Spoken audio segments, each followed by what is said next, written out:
welcome to MINDSHOCK. This is your host, Bruce McGuire, and today we're delving into the Ashton Kutcher P. Diddy conspiracy. Illuminati Secrets of Hollywood.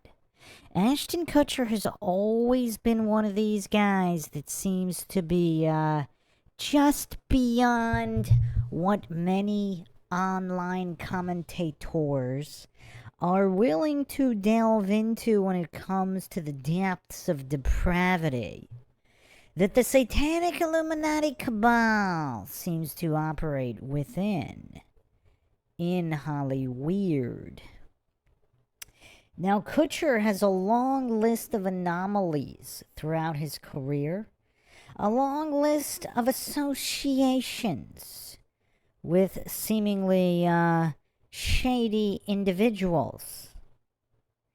And of course, one of the things that doesn't seem to be getting a lot of attention is his bromance with the one and only P. Diddy, the diddler himself, Sean Combs.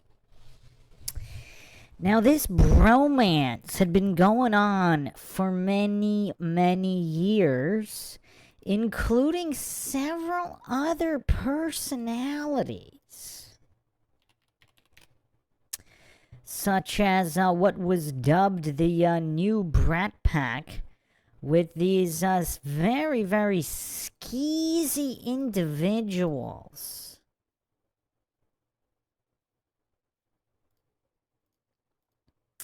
Masterson and Fez here, and Kutcher. I mean, look at these scum here. These lined up scum here. I mean, there are so many testimonials of their behavior, of their depraved and criminal behavior of these four individuals. And we will get to all of that in typical MINDSHOCK fashion, exhaustive and comprehensive analysis, leaving no stones unturned, in typical MINDSHOCK fashion with logic and reason at the forefront, unlike anything else out there. If you want to help support the podcast, you can donate to our PayPal. Just check the link in the description. Make sure to subscribe, like, and share. Twitter, Facebook, Reddit, and Patreon. If you're not getting updates here on YouTube, make sure you at least join the free Patreon tier. You will get updates through there. You could also become a YouTube member. Help support the channel that way through YouTube. Right here. Questions, comments, theories, thoughts, suggestions, rebuttals, debunkings of any kind, leave them in the comment section. Unless, of course, you're with us here live, drop in the live chat. I'll try to get to each and every one of them. Heracles says, incredibly adjacent to scum. Yeah, these are weirdos. These are weirdos who are supposedly extremely interested in underage individuals to the point of bragging about it. I mean, and we'll go over certain statements they've made, for example, on how they got away with a lot of stuff pre-social media, pre-camera phones. I mean, obviously, there were some grainy camera phones in the early 2000s, but nothing like into the 2010s. So they were active late 90s, early 2000s. We'll go over the entire career of the Kutch here and his extremely close association, seemingly random, but perhaps there's plenty more than meets the eye to the bromance. I mean, look how young Kutcher is here when he first started being embraced by the diddler.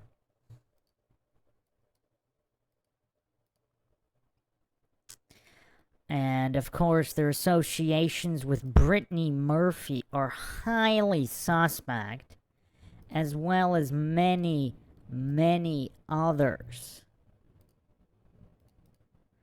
I mean, here you have the Kutch, Combs, Kim Porter, and Leonardo DiCaprio hanging out there.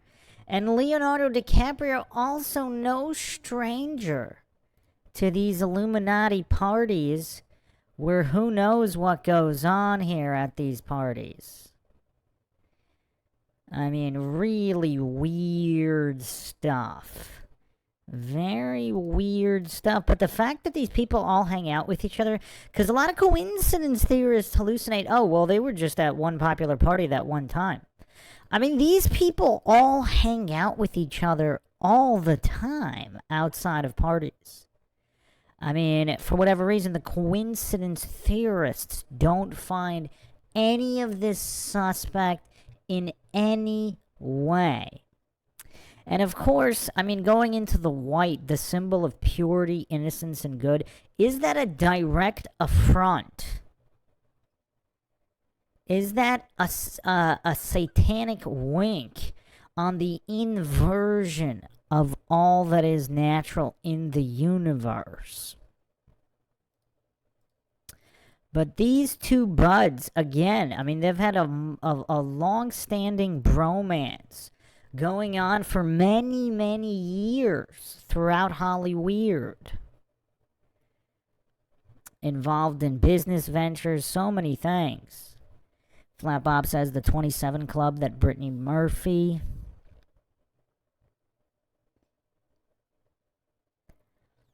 Flat Bob says, throw The Rock Johnson in there with him. He did a skit on SNL where he was advertising a child diddling robot.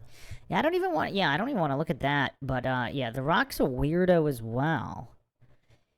But let's start this off with a true conspiracy theory here. Some people floated the idea that Ashton Kutcher might possibly be related to the Johnny Gosch case.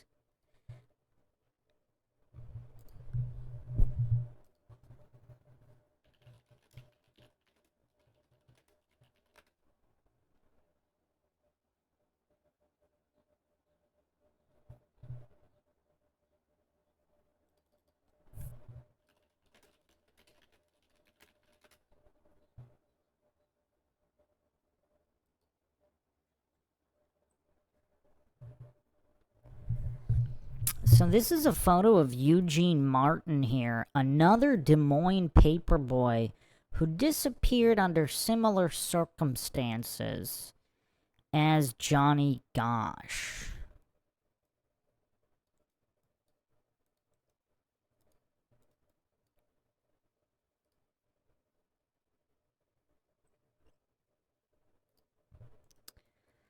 Some people actually even think Ashton Kutcher is Johnny Gosch himself, but I don't really see that. But he does look strikingly similar to Eugene Martin here, so...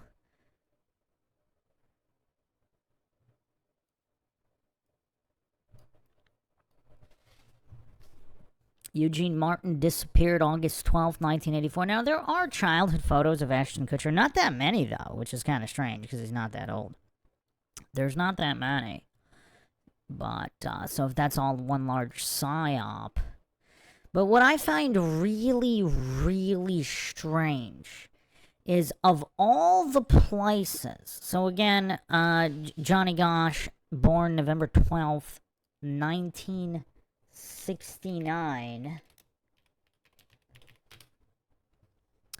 Ashton Kutcher, born February 7th, 1978. So, discrepancy there, no doubt.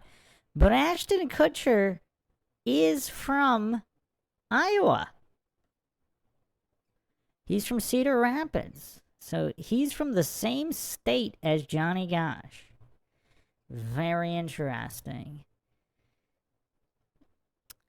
But anyway, and again, I'm not saying this is true in any way, but he does look strikingly similar to Eugene Martin. Both from Iowa.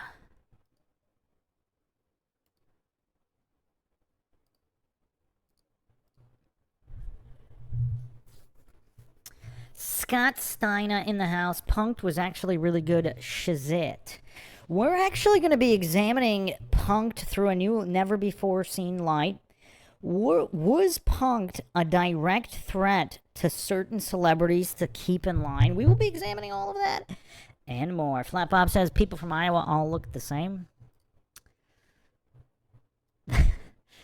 So, okay. Let's go through Ashton Kutcher's career here. I mean, there's a lot to unpack here. Actually, you know what? Let's set the stage with the weirdness first. Then we'll go through it. I mean, look how weird this entire gala is here. These white parties, freak-off parties. Just all of the weirdness that is Hollyweird. And you got Ashton Kutcher and P. Diddy in the middle of it all.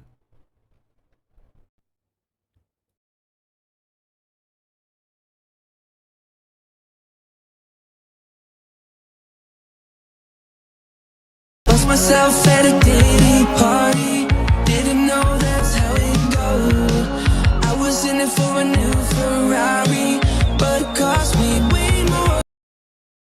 Wasn't worth all the fortune.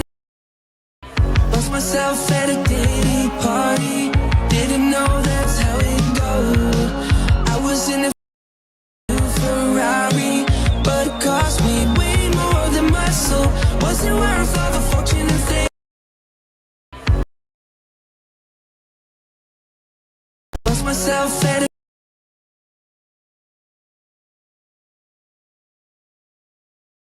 didn't know that's how it goes. I was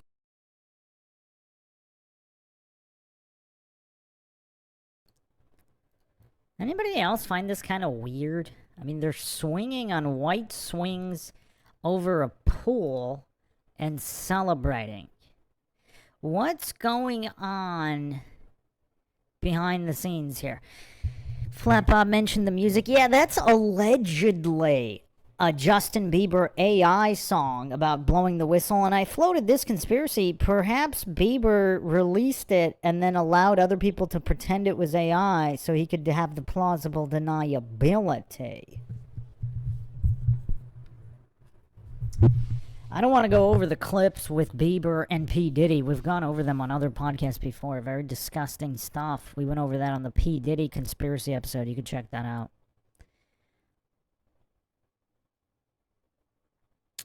So let's look here. Let's go through the history of Ashton Kutcher, the basic history on Wikipedia. Then we'll get into all of the conspiratorial stuff. So he began his acting career as Michael Kelso in the 70s show 1998 to 2006. He made his film debut in the romantic comedy Coming Soon 1999. You know what's kind of weird? Before I found out about the conspiracy, like before I found out about this bromance, I never actually liked P. Diddy or his music and whatever you want to call it in any way. He just had that look of just like a complete scum. So I was, and then there were the Tupac rumors that he was the one that actually orchestrated the hit on Tupac, which is a whole nother thing. You can check out the Tupac conspiracy here on MINDSHOCK. Check that out. I go into all those details, as well as Tupac supposedly being a CIA plant himself of the homo persuasion.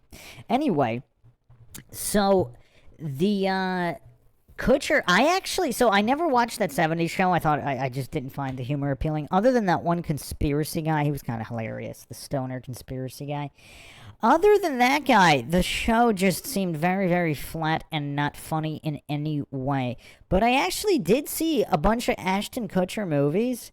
I actually thought the movies were pretty decent. Was that one movie, The Guardian, with Kevin Costner? That was decent. Some of his comedies were decent. I've actually haven't seen Coming Soon. Ugh, Ryan Reynolds. Oh, man. Not going to be able to stomach that.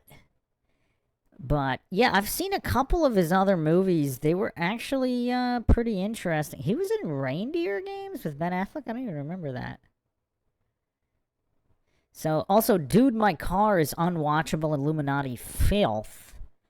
But, I saw, Just Married, 2003, My Boss's Daughter, 2003, Cheaper by the Dozen, 2003, he had an active 2003, Butterfly Effect, one of my favorites, excellent film, really makes you think. Guess Who? Did not see A Lot Like Love with Ashton Kutcher and Amanda Peet. Actually, maybe I did. A lot of those years kind of blend together. Did not see Bobby. The Guardian, yeah, The Guardian was pretty decent. That was 2006. What Happens in Vegas? Ashton Kutcher and Cameron Diaz. Did not see that one. Spread 2009. That with Anne Hesh, which is kind of interesting, considering what happened to Anne Hesh. That movie was actually pretty decent as well. Dark Side of Hollywood. Personal Effects, Kutcher and Michelle Pfeiffer. Don't know if I've seen that one. Yeah, so that's probably... Oh, and then Killers with Katherine Heigl and Ashton Kutcher. And No Strings Attached with Natalie Portman and Ashton Kutcher. So I've seen quite a lot of his movies. That's about it. He's done a couple other ones. I actually thought he was kind of decent in the movies. But again, all of this completely unwatchable now. This was before I knew anything about him, or is the behind the scenes of just this Illuminati filth lifestyle. Flat Bob says Butterfly Effect was decent. Yeah, make sure you watch the alternate endings and the deleted scenes. I mean, that really was an interesting film. Monday says, was Masterson and Diddy doing to fire a warning to Iowa boy Ashton? His wife was 15 or 16 when they started 70s. Flat Bob says, what happened to Anne Hesh? Flat Bob says, didn't he do a movie with Bernie Mac? Yeah, that was Guess Who. Yeah, that was decent as well. Yeah, he had some decent movies.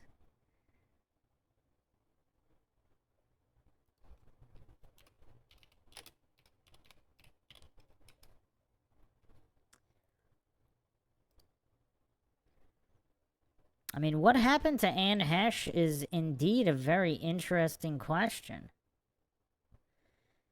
Some people allege that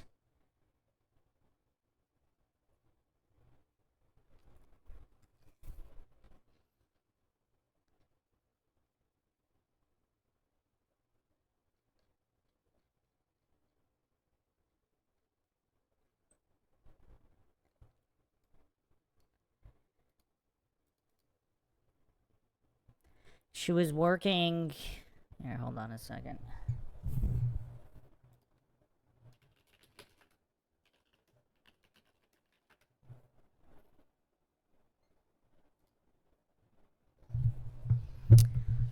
Alleged that she was working on some kind of child human trafficking documentary. And then there was this high-speed car chase and crash and... really weird stuff. We kind of went over some of it. I forgot which episode we went over some of that, but perhaps on the Paul Walker episode. Heracles says, didn't Bernie talk out of turn before his early passing? There was something about that.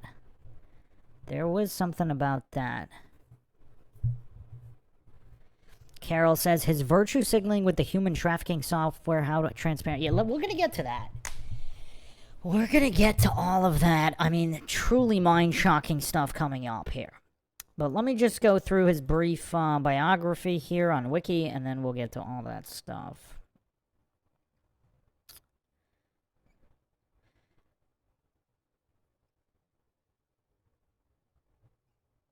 So he was involved. He's actually an investor in several high-tech startups. So early life, Kutcher born Feb 7th, 1978, Cedar Rapids, Iowa.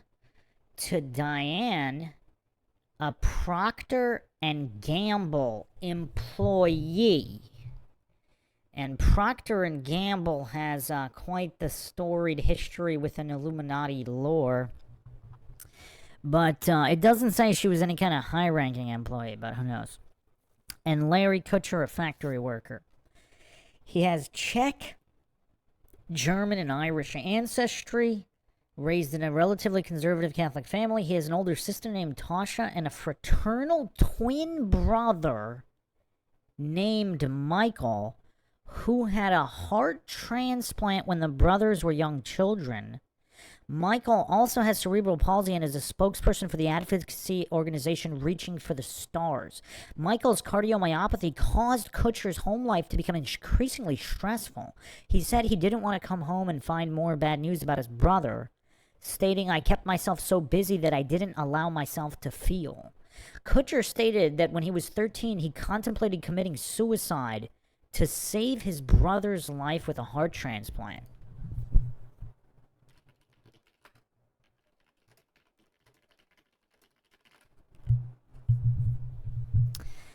And I do wonder if there were some kind of Illuminati pacts made in any way. Again, we don't really know that much about his mother or how high-ranking a Procter & Gamble employee she was, but this is Kutcher with his brother.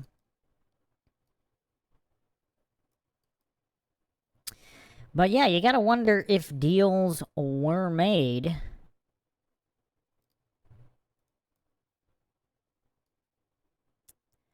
Here's a more recent photo of him and his brother here.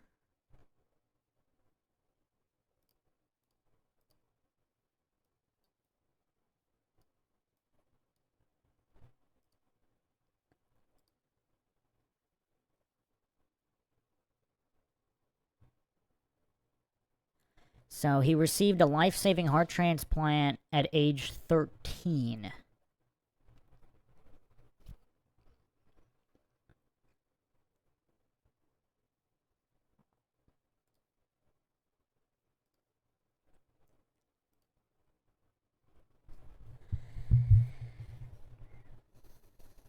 Okay. So he told his father he was considering jumping from a Cedar Rapids hospital balcony. His father dissuaded him from doing so shortly before doctors announced that a transplant had become available from an accident victim in another state. Kutcher attended Washington High School in Cedar Rapids for freshman year before his family moved to Homestead, Iowa, where he attended Clear Creek Amana High School. During high school, he developed a passion for acting and appeared in school plays. During his senior year, he broke into his high school at midnight with his cousin in an attempt to steal money. He was arrested leaving the scene. And again, you have to wonder, was this organic or was there some kind of influence here?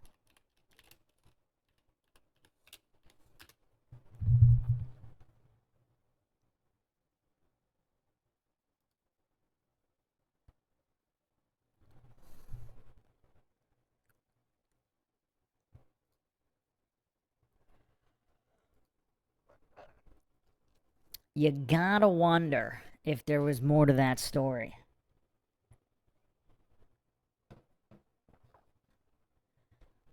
Kutcher was and why are they stealing money? I mean, both of his parents work, so and back then in the 70s and 80s, so this would have been in the 80s, maybe even early 90s. I mean, inflation wasn't that bad. If you have two working parents back then, you might be okay, unless of course insurance, medical bills for the transplant, but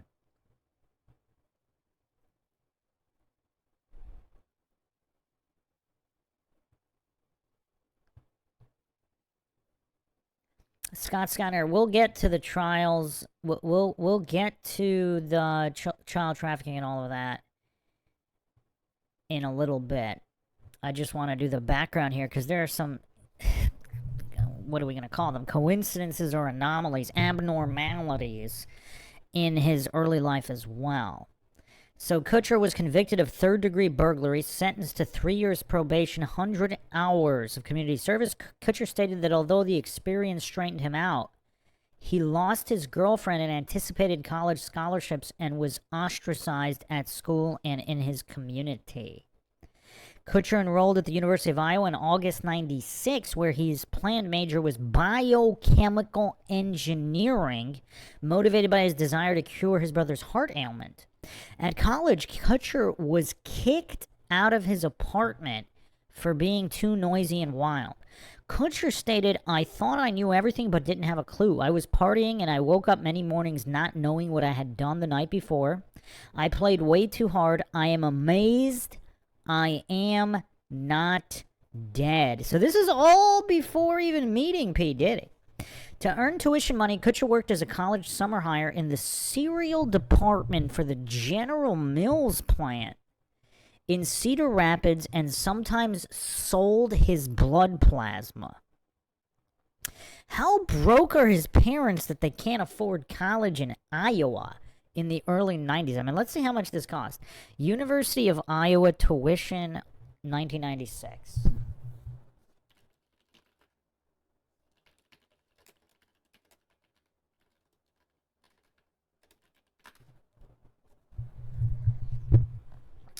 So, an undergraduate resident, it was $1,235. So he's got two working parents. One of them works for Procter and Gamble. And so, again, I mean, unless they have no health insurance to cover his brother, I mean, if they have no health insurance coverage and they're paying out of pocket, okay, maybe. But if they actually have health insurance, which they should, I mean, if the mother's working at Procter and Gamble, they don't have any kind of family health insurance plan. I mean, even his father should have some kind of plan through the factory. I mean, I don't know. This story, like I said, there's a lot of abnormalities here.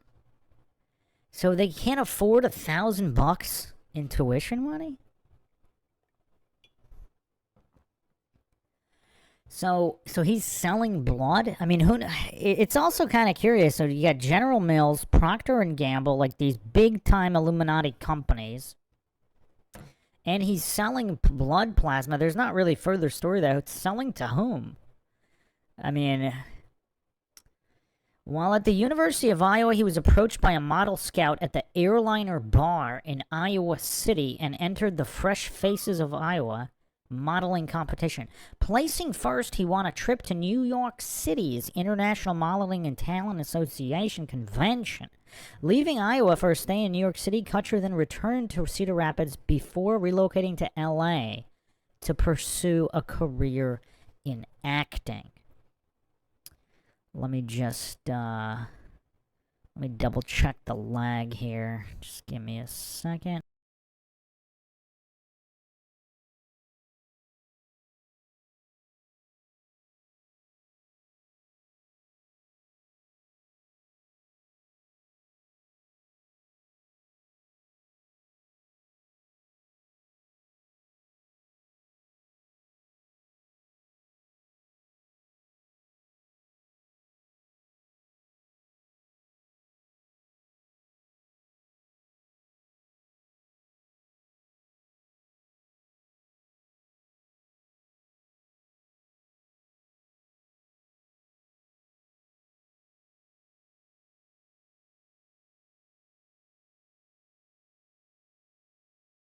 Okay, should be good. So, yeah, some anomalies in his early life. So he went to New York. Now he's relocating to Los Angeles, the City of Angels, or perhaps the City of Fallen Angels.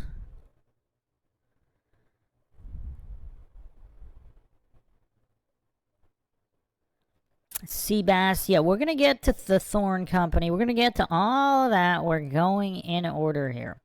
Acting, so, okay, modeling. So that modeling competition was in 98. He signed with Next modeling agency in New York, appeared in commercials for Calvin Klein, modeled in Paris and Milan. So this is a guy who in 1998 is now globe-trotting. So he would have been 20. He would have been 20 by this time. 19 or 20. So his birthday's in February, so probably 20. So he's 20 years old, mingling in international modeling, Paris, Milan, Calvin Klein. A lot of Illuminati connections to be made there. Acting. Following his success in modeling, Kutcher moved to LA after his first audition. He was cast as Michael Kelso in the television station that 70s show ran from 98 to 06. Kutcher was cast in a series of film roles, though he auditioned but was not cast for the role of Danny Walker in Pearl Harbor, replaced by Josh Hartnett. He starred in several comedy films, including Dude, Where's My Car?, Just Married, Guess Who? He appeared in the 2003 family film Cheaper by the Dozen as a self-obsessed actor.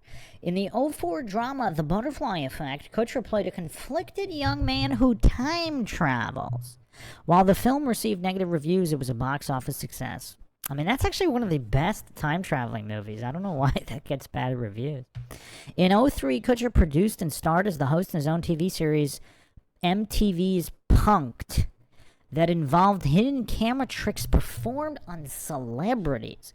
He's also the executive producer of the reality television show Beauty and the Geek Adventures in Hollywood, based around the rap group 3 6 Mafia. So this random white guy from Iowa is producing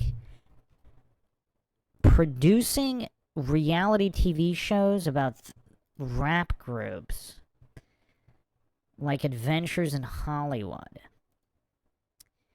So, you know what's kind of crazy? So he's how does he start producing? How many people of his age? So he's 20 in 98. So he's around 25. So he's around 24, 25. And he's already producing shows in Hollywood? Off of what? Off of a TV show? Like, how many people, like, what's going on behind the scenes? You gotta ask these questions. So, I mean, he barely did any movies by that point. None of them were, like, super major blockbusters. I mean, how does he have the clout? Because Punk'd premiered before Butterfly Effect. So Butterfly Effect was kind of one of his first really big movies. And so he's already producing his own series? I mean, that's a little weird. What happened behind the scenes to give him that kind of push? Now, I'm going to float a theory in a moment on Punk'd actually being messages to celebrities who were either did something out of line, like they either refused to toe the Illuminati propaganda line, or they were kind of on the fence about it. And Punk'd was kind of, there were some double meanings in some of the Punk'd skits in targeting very specific celebrities, and we're going to get into all of that. I mean, Punk'd was hilarious, don't get me wrong, but was there something more than meets the eye to that show? And again, why did it stop? Carol Stanhope says lots of casting couches. Yeah, but even casting couches, how often do people get to produce off casting couches? Casting couches are for acting breaks. Like, this guy in his early 20s who's done almost nothing is now producing television shows? And including television shows about rap music groups? Like this random white guy from Iowa? There's something weird about all of this. There is something incredibly weird about Ashton Kutcher's entire life and his meteoric rise in Hollyweird.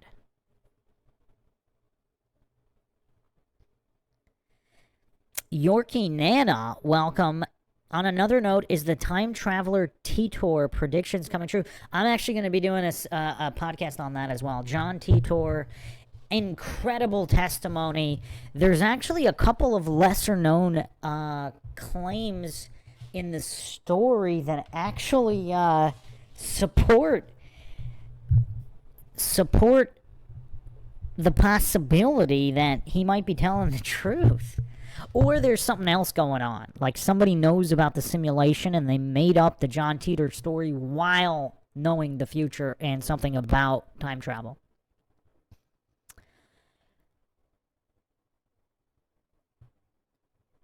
Seabass says, made up backstory combined with real backstory or two fake backstories overlapping in an inconsistent way. Possibly. Yeah, we don't know how much is a psyop. We do not know. However, I'm just comparing Kutcher to other celebrities of his age.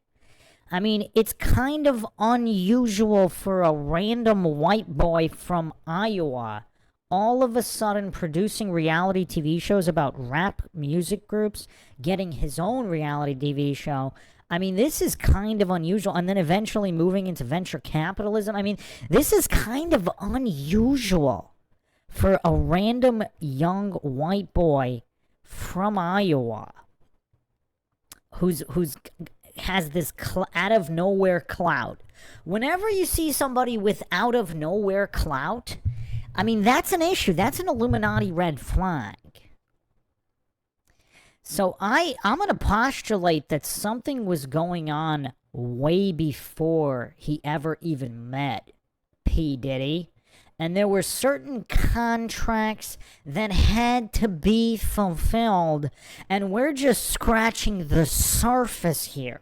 I mean, somebody needs to make a movie about this guy's life, because this is the most inorganic, unnatural rise to fame I have ever seen. So he also produced The Real Wedding Crashers and the game show Opportunity Knocks.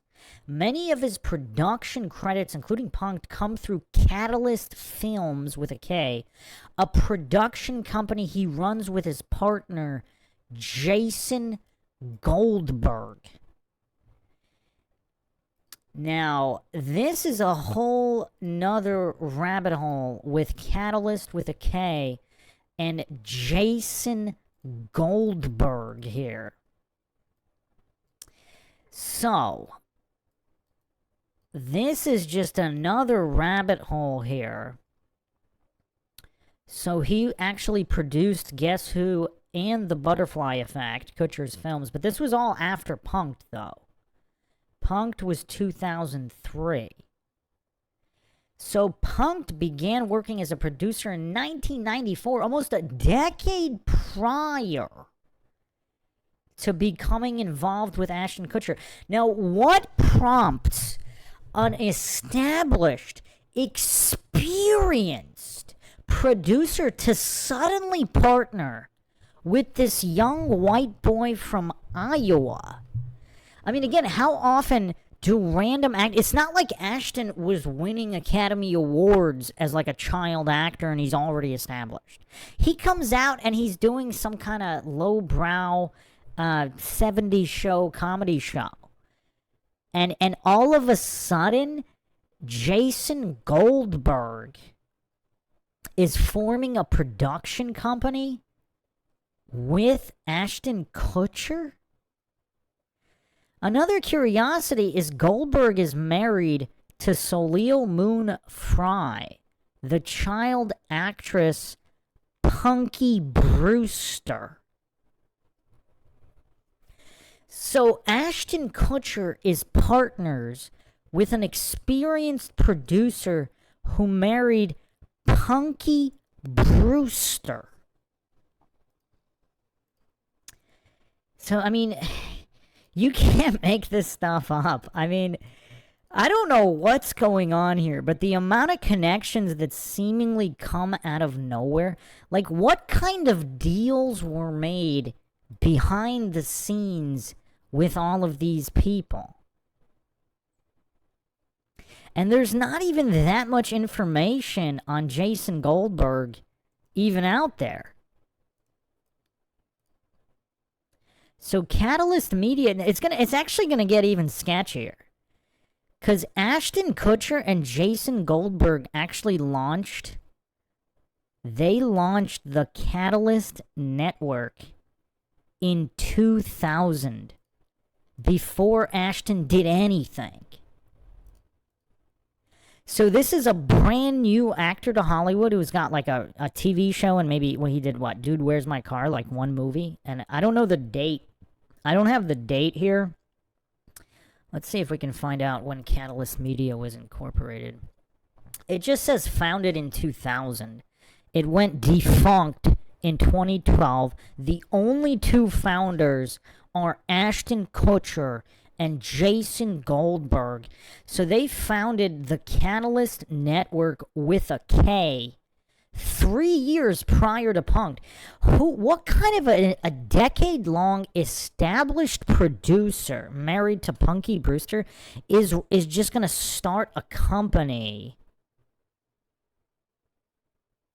with just random white kid from Iowa who's got like 2 credits? Does anybody find any of this weird? And why is there so little information out there on Jason Goldberg?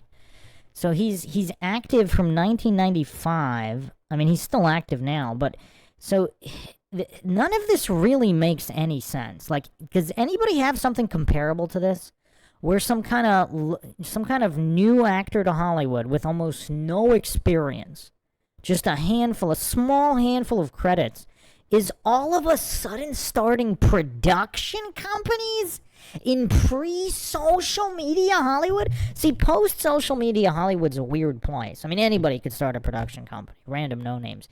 See, back in the year 2000, you kind of had to be legit with real connections to start your own production company, doing shows for MTV and producing major A-list Hollywood releases.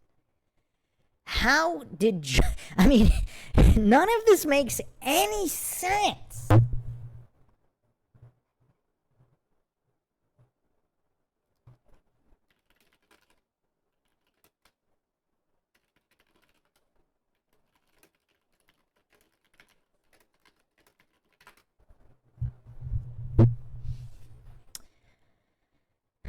I mean, I'm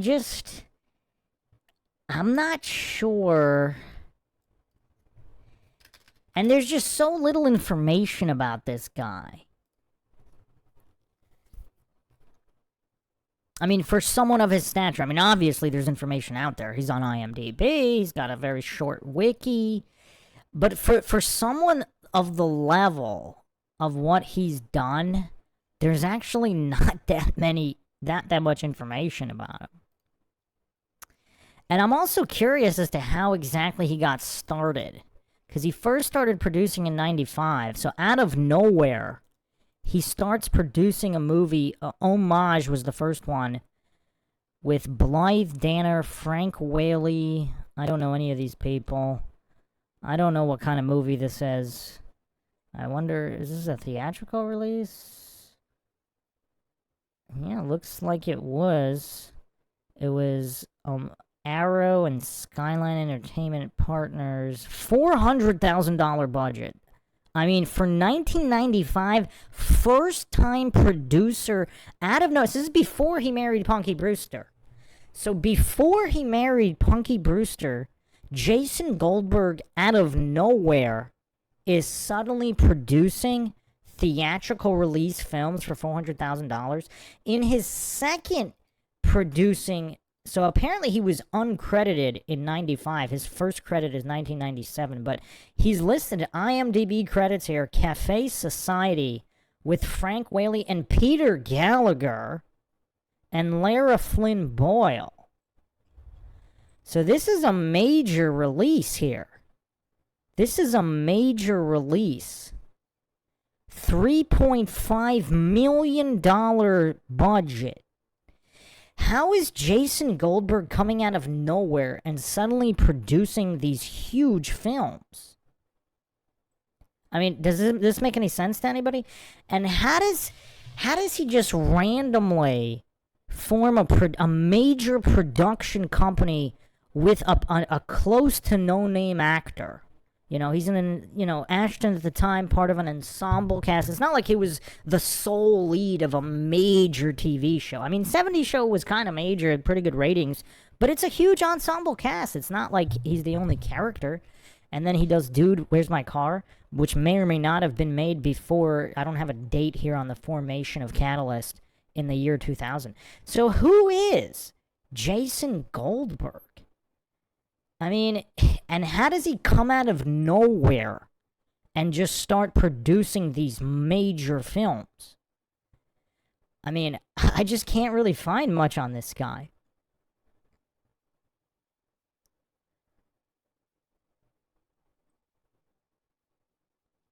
He's also a mental performance coach. Oh, this might be a different Jason Goldberg. Never mind. This is a different Jason Goldberg. Yeah, so, yeah, this guy's just out of nowhere. Like, there's no backstory on Jason Goldberg. Like, who is this guy? And how does he come out of nowhere? And then he's all of a sudden best buddies and business partners with an actor with relatively little clout. I mean, obviously he had enough clout to get acting roles. How does Ashton Kutcher, the relatively new actor who's only done that 70s show and one or two movies, smaller movies at the time, how is he all of a sudden becoming a major Hollywood producer? Does any other individual in Hollywood have this kind of a backstory? And we're just getting started here. We haven't even begun to examine the bigger anomalies. This story doesn't make any sense to me. Who is Jason Goldberg really? What kind of connections does Jason Goldberg have to just out of the gate start producing major Hollywood films? I mean, you don't just start producing major Hollywood films. And his Wikipedia entry has nothing about his backstory. It just says, oh, he just started producing in 1994 with Homage, and then Cafe Society with Lara Flynn Boyle and Peter Gallagher. Multi-million-dollar films. He just starts producing. And then all of a sudden, he and Ashton Kutcher run the production company Catalyst Films. And he's also on the board of directors at Environmental Media Association, an environmental action group based in LA. So he doesn't marry Punky Brewster until 1998. So where did his clout come from before that? Because, I mean, if he marries Punky Brewster, I suppose she has a lot of connections, but this is all before her. So how did he get any connections to just randomly start producing multi-million-dollar theatrical releases? Carol Stanhope says Mossad asset, perhaps. Well, now you're talking. So if he's some kind of an asset, CIA, Mossad, whatever, Operation Mockingbird in Hollywood, is he grooming Ashton Kutcher to become some high-ranking Illuminati cabal member? I mean, why would he take a close... See, obviously, Ashton's not a nobody. He's on that 70s show. It's pretty successful. But again, there's a lot of actors who are that level of success that don't all of a sudden get to run their own production companies and run their own shows on MTV. I mean, Ashton Kutcher is pretty much the only one in that category. Why is he in that category, and how? Yorkie Nana says Ashton seemed to be willing to go along with the game. Yeah, but even if he was, I mean, look at all these other actors and actresses who were willing to go along with the game. They don't get catapulted to this level as producers. I mean, that's what's curious. What kind of a deal did Kutcher make with the Illuminati cabal behind the scenes to get catapulted into producer status?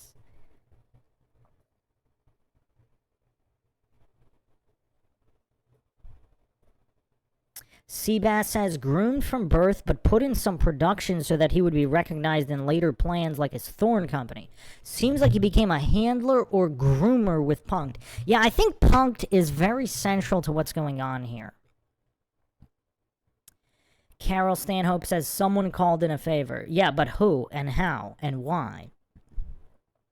Because usually with these, with the nepotism or the cronyism, I mean, they're pretty open about it. Like, so-and-so with friends with so-and-so, or family this, family that.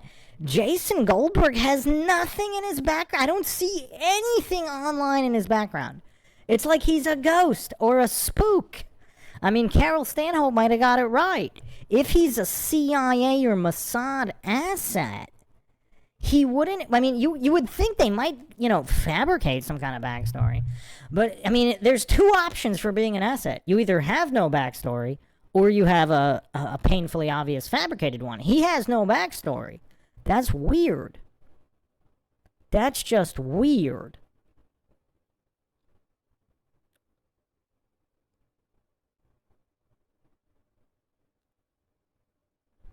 Just catching up here. Seabass says, like Adam Sandler, from stand-up comedian to producer and director and writer, I think, too. Yeah, but that was way over time. I mean, a lot of actors, like, regardless of whether, you know, they were organic or not, I should do an Adam Sandler podcast. But Sandler didn't start producing until way later. Although his start, I mean, at least they bothered coming up with connection. If Sandler's backstory is all fabricated, at least they bothered coming up with something. I mean, with Kutcher and Goldberg, there's nothing here. There's nothing here. There's no backstory here. So Sandler's from Crooklyn, born in, wow, that's interesting, born September 9th, 1966. So he's born 9/9/66. Wow. Interesting.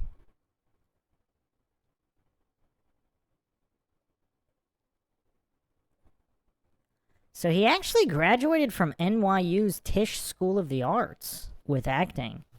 So, I mean, it's a little bit more plausible. I mean, he kind of worked his way up, though, didn't he? So in 87, he started on The Cosby Show, then the MTV Game Show, then Going Overboard in 89, quite painful. Then he did comedy clubs. I mean, he seemed, regardless of whether he was propped up or not, he paid some kind of dues. Whether his rise was manufactured or not, Sandler paid some kind of dues. I mean, he was in a lot of smaller movies before he got Billy Madison and then Happy Gilmore. Then he went big time A-list. But let's see here, with Sandler producing, I mean, a lot of actors move into producing way later in life, which I think was the case with Sandler. So it's not quite as suspicious.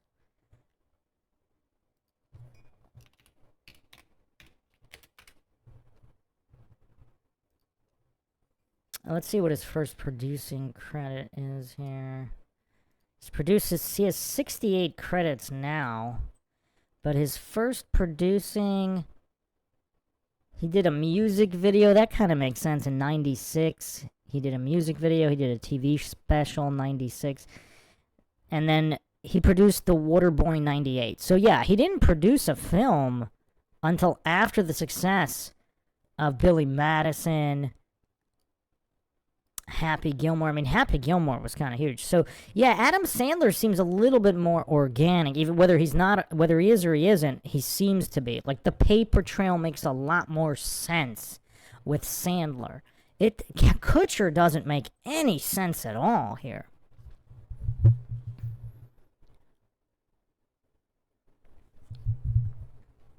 So, okay, let's continue here.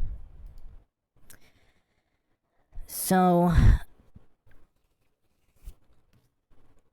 2004 interviewer described Kutcher as a hunky young actor who was heading in all different directions at once, including the hot LA restaurant Dulce or Dolce.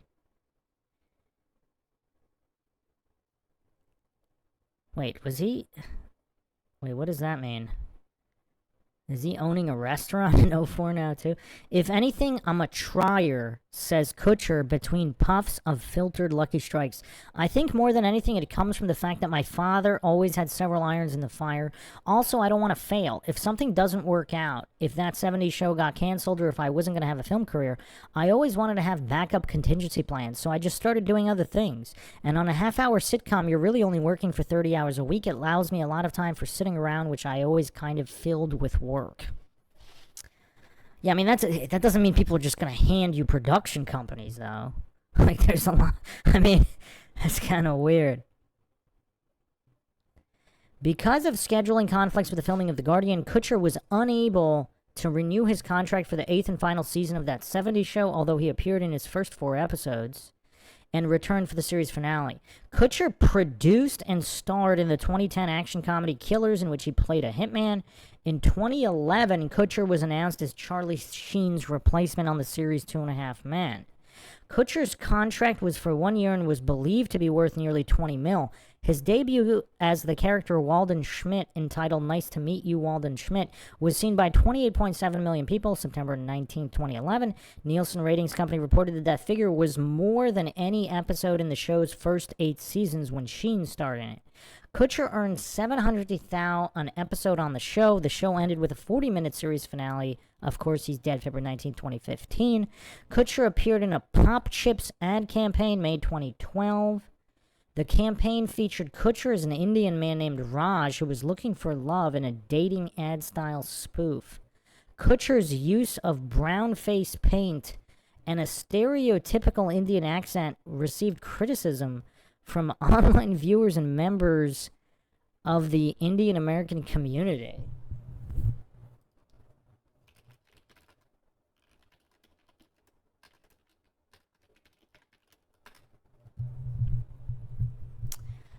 Let's see this ad. Like, what's going on with this ad?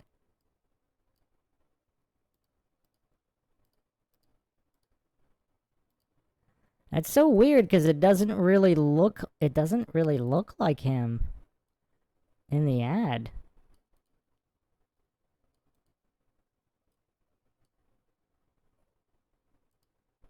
I'll put it on the screen in a second. I wonder what the deal with this ad is.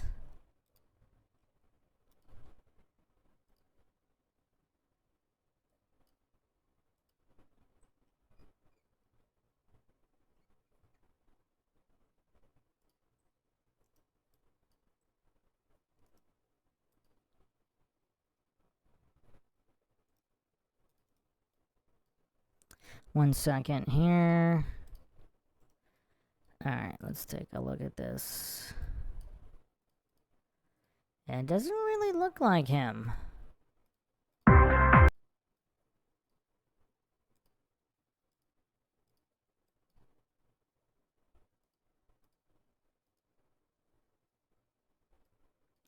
I guess kinda. But, like, what is going on here?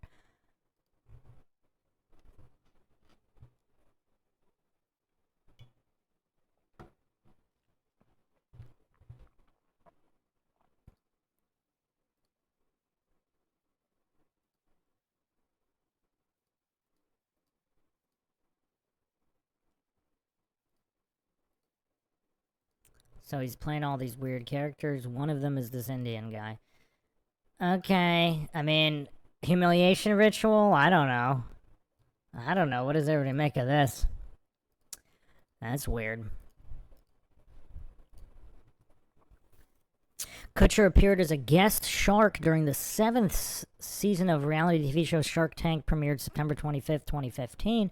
2016, he appeared in the Candy Quahog Marshmallow episode of Family Guy. From 16 to 20, Kutcher co-starred in the Netflix series The Ranch alongside Danny Masterson. So Danny Masterson, which for people don't know, he was convicted of various deviancies. And we'll get into how Ashton Kutcher and his wife Mila Kunis continued supporting this guy even after conviction. I mean, it's kind of crazy. So, Masterson, now 49 years old. It's kind of crazy. He was married to Bijou Phillips. That's crazy. 2011 to 2023.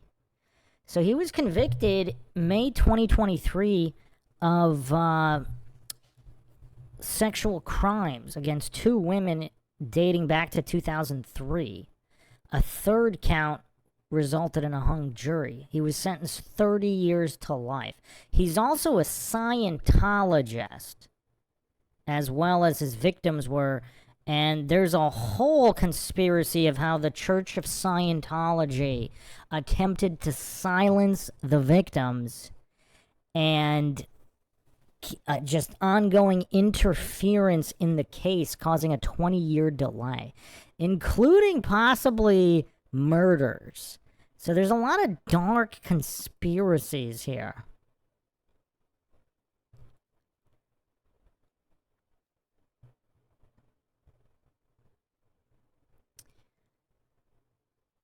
And Masterson actually started DJing at Los Angeles nightclubs in 1998.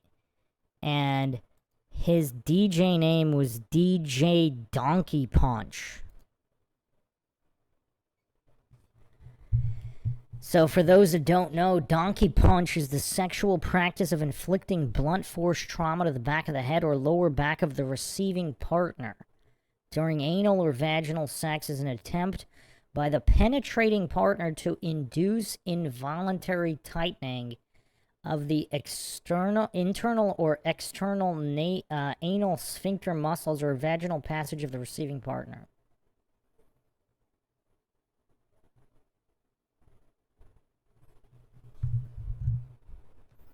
So this is the guy's chosen moniker.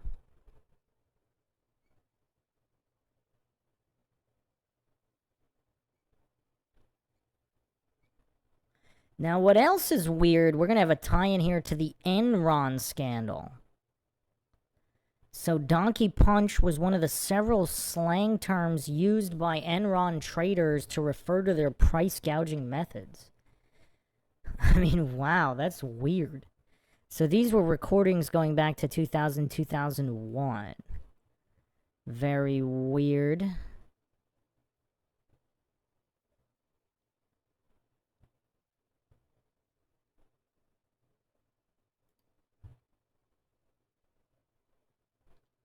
So anyway, these are the kinds of people you're dealing with.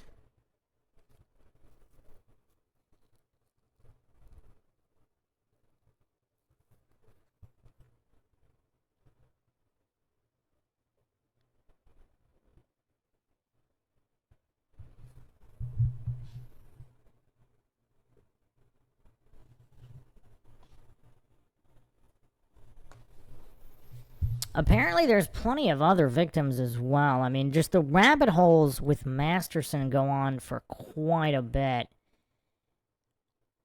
And obviously, I kind of want to focus on Ashton Kutcher and P. Diddy here. But there are spider webs going into many other cases.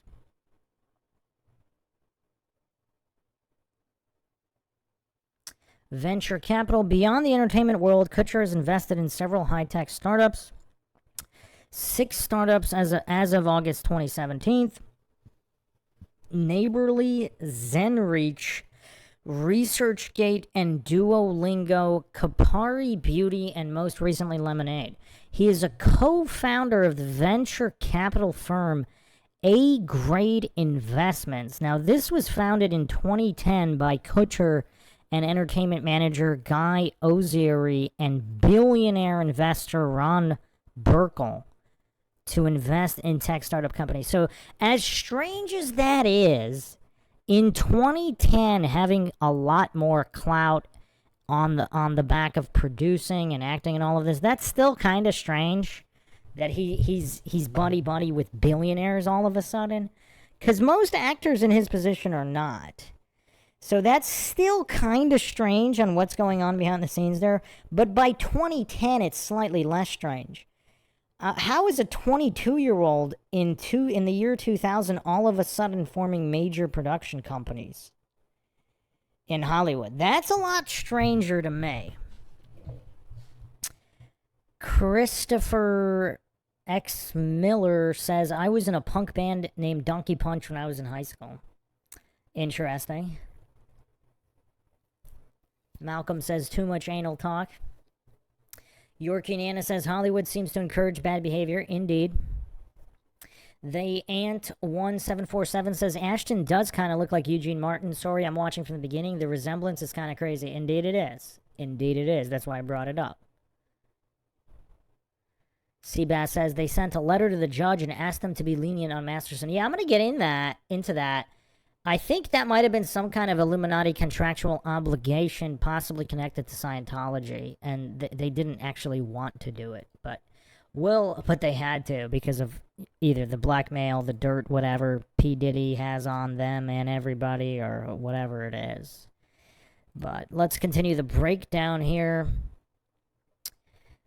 So, okay.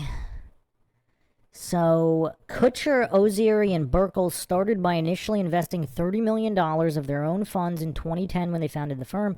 By 2016, Forbes valued the firm's holdings at $236 million. So more than $250 million. That's not bad for some random guy from Iowa. At SXSW on March 14, 2015, Kutcher announced Sound Ventures, the successor to A-Grade Investments, managing a fund backed by institutional funding. On October 29, 2013, Lenovo announced that it hired Kutcher as a product engineer. What? How is he an engineer? For Lenovo? A top computer company? So this is 2013. Okay, still strange. Kutcher was part of the management team for Uma, a tech startup launched in September 2007. Uma is the voice-over internet protocol business, and Kutcher's role was as creative director. Makes a lot more sense than product engineer. He spearheaded a marketing campaign and produced viral videos to promote this service. Kutcher also created an interactive arm of Catalyst called Catalyst Media, with his partner from Catalyst Films, Jason Goldberg. Their first site was the animated cartoon Blah Girls. Uma revamped its sales and marketing strategy with new management team in the summer of 2008, replacing Kutcher as their creative director. Rich Buchanan from Sling Media became Uma's chief marketing officer. Kutcher has invested in an Italian restaurant. See, this isn't strange, because Hollywood actors often invest in restaurants, so this is not strange at all. But everything else is definitely strange.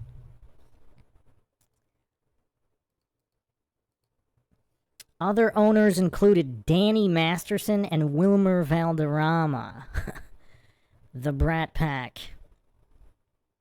and a Japanese-themed restaurant named Geisha House with locations in Atlanta, LA, and New York. Geisha House went out of business June 1st, 2013. In 2019, Ashton Kutcher, Mark Cuban, Steve Watts, and Watts' wife Angela invested a 50% stake in Veldskoen Shoes, fledgling U.S. business. That's an interesting combo. In 2021, Kutcher invested in Mia Tech, an Israeli company that develops meat using 3D printing. That sounds ominous. Other works, I do wonder if Goldberg is some kind of a Mossad asset. Although 20 years to cash in a chip in Israel, I don't know, that seems like a long time, but. In 2009, Kutcher established an international human rights organization with his then-wife, Demi Moore, the DNA Foundation, later known as Thorn. Digital Defenders of Children.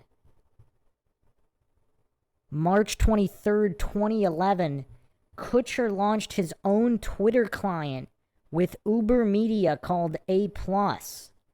While the app was initially available exclusively for desktop with Adobe Air installed, it eventually became available on mobile platforms, iPhone, Android, and BlackBerry. In order to download on one of the three mobile platforms, users must first have the Uber social client installed on their device, proceed to device browsers to download A+.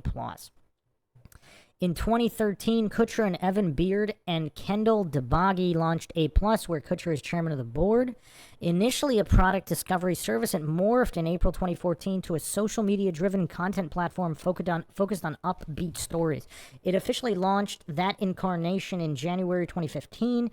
It has reportedly 27.5 million monthly uniques in the U.S., has an Alexa rank of 11,787, 4,019 in the U.S., ranked by Quantcast as a top 50 site in the U.S. in terms of unique visitors. That's kind of crazy. It was a top 50 sites in the U.S. of all the internet. Huh. So it's going to get crazy here. In 2016, Kutcher was assailed on stage by a protester while speaking at an Airbnb event in LA, who criticized the company for allowing Israeli settlers list their homes in the illegally occupied West Bank on the website. Kutcher was an early investor in the company. In 2018, Kutcher attended the Western Region Gala of Friends of the Israeli Defense Forces, which raised over $60 million for IDF soldiers. So here it's getting curious here. So here is Ashton Kutcher at an IDF gala for Israeli soldiers. So again, was this all some kind of a really long game where Kutcher signed up? He just signed on the dotted line for everything. And they just told him he would have to do things later. And yes, that is none other than Gerard Butler sitting next to him at the FIDF Western Region Gala. And who do we have here? That is the one and only Fran Drescher, the nanny, the former wife of Shiva Ayyadurai. You can't make this stuff up, people. I postulated that she was a handler for Shiva Ayyadurai.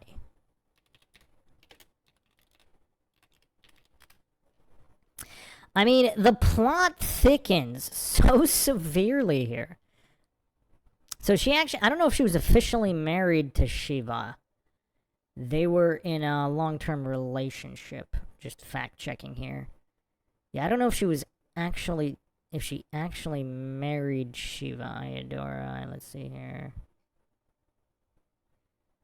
Okay, so they had a ceremony. Okay, so they had a marriage ceremony where they tweeted that they were married, but Ayyadurai later said it wasn't formal, and it was a spiritual ceremony with close friends and family. Wow. Okay, so they were quasi-married. I don't know if there's an official certificate. Anyway, here is Ashton Kutcher with Fran Drescher at an IDF gala raising money for Israeli soldiers. Now again, if Jason Goldberg is some kind of Mossad Israeli asset, and Kutcher now, the piper needs to be paid. Welcome, Sandro. Is Kutcher now, 20 years later, does he now have to pay the piper for the deals he made to be catapulted into production companies and superstardom? Is that what's going on here? I don't know. Kutcher just has the most unusual life story. One of the most unusual life stories in Hollywood I have ever seen.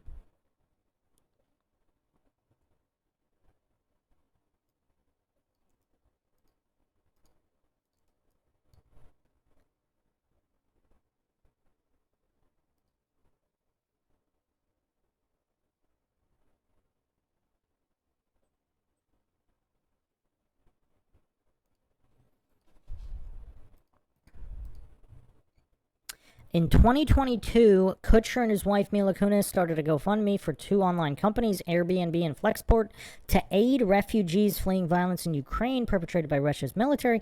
They raised $34 million as of March 2022. These two organizations are on the ground helping people in Poland and Romania. The couple promised to match the funding. Kunis is a native of Ukraine.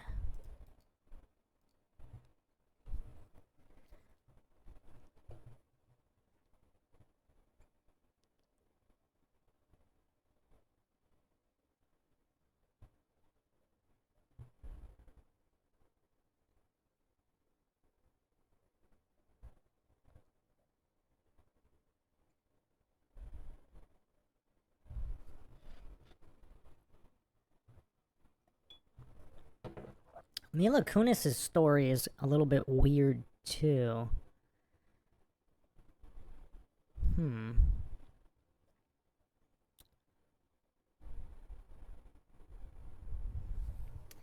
Apparently, her father enrolled her in acting classes at Beverly Hills Studios. On her first audition, she lands the role for a Barbie commercial.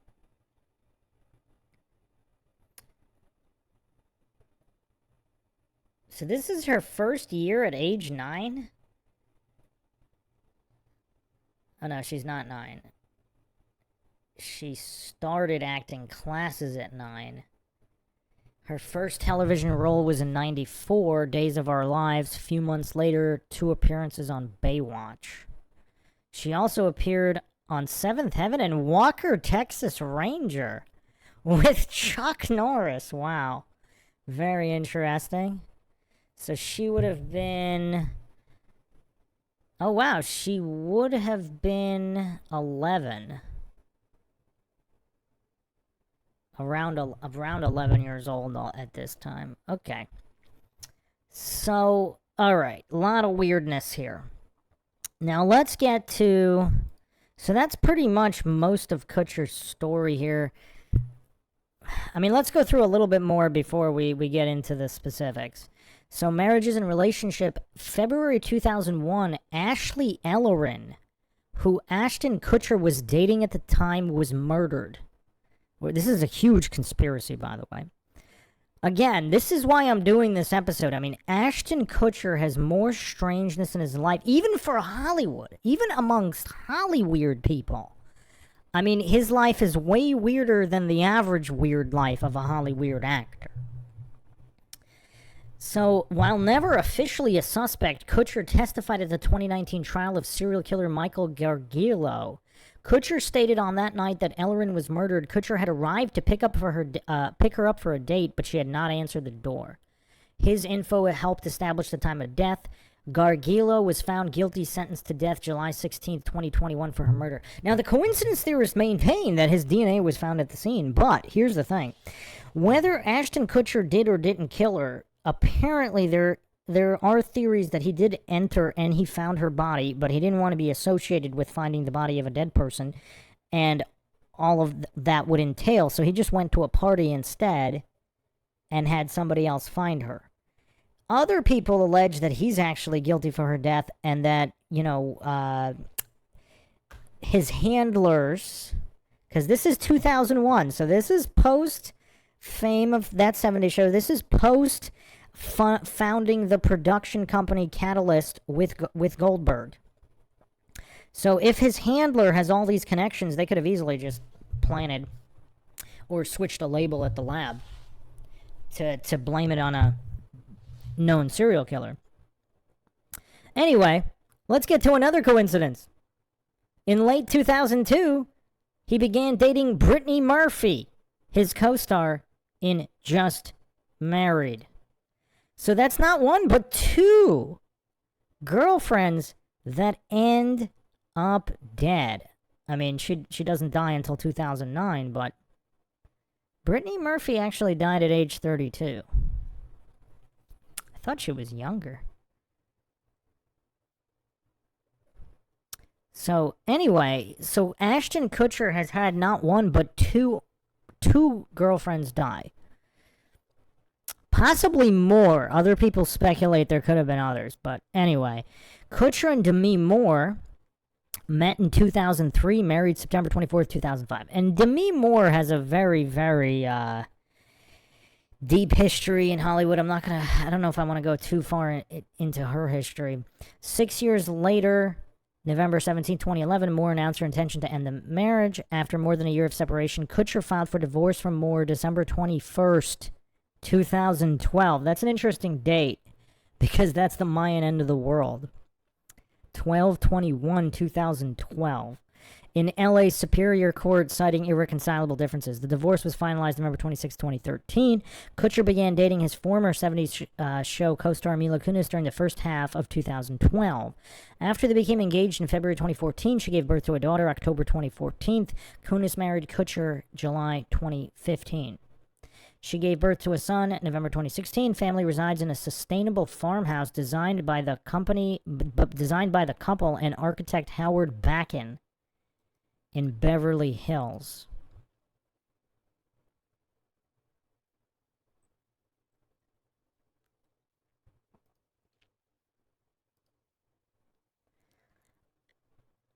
Interest in and beliefs. 2009, Kutcher described himself as a fiscal conservative and social liberal. He's a gun owner but supports new gun laws to help stop mass shootings.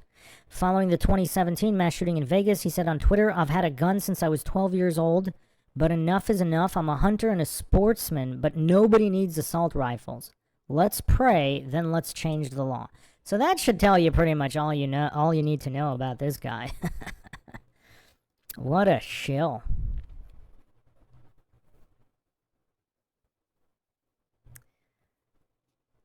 This is kind of weird. September 17th, 2008, Kutcher was named the assistant coach for the freshman football team at Harvard Westlake School in Los Angeles.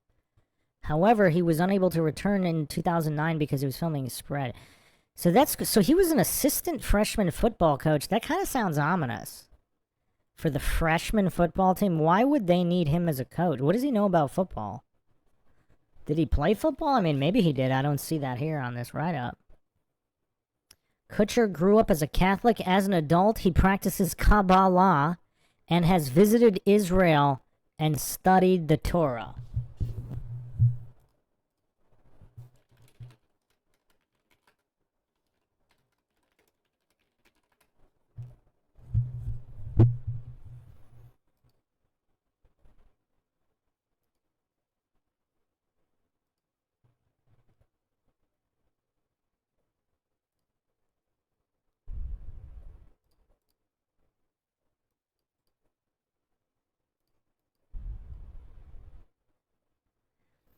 So let's take a look at this interview. I don't have a date here. Let me get a date for this interview because this interview is weird.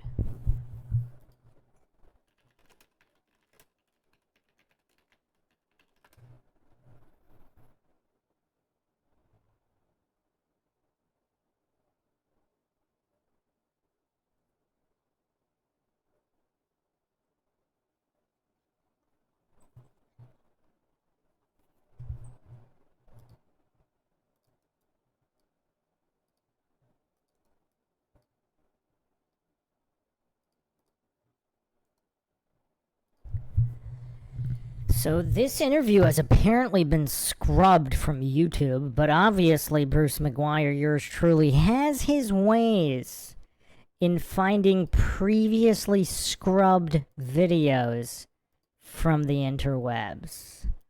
So here it is. This is a video with this is an interview with Israeli media.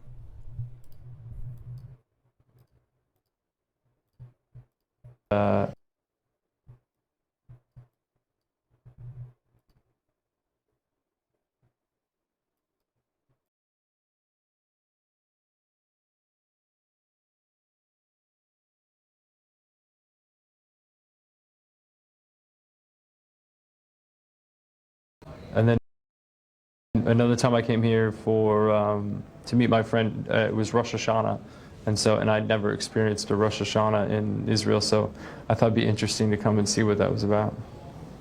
Is it because of the Kabbalah? Because of your connection to the Kabbalah? One of my best friends runs the Kabbalah Center, so I came to visit with him. You know, it's almost part of the American dream, the Kabbalah now. You know, whoever makes it big in America is also interested in Kabbalah, Madonna, and, you know, the Donna Karan and so on. I don't know about that. What did you find in the Kabbalah? I think we're made fun of more than admired, actually, to be quite honest. But that's okay. What did I find in it? What do I find interesting? You know, the greatest thing that I ever... and then another time I came here to meet my friend. It was Rosh Hashanah, and I'd never experienced a Rosh Hashanah in Israel, so I thought it'd be interesting to come and see what that was about. Is it because of the Kabbalah? Because of your connection to the Kabbalah? One of my best friends runs.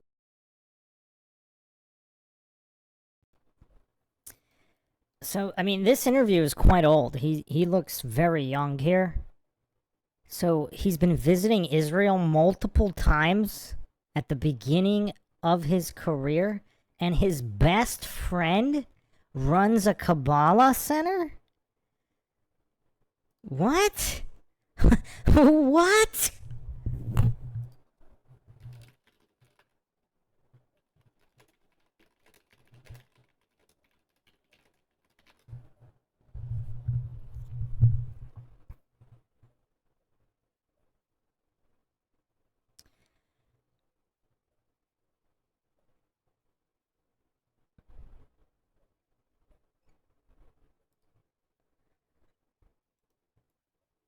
So I found this article from Huffington Post. Ashton Kutcher's best friend is a rabbi.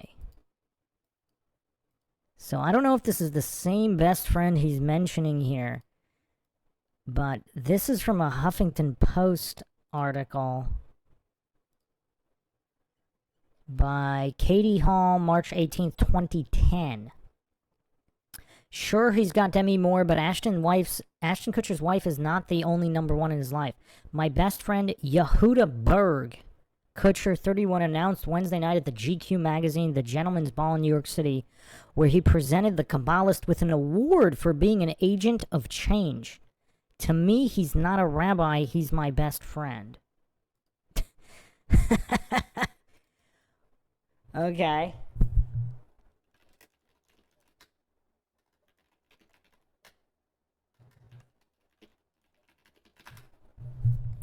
So, how did these two get introduced? So, that's an interesting question here. How is Ashton Kutcher's best friend a Kabbalist? A Kabbalist rabbi? Now, again, does it all go back to Jason Goldberg?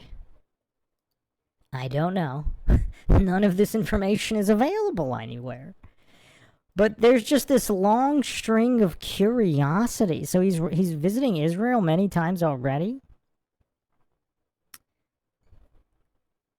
Kutcher went on to explain, if you truly want to change the world, you have to start by changing yourself. Berg taught me that, and it's been the most important lesson of my life. Though the star wouldn't specify how he's changed himself, the rabbi provided further explanation. We used to think change the world and eventually my life would be better, Berg said. But the truth is, if we change ourselves, the world would be better. As for an A-list relationship like Kutcher and Moore's, what does the rabbi believe to be the key to their success? There has to be an understanding of each other, says Berg, who also counts Madonna and Gwyneth Paltrow amongst his followers, and an understanding that we can be different, but we don't have to be apart. So this guy, I mean, this is quite curious. This is quite curious. So he's a Kabbalist. How early did he become a Kabbalist? How often does he visit Israel? Like, what is going on here?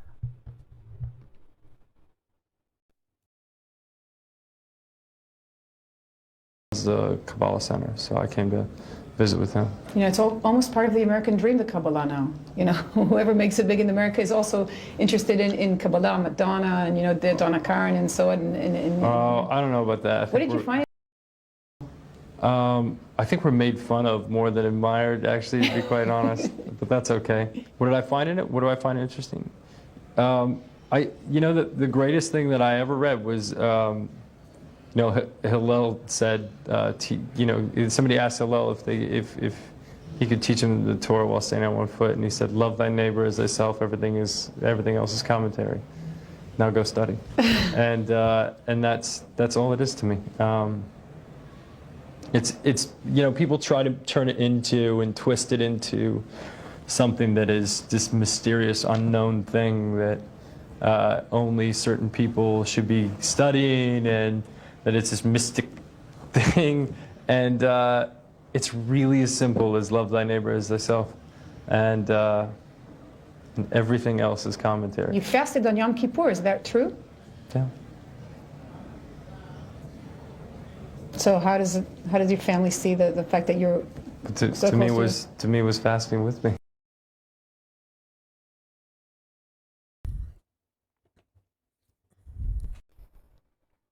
So you have Ashton Kutcher, self-admitted Kabbalist. His best friend is a Kabbalah rabbi, and he's visiting Israel quite frequently. I don't know, man. This is weird stuff. Weird stuff. So what else is interesting is, so he visited Israel and studied the Torah. His wife, Mila Kunis, stated that he, quote, taught me everything I never knew, end quote, about her religion, Judaism, although as of 2018, he has not converted. So this is curious. So his wife, Mila Kunis, who, am I assuming here, she practices Judaism?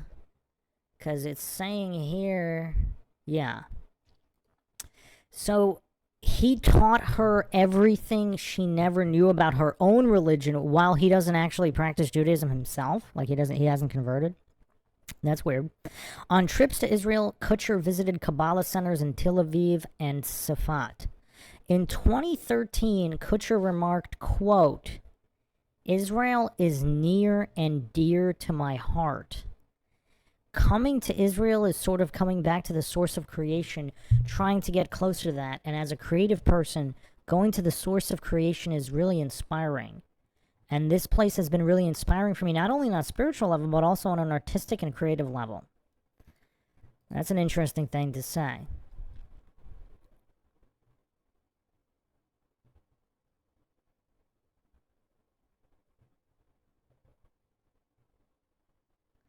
So this is kind of weird. This is really weird here. Because Kutcher is involved. I mean, let's... Okay, hold on a second.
So there's two tweets here.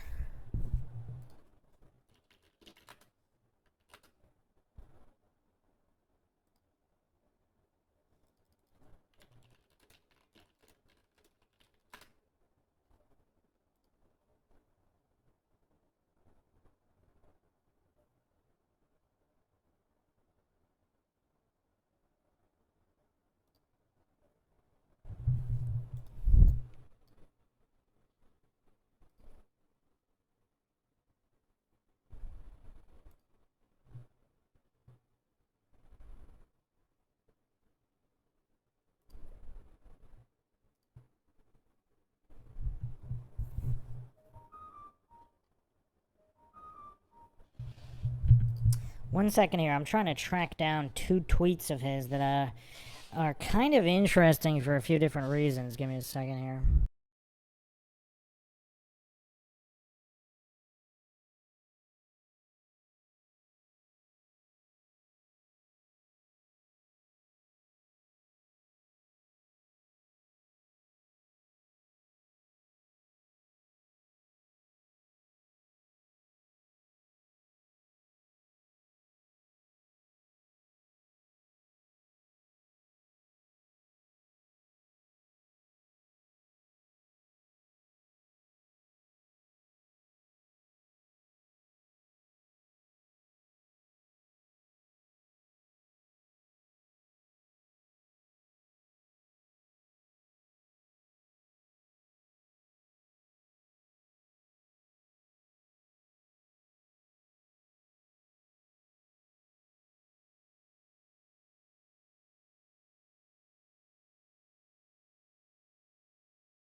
Yeah, for some reason, it's kind of hard to get a screenshot of this one particular tweet. I guess I'm sure he deleted it, but all right, let me just quote from an article. So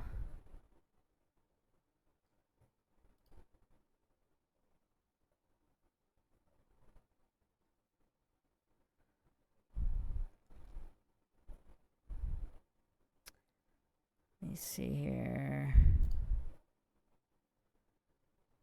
All right, so let me just quote an article so everybody knows. So this is Hollywood Reporter.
One second here, I got it on the screen.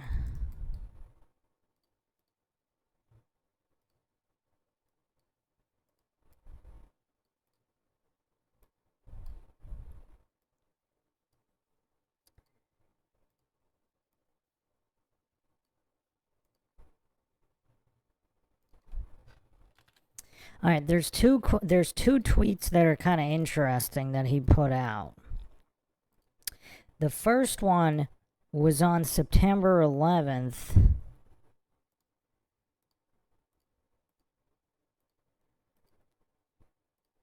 So this is 2011, 10-year anniversary. 9/11 remembrance. Ashton Kutcher tweeted, "This is without a doubt the greatest day of the year. Hello, football, my old friend. Let us mingle for the next 5 months. Hashtag NFL TY, hashtag Jesus." So on 9/11, on the 10th anniversary of 9/11, Ashton Kutcher tweeted, "This is without a doubt the greatest day of the year." It's curious, definitely curious. Now, just a few months later, the Sandusky situation was dropping, and this was his tweet on November 9th, 2011. "How do you fire Joe P.A.? Insult, no class. As a Hawkeye fan, I find it in poor taste." I mean, wow. And he got attacked for all of this, but those are just interesting tweets based on what he's been involved with.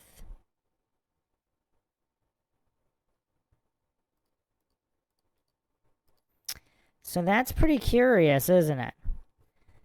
So they fired Joe Paterno. He called it in poor taste.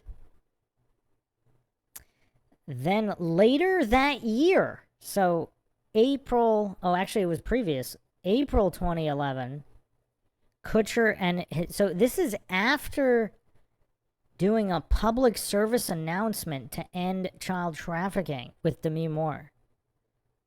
Kutcher claimed 100 to 300,000 American children were sold into slavery. This number was criticized by newspaper The Village Voice. Kutcher and others used a peer-reviewed study referring to minors at risk.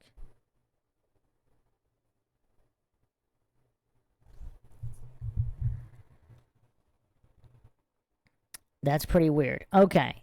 So now let's get into the issues, and they are quite substantial here. They are quite substantial. So first of all, who knows where Kutcher and Demi Moore... Well, actually, let's take a step back first. Let's go into here's the first mind shock here. Demi Moore says Ashton Kutcher hosted a party with Jenna and Barbara Bush doing bong hits. So, what is Ashton Kutcher's connections to the Bush family? I mean, that's a major curiosity as well.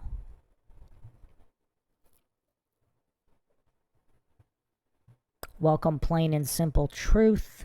Justin Johnson in here.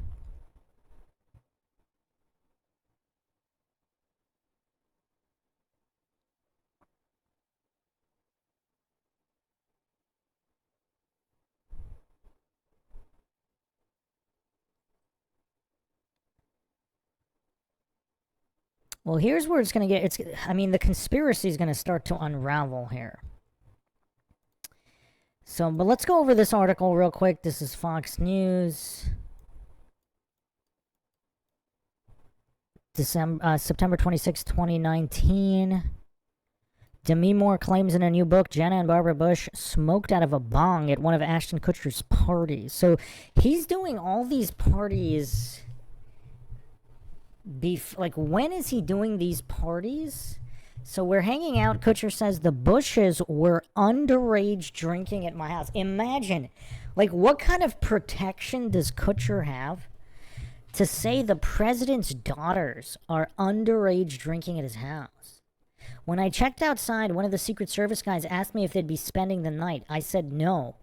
And then I go upstairs to see another friend. I can smell the green waiting out under his door. I open the door, there he is, smoking out the Bush twins on his hookah.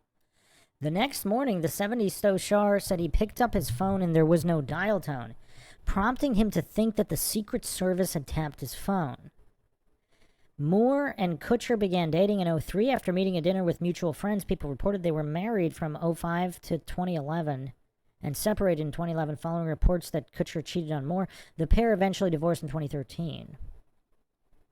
Moore talks about her ex's cheating in her book, also claims he pressured her into threesomes and encouraged her to break her sobriety.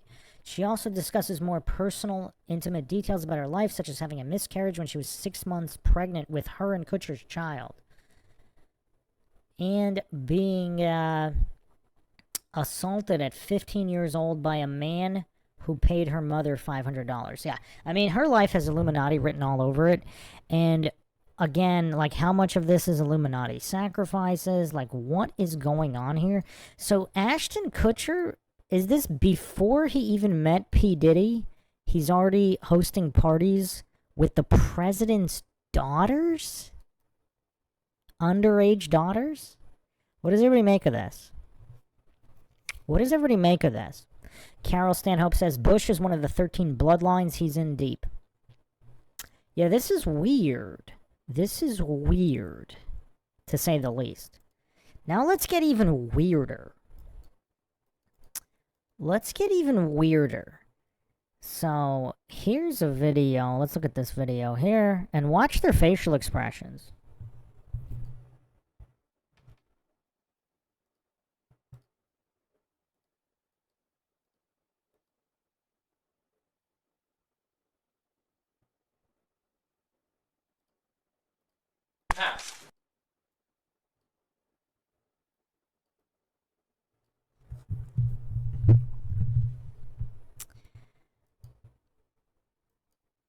And yeah, you're seeing this correctly. This is Kutcher and Demi Moore at the Clinton Global Initiative.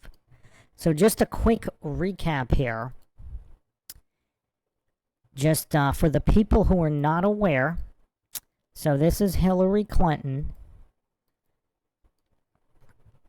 Quote from Jerry Zeifman, Democrat Watergate Committee supervisor over Hillary Clinton, chief counsel to the House Judiciary Committee. This is what he had to say about Hillary. She, quote, she was an unethical, dishonest lawyer. She conspired to violate the Constitution, the rules of the House, the rules of the committee, and the rules of confidentiality, end quote.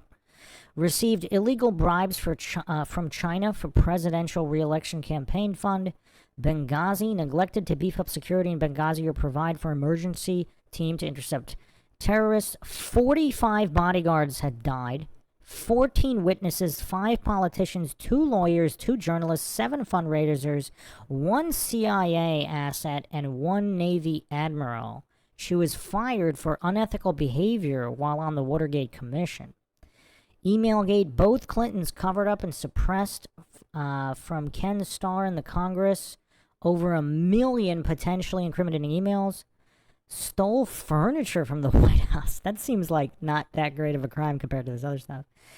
Filegate, illegally ordered up 900 FBI files, lied about being under sniper fire in Bosnia, instructed the Secretary of Commerce, Ken Brown, to illegally sell seats on Democrat trade missions, fired head of the White House travel office to give job to her friends, mastermind of the land fraud scheme Whitewater. This is actually just the tip of the iceberg. We obviously don't have time to get into the Clintons because that would be a many-hour podcast. But another interesting point here before we get to Ashton and Demi here.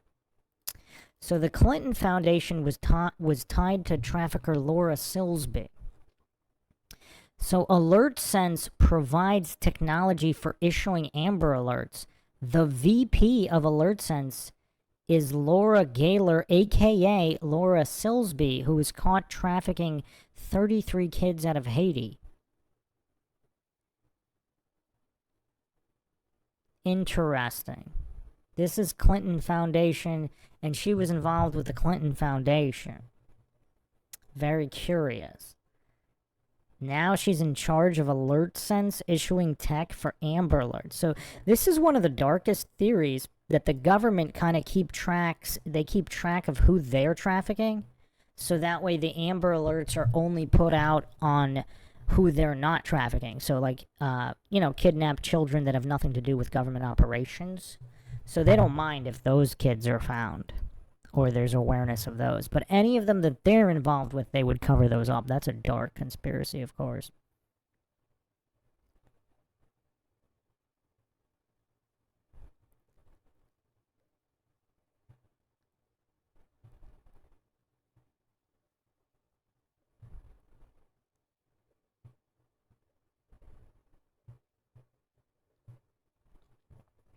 So let's get to, so this is where Ashton and Demi are choosing to speak at, the Clinton Global Initiative. So this is 2010, actually. This is 2010.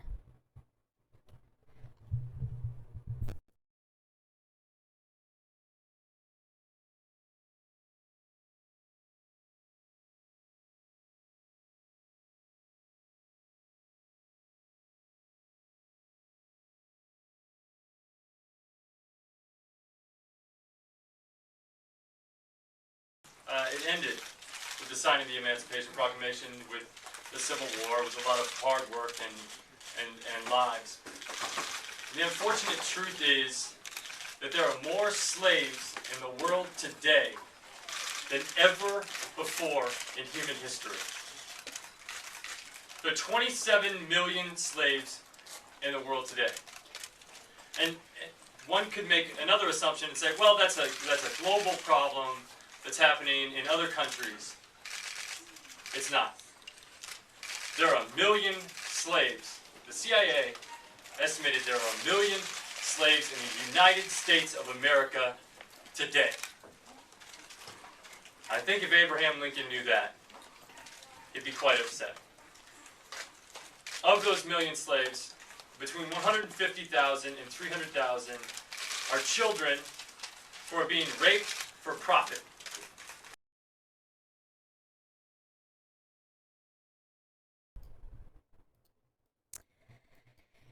So I wouldn't necessarily dispute Kutcher's stats here. He might have insider info by the people doing this who told him what the numbers were. So their numbers might be a lot more accurate than those critiquing the numbers and saying they're too high.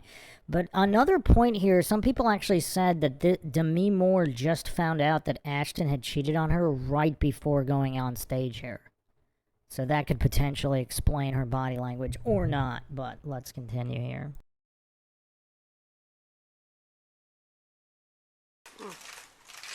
Me and I learned about this issue, this global epidemic, about a year ago. And we came to CGI with the goal of learning more about this issue, meeting with the experts of the modern day abolitionist movement to inform ourselves, educate ourselves so that we could do something about it. And the more we learned, the more we realized that there was no way that we could live in a world where this was taking place and not be doing something about it. So in January, we visited the United States-Mexico border with the United States State Department, where we met a girl who told us about how she was trafficked into the United States.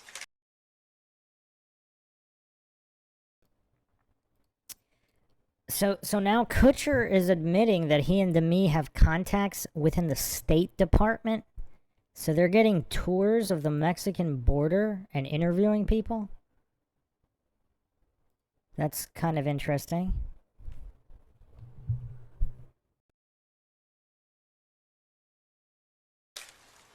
How she was taken into a field by her pimp and raped by 30 men on a trash bag. That's the day that we established our foundation, the DNA Foundation, which stands for the fundamental right to freedom for every person, because it's within our DNA. And so today, we return to the Clinton Global Initiative 1 year later.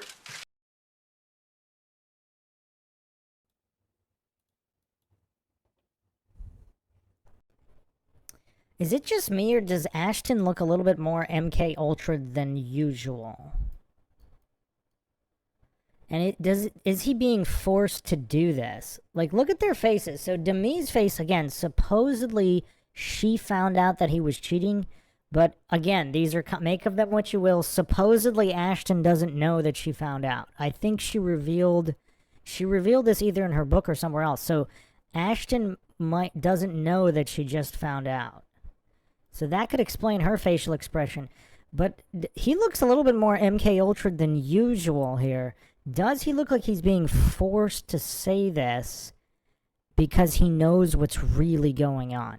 So this is at the Clinton Initiative, Global Initiative, again, the Clinton Foundation tied to trafficking, as well as many other things. So is this all a smokescreen cover just to control the narrative?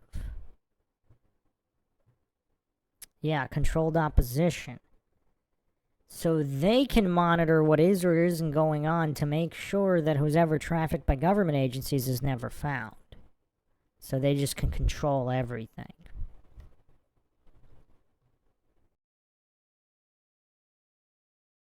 With commitment in this field.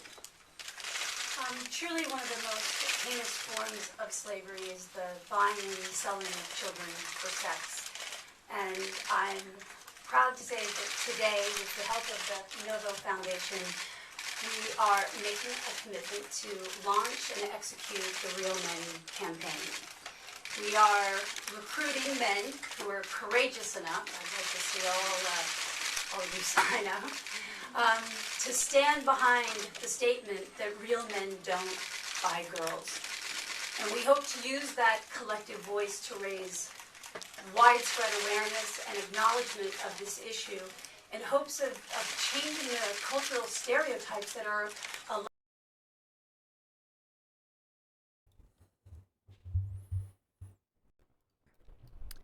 Is it just me, or does Ashton Kutcher look really guilty here? As his wife is talking about real men not buying girls. And you know what's curious? I mean, just look at the individuals that her husband is involved with as they're giving this speech.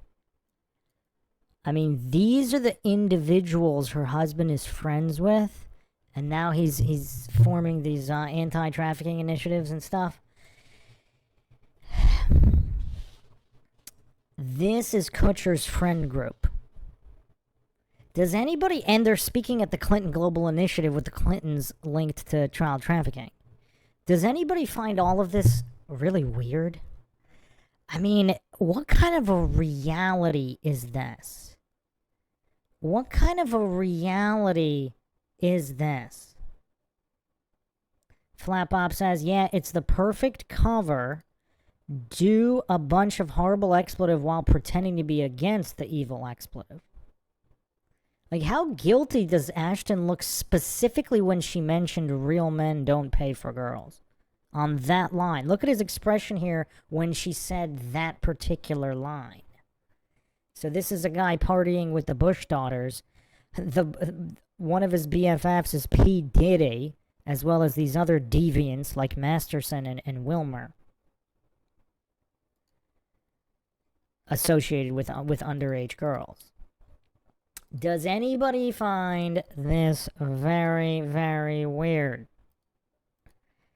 Now, Kutcher is also supposedly friends with Seth Green, who Isaac Cappy had a lot of allegations against Seth Green. If you haven't checked out the Isaac Cappy episode, it is not on YouTube, but it is on Rockfin. You could check out the MindShock Rockfin in the links. So, does anybody just find all of this strange? So he's saying firing a coach involved in the Sandusky scandal is poor taste. He hangs out with these deviants linked to exploiting underage people while pretending to be against all of it. Does anybody find this weird? Or is it just me?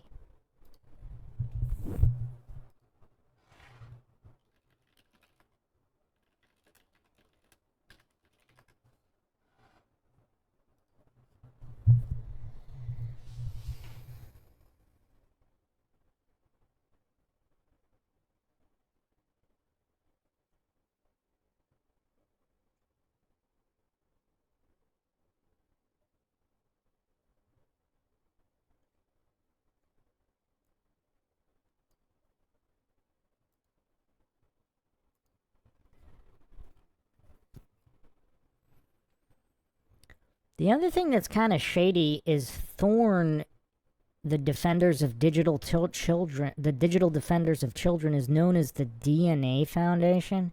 I mean, it's kind of ominous. It's like, does that have something to do with adrenochrome harvesting or something?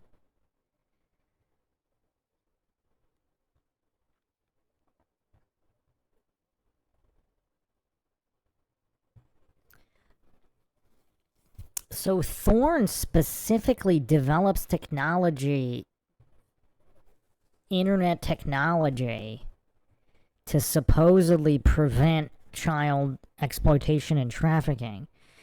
Now, obviously, the dark theory is that they're using this technology in order to perpetrate the crimes while pretending they're not and to cover it up. Now, whether that theory is true or not, even the most devout coincidence theorists and authority-worshipping cultists, you have to admit that that is a perfect cover. If you're pretending to be against what you're doing and you have the technological power to cover up what you're doing because you're actually using that to pretend to be preventing it.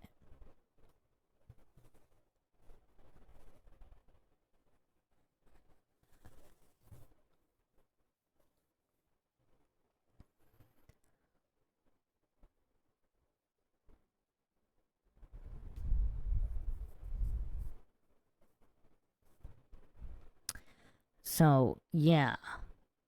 And Thorn is specifically partnered with the National Center for Missing and Exploited Children, which has a lot of other rabbit holes there on exactly what they're doing or not doing.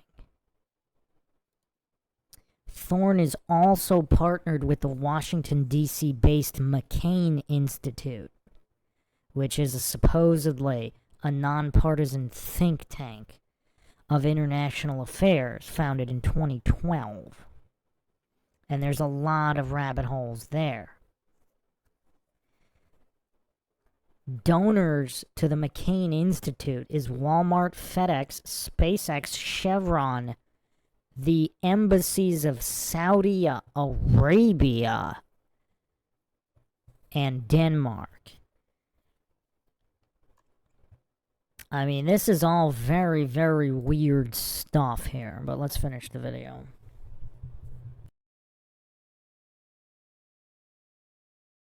Allowing for children to be sold for sex. The average age of entry into the commercial sex trade is 13 years old. 13 years old. I don't believe that any 13-year-old chooses to be a prostitute. And what's interesting is that most people believe that a prostitute is choosing to sell herself, when in fact, 75% are enslaved by their pimp. And while it's much more comfortable for us to think that this exists in other countries, the reality is we have to wake up.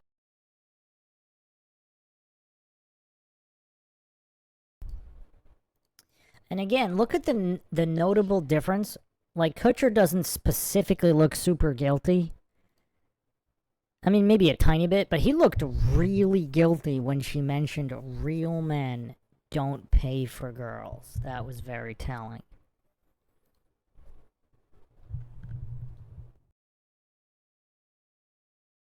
To what's happening in our own backyard. I met a lovely young woman who was taken from the streets, kidnapped at 11 years old, and made promises of ice cream and clothes and trinkets, as well as love and care and safety, only to find that she was given a mandate of having to turn over $1,500 a night by repeatedly being raped for profit. And if she didn't reach that quota, she was either put into a bathtub of ice or hit and beaten with whatever was nearby. She was lucky enough at 17 to step away from this life, but many are not. The trauma, the stigma, the general loss of their childhood leaves them broken. Demand is the motor that drives this industry, and with people engaging, as long as people engage in this illegal behavior, pimps will continue to make a profit. There's a statistic that says 1 in 5 men have engaged in the commercial sex trade. Real men protect, respect, love, and care for girls. Real men don't buy girls. So in addition to launching this advocacy campaign, we recently learned that 76% of the underage girls that are sold in the commercial sex trade are sold online. So upon learning this, we formed a coalition, an anti-trafficking tech task force that has been meeting on a regular basis in Silicon Valley. Companies that are involved include Twitter, Microsoft, Google, Facebook, and many other ISP providers. We have law enforcement officials that are helping us. We have government officials that are helping us. We're also partnering with NCMEC, the National Center for Missing and Exploited Children, in an effort to fortify their computing capacity. We are forming this. The purpose of this tech task force is to create technology solutions to end human trafficking online. And we believe that together we can create a trafficking-free internet. And that's our mission, that's our goal. And we're lucky enough to have a couple of our partners here today that can speak a little bit more about what it is that we're working on. So.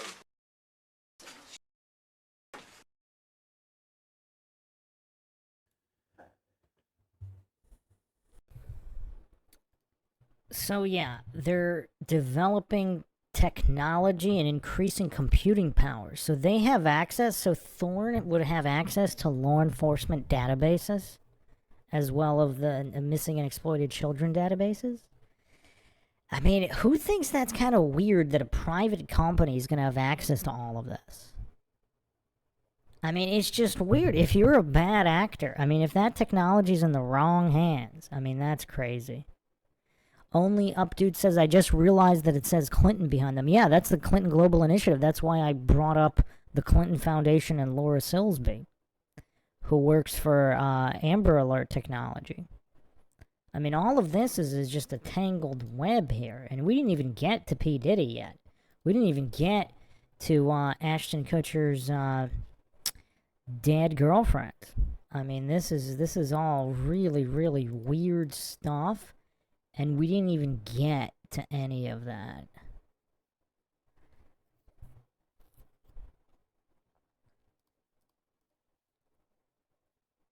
And I'm getting quite a bit of lag here. So we're going to have to make this one a two-parter. I mean, there's still a ton to go over, and we're already over 2 hours in. Carol says he's the poster child for conflict of interest. Yeah, I mean, there's so much more here. This is just scratching the surface, but I believe this photo is the one that tells the tale the most thus far of Kutcher. So he possibly has Mossad and CIA handlers. He's connected to Israel and Kabbalah. He came from almost out of nowhere to being this big-time producer. Which, I mean, how many other young actors who are, you know, not even carrying a show on their own, part of an ensemble cast, who are just, they start forming production companies just out of the gate? I mean, even Adam Sandler didn't do that until he had, like, some pretty decent success. He paid a certain amount of dues, whether it was manufactured rise or not. Kutcher appears not to have, so that's all very, very curious. But yeah, I'll do part 2 pretty soon, so we do have to finish this up because the receipts with him and P. Diddy are just incredible. But this is the guy, P. Diddy's BFF, who's speaking out against trafficking. Very curious. But thanks again, everybody, for joining us. If you find the podcast interesting and informative, you can donate to our PayPal. Just check the link in the description. Make sure you're subscribed, like, and share. This is Bruce McGuire signing off. Catch you guys next time.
Welcome to MINDSHOCK.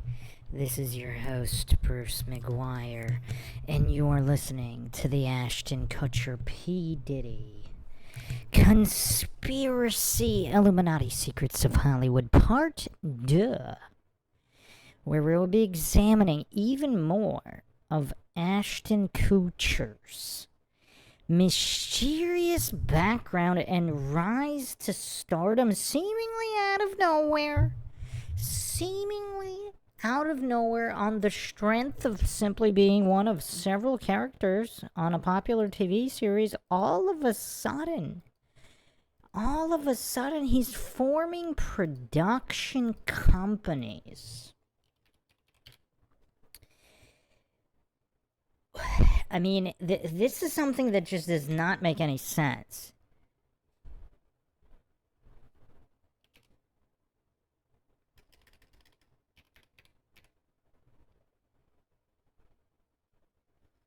I've tried to find as much as I could about Catalyst Media, and basically, Ashton Kutcher just somehow befriending this other guy who came out of nowhere in Hollywood, Jason Goldberg, and then all of a sudden they form Catalyst, and now he's a producer of reality TV series and movies, all while being this random young, incredibly young actor from Iowa.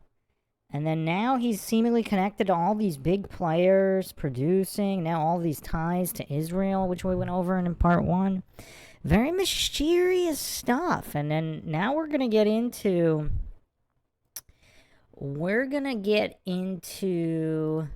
multiple ex-girlfriends who ended up dead. I mean, it's just really weird. I mean, how many people have had this many ex-girlfriends end up dead?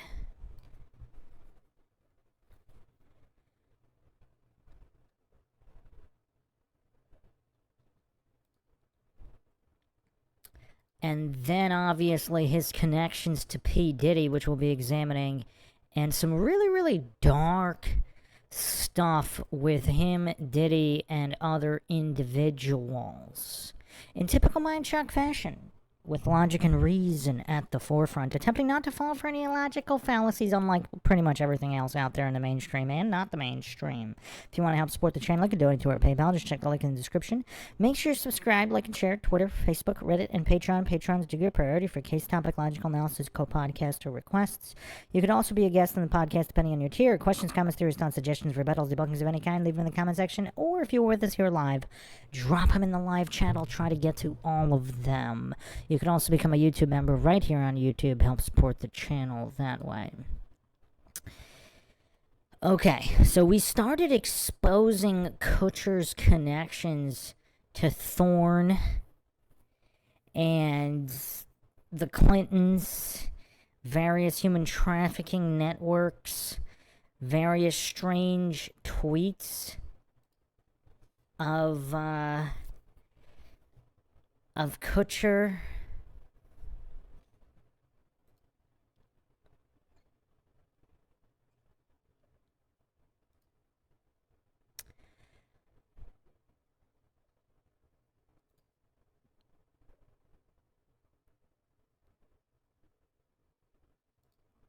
I mean, he's also said a lot of weird stuff, and before his connections to P. Diddy, perhaps some of this could be written off as just immature ramblings. Maybe, maybe not. I don't know. I have another clip here. Very, let's see here.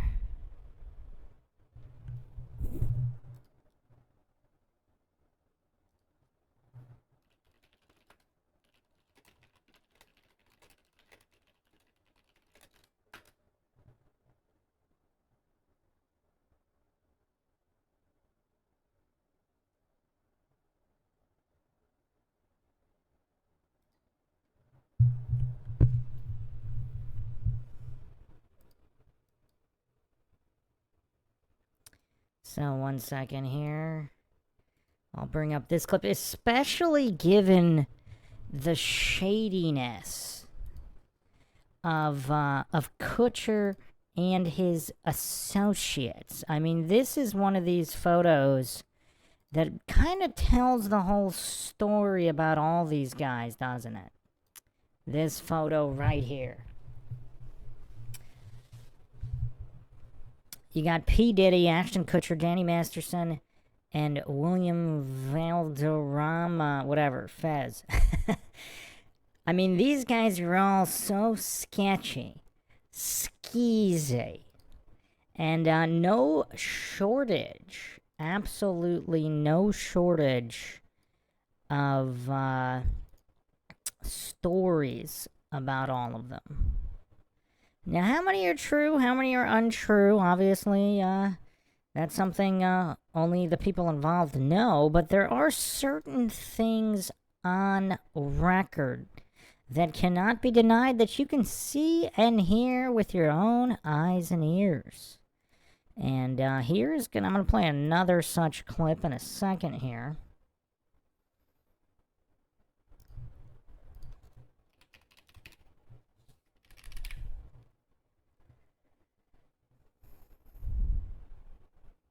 Expecting a lot of YouTube lag for this episode, of course.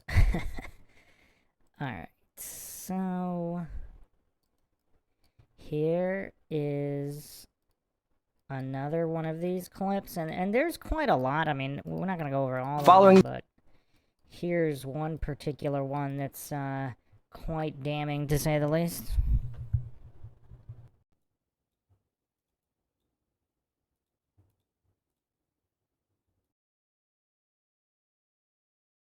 Danny Masterson are especially criticizing the actor for claiming that, quote, everyone was waiting for Hilary Duff to be 18 years old back in a 2003 interview.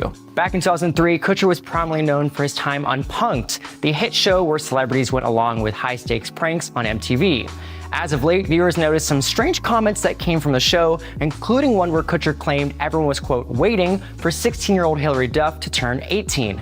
Hilary Duff is in Lizzie McGuire. She also has an album out. She's going to be in a movie called Cheaper by the Dozen. And she's one of the girls that we're all waiting for to turn 18, along with the Olsen twins.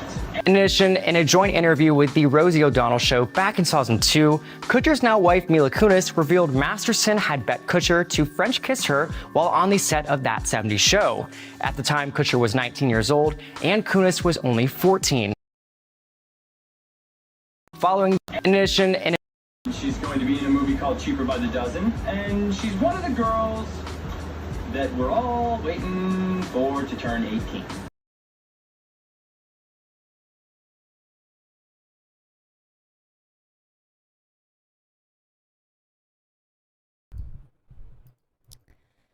I mean, that's a weird thing to say.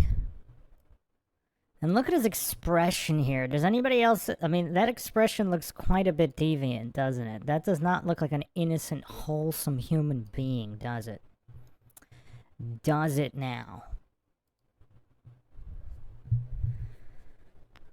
Welcome, Vlad B. Beacon of Truth Tarot, saying, it's crazy how many people are willing to be immortal. What do you mean by that?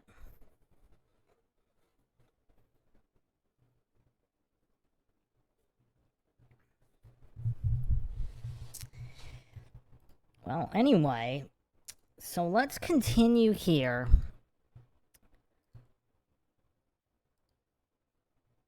So this 19-year-old is apparently kissing 14-year-olds on TV shows.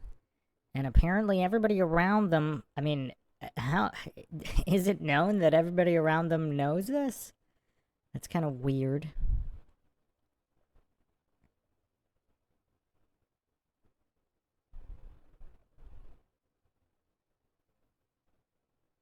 So, I mean, this gets really, really weird. So apparently, I mean, let's go to a write-up here. Let's do this backwards to see if we can make heads or tails of Kutcher and Masterson. So these guys are good friends. So let's look at this right here. So this 1 second here.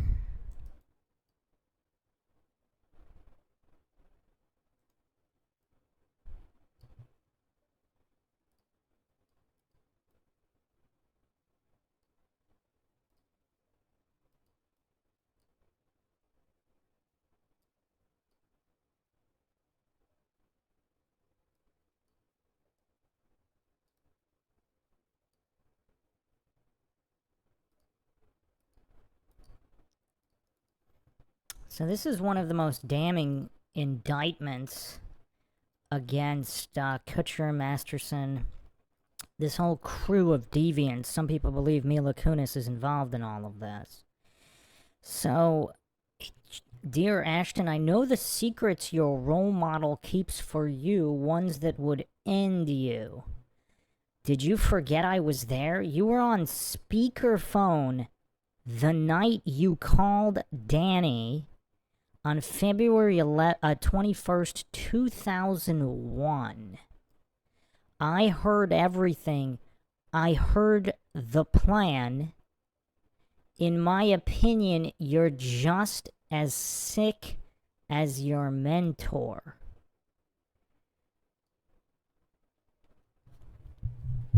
Dear Mila, I pray you begin to process what you experienced as a child on that set. Your old interviews are very telling. I encourage everyone to watch them and decide for yourself what you hear and see. Do so before they get scrubbed from the internet. I also know what happened in Toronto and after. Question: if that's what you view as a normal relationship with a big brother figure, then I feel very sad for you, and I hope you consider getting into therapy. You must all forget I was there the whole time for those first 5 years of that 70s show. I remember everything. So Ashton Kutcher goes to pick up. So February 21st, 2001.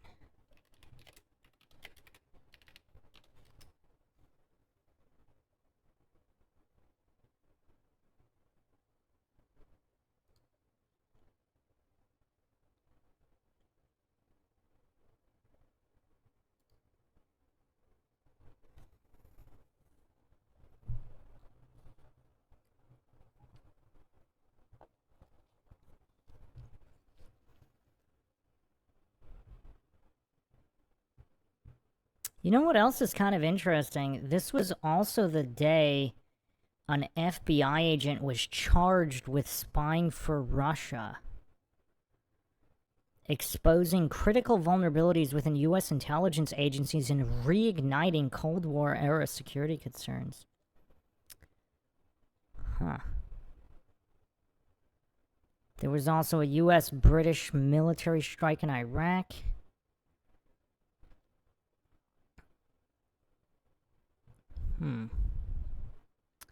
Interesting. Anyway, so apparently Ashton Kutcher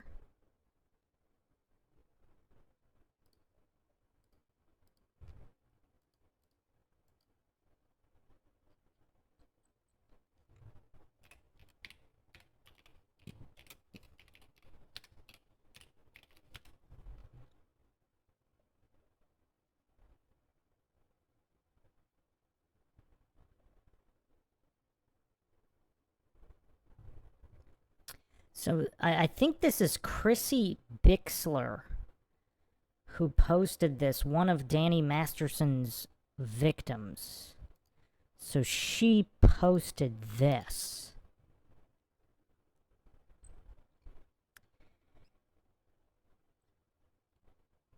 So apparently Ashton Kutcher shows up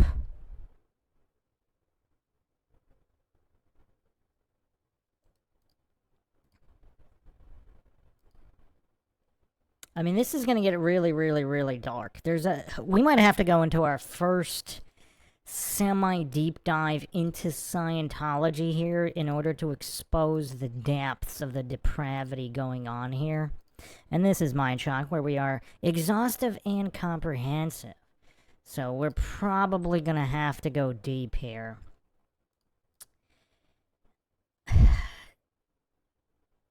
So he's going on a date with Ashley Ellerin. Supposedly he shows up, according to him, he doesn't find a body or anything. And he just leaves. But he apparently, he calls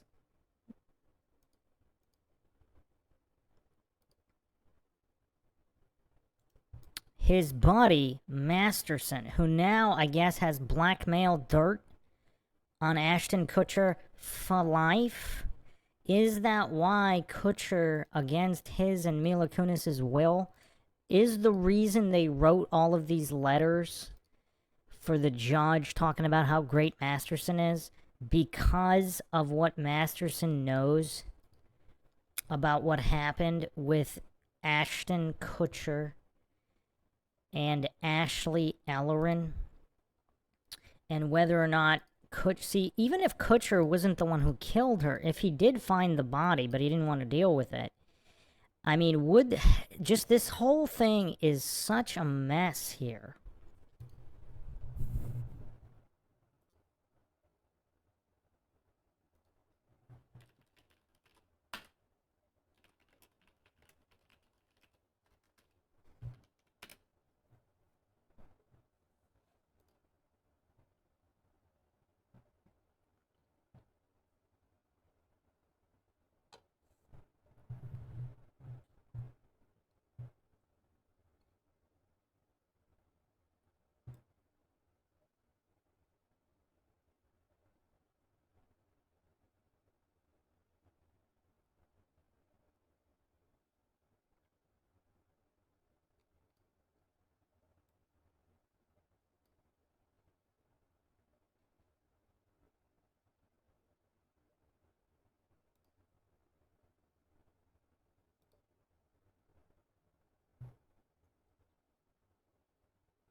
So apparently Mila Kunis lied about her age. So she was only 14 years old when she got the role for that 70s show.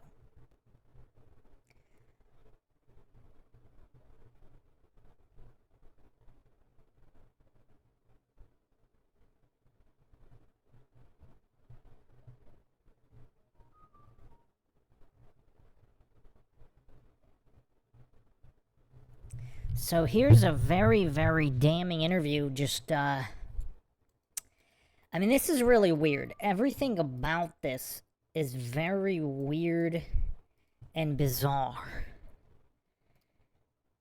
Yeah, before we get into the gruesome details of this murder, let's see what this early interview will reveal.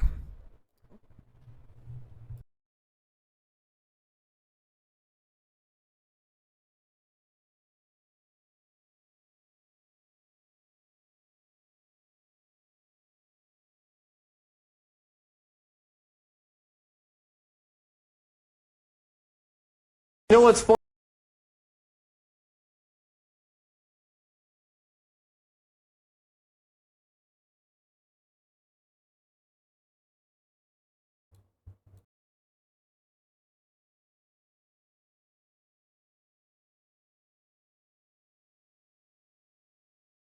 Is when she was 14 when we started the show. I was like 19, right? Right. And they're like, okay, you guys are going to be making out in this scene.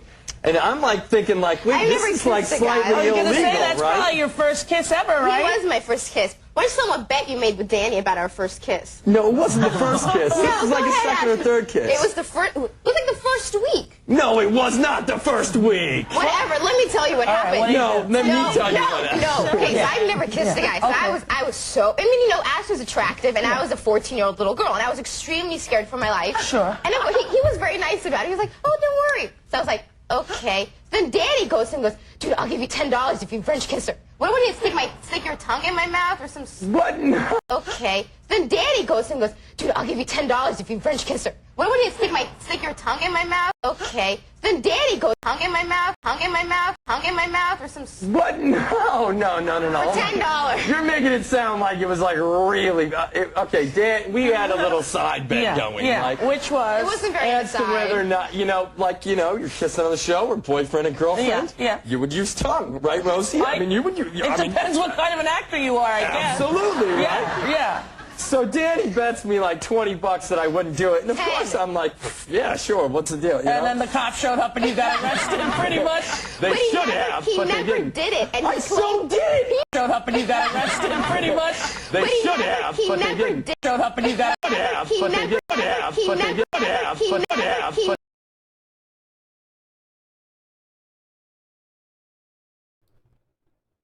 You know what's really weird about this whole thing? That's kind of a weird thing to say. They should have, but they didn't. They should have. Now, is he really trying to be funny here? Or, because he said that really quickly. As if he possibly might be referring to many other things that happened around that time before and or after.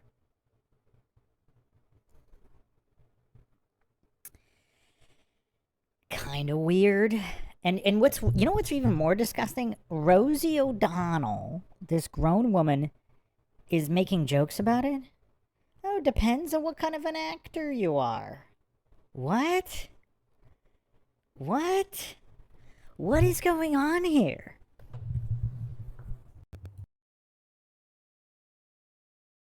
Never did it, and I so did. He I claims so to this day he did that. I swear.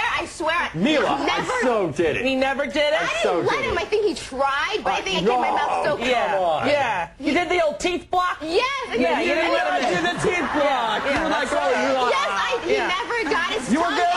excited. You didn't, Ashton. Just admit it. Dad, I swear. She's 14. She did it. You stop it. She would know that was not the first. You had turned 15 by then. No, she was 12, but I know it. There's a big difference. That 1 year makes the whole world change. All right, then. We're coming up with the guy who has a name that should have been chased for show business. Wilmer Vanderom.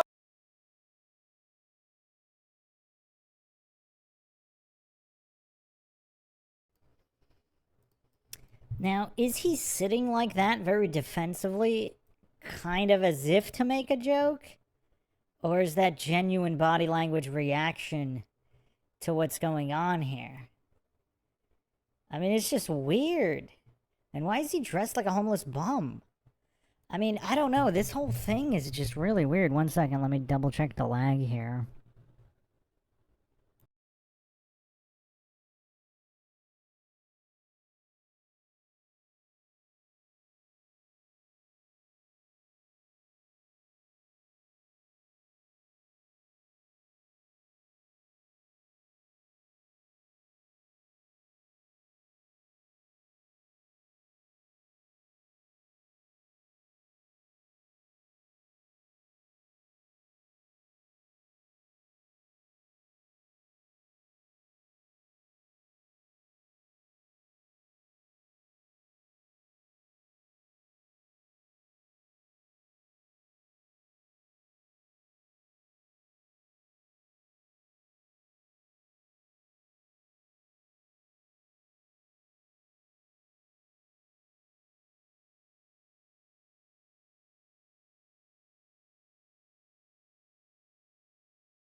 Okay.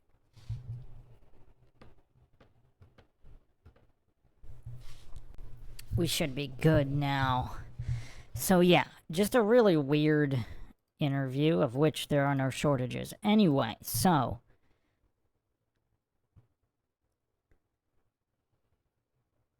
Yeah, Darth Mocker, nobody missed anything. I didn't say anything that entire stretch. I was just trying to fix the connection. Welcome back, Lord Zed. And Lord Zed, we were talking on the Michael Jordan versus Scottie Pippen debate. Apologies for the aside on this podcast. You also forgot to mention, which game was it? The one where Scottie Pippen just walked off the court and abandoned Jordan, and Jordan won anyway. So much for Jordan needing Scottie Pippen. I forgot about that game. Was that game? That might have been a game of 6. That might have been a critical game. Which game was that? You'd probably even know better than me. Yeah, I forgot which game that was. I think it was a critical game where Jordan had to...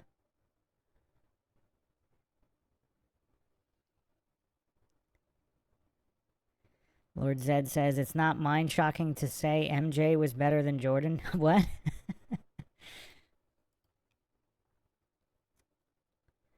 Do you know what I'm talking about, Lord Zed? Lord Zed says, I made a great mind-shocking argument against all odds. I don't think it really wasn't that great. I mean, I don't know if anybody could advocate for Scottie Pippen better than you did, but it wasn't, I don't think it was that great. All right, so anyway.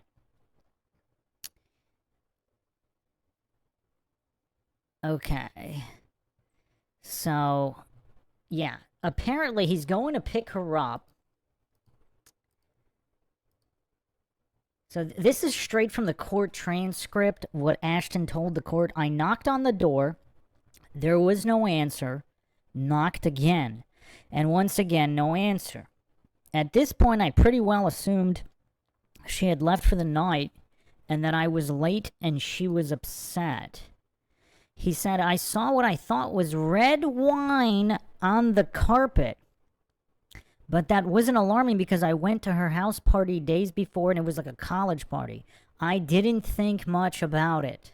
He added, I remember the next day after I heard about what happened, I went to the detectives and said, my fingerprints are on the door. I was freaking out. So what kind of, so did he just make up this entire wine story?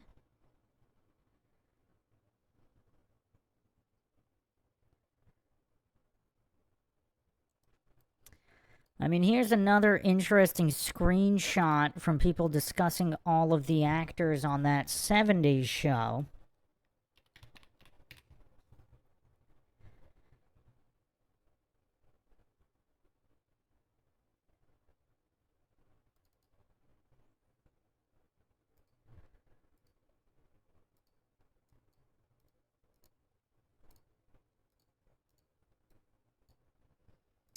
Ashton and Danny always treated Topher badly. Topher never liked Danny. I learned this while doing my reporting on the then allegations, now convictions against Danny. Finding out Topher Grace was always given expletive for not wanting to hang out with the rest of the cast outside of filming is kind of assuring me that he might be actually be a relatively decent person. Topher was bullied by Danny Masterson and isolated by most of the cast because Danny's like a cult leader. Danny hated Topher because Topher didn't bow to Danny like the other young castmates. I love Topher. If I so much as said hi to Topher, I would be given a scolding and then ignored by Danny. It broke my heart. He was the only guy on that set with integrity and a moral compass. That's my experience. I was there. Okay, so I wonder if she's also talking about the older, the actors that played the parents and the older actors that they didn't have. Like, how much did they know what was going on? So did they not have a moral compass?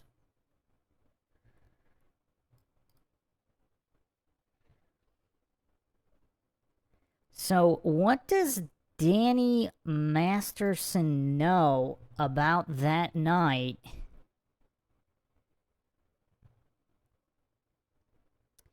when supposedly Ashton Kutcher went to pick up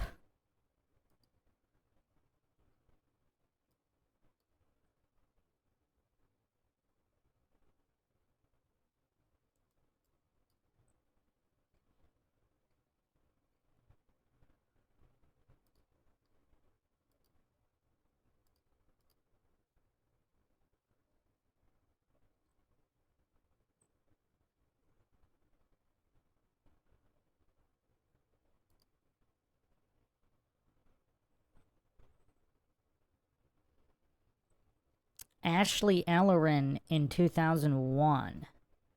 Other people are saying he might have known the other victims of Michael Gargillo, the Hollywood Ripper.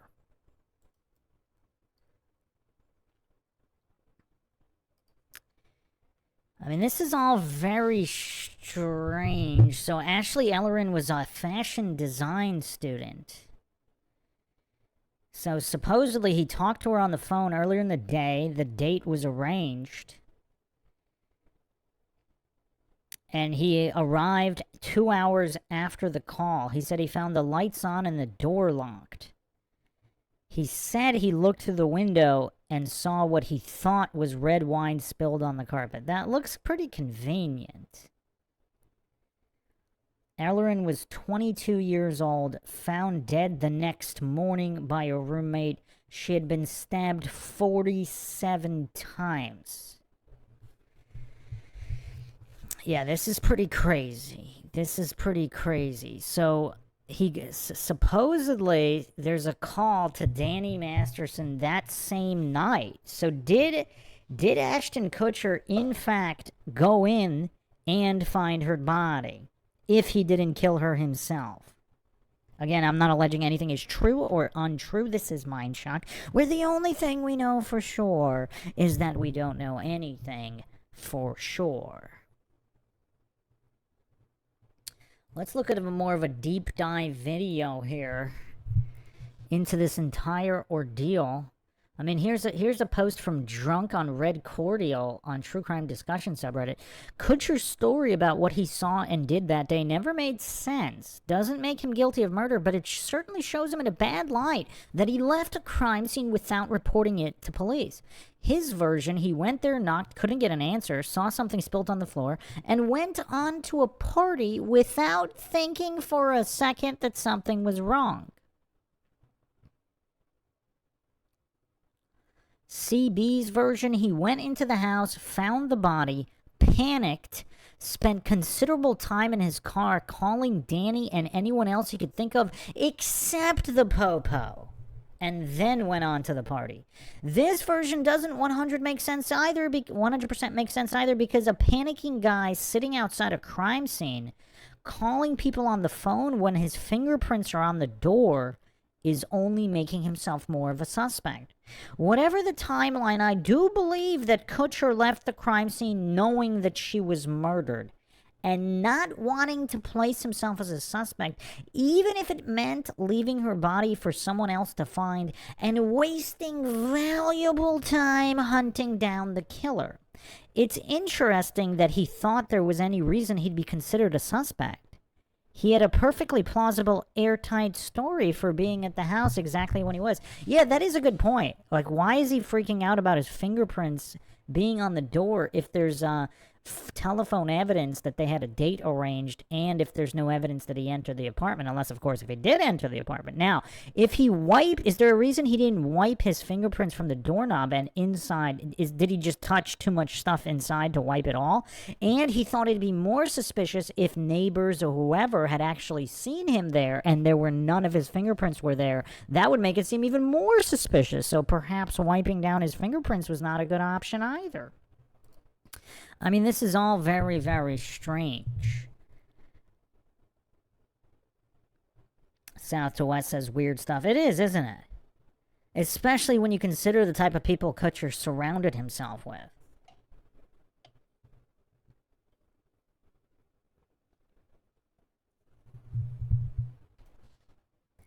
Flat Bob says, yeah, he lied. Liars do that. Lord Zed says, Kutcher is connected to Scientology. He is indeed. He is indeed. I mean, do all roads lead to Scientology? Some people allege that the LAPD is on Scientology payroll as well.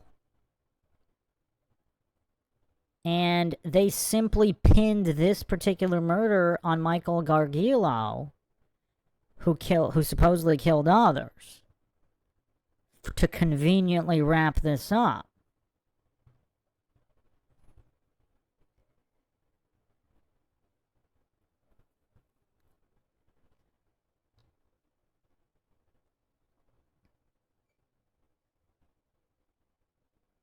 What's weird is that the other victims of Gargiulo were Gargiulo's neighbors. Ellerin was not one of his neighbors. So that's kind of weird, right? So that doesn't match his MO.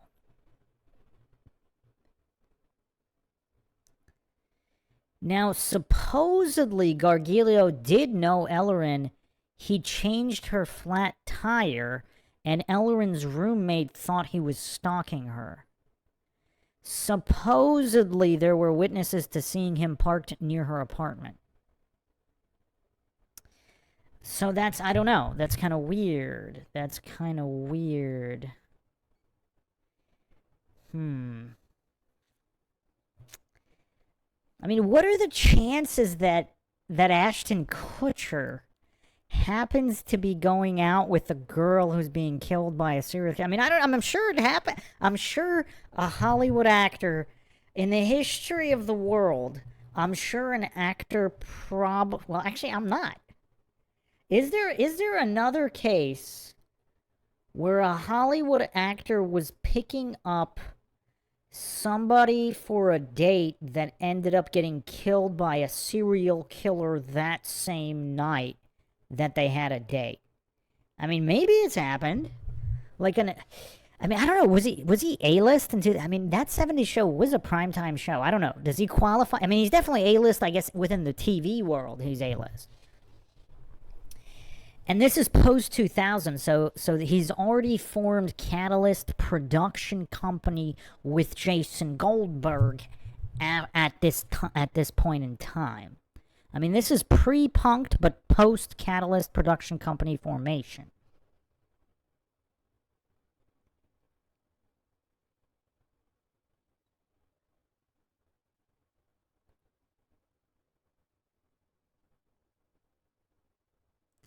Now, here's another interesting image of all of the victims.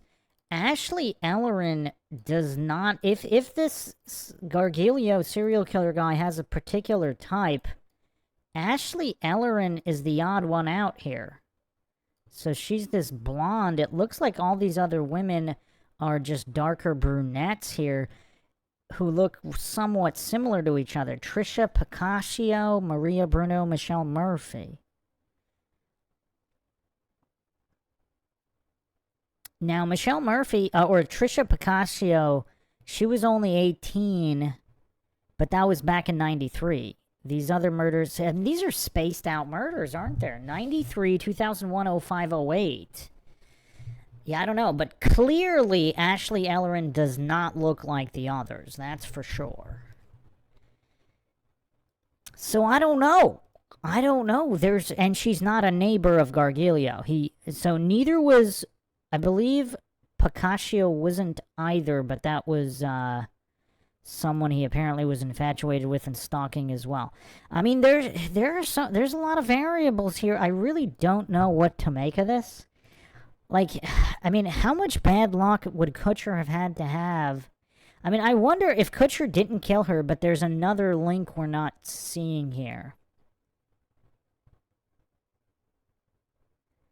So, other people analyzing the case said that there's no way to view spilled wine at the house from the vantage point that Kutcher claimed to have seen the spilled wine. Interesting.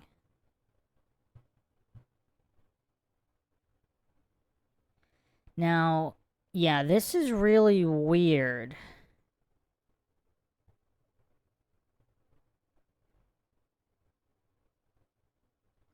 Apparently, there was also $300 in cash laid out in the apartment, and it was not taken. Now, that doesn't necessarily mean anything, but...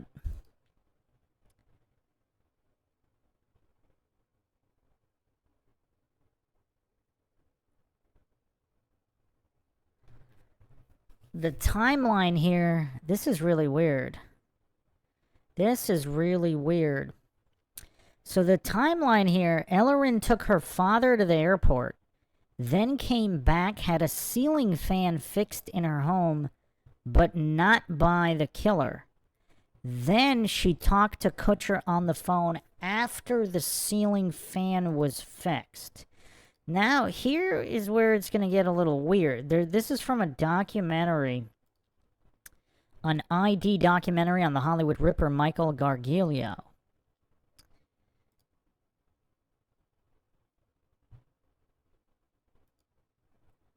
So she had supposedly consensual sex with another man just hours before she was murdered. It's claimed undercover cops were planted in the accused killer's jail cell for 48 hours to get him to confess. So she takes her father to the airport, gets back at 5 o'clock, has a ceiling fan fixed, then has consensual sex with another man, then she's murdered, then Kutcher happens to be late, but ends up leaving, so he's claimed he's late.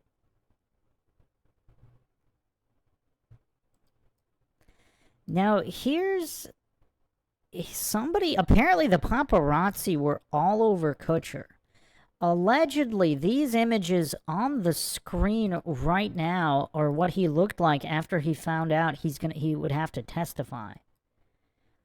The caption here, Ashton Kutcher was seen looking downcast on Wednesday, just hours after it was revealed he would be called to testify in his ex-girlfriend's murder trial.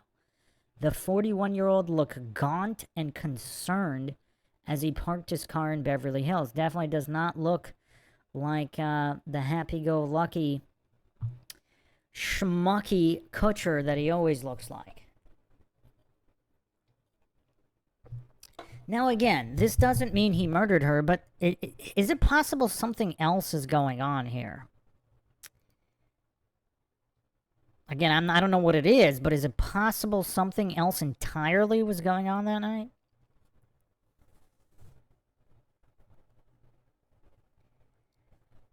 Some people believe that it's weird that he was never considered as a suspect and he only had to testify as a witness, and he still looked really concerned about it.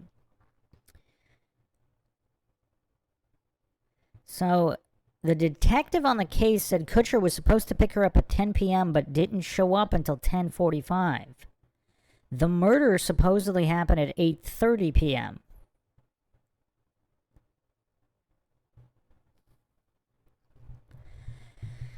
But according to Kutcher's testimony, so there's conflicting information being given by the detectives and Kutcher's own testimony. Kutcher's own testimony states, quote, "We had sort of set up a plan to meet at 8 to have dinner or drinks," he testified. When Kutcher realized he's going to be late, he called Ellerin at 8:24 p.m. After informing her that he was running behind, she said she would blow dry her hair. It was the last time he would ever speak to her.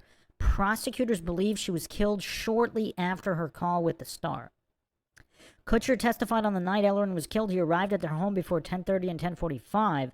He knocked on the door. No one answered. There were lights on, so he tried the door. It was locked. "I assumed she had left for the night and I was late and she was upset," he testified. "I just assumed she had gone out with her friend and bailed." So that's kind of weird why he would be making all these panicked phone calls, if that's what he just assumed. Also, does the reason all of this bothers him is because he kind of blames himself for her death, as if he weren't late, if he showed up at 8, she'd still be alive because they would have gone out? Is this just all some kind of guilt on his part if he's completely innocent? But none of this really makes any sense either way.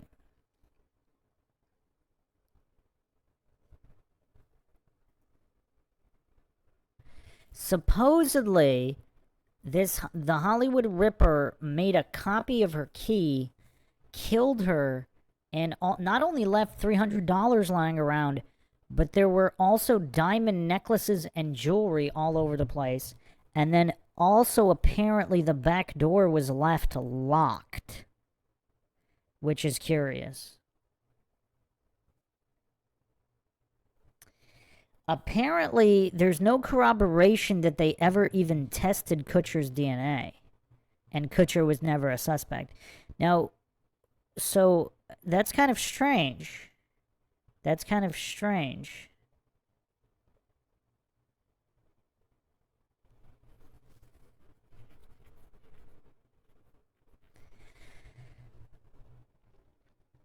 Supposedly, she was very vigilant about locking doors and windows.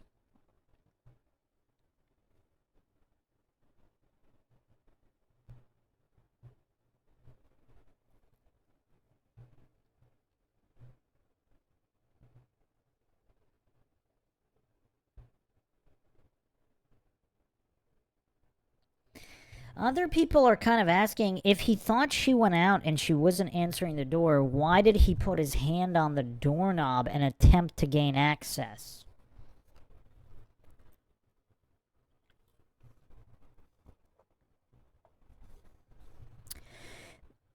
The Hollywood Ripper's defense attorney said only 4 people had keys to the apartment: Ellerin, her roommate, her former roommate, and Durbin. He said the apartment manager was going to be an important witness in the case. Nardoni insisted that there is no physical evidence in the Ellerin murder linking to Gargillo. There are no fingerprints identifiable to Mr. Gargillo from the body of Ashley Ellerin. There is no DNA identifiable to Mr. Gargillo, he said. He also argued there is no physical evidence against his client in the murder of Maria Bruno on December 1st, 2005, another woman he's accused of killing. Now, supposedly there was DNA evidence eventually so-called discovered or found. Was that planted, or were labels changed in the laboratory by LAPD?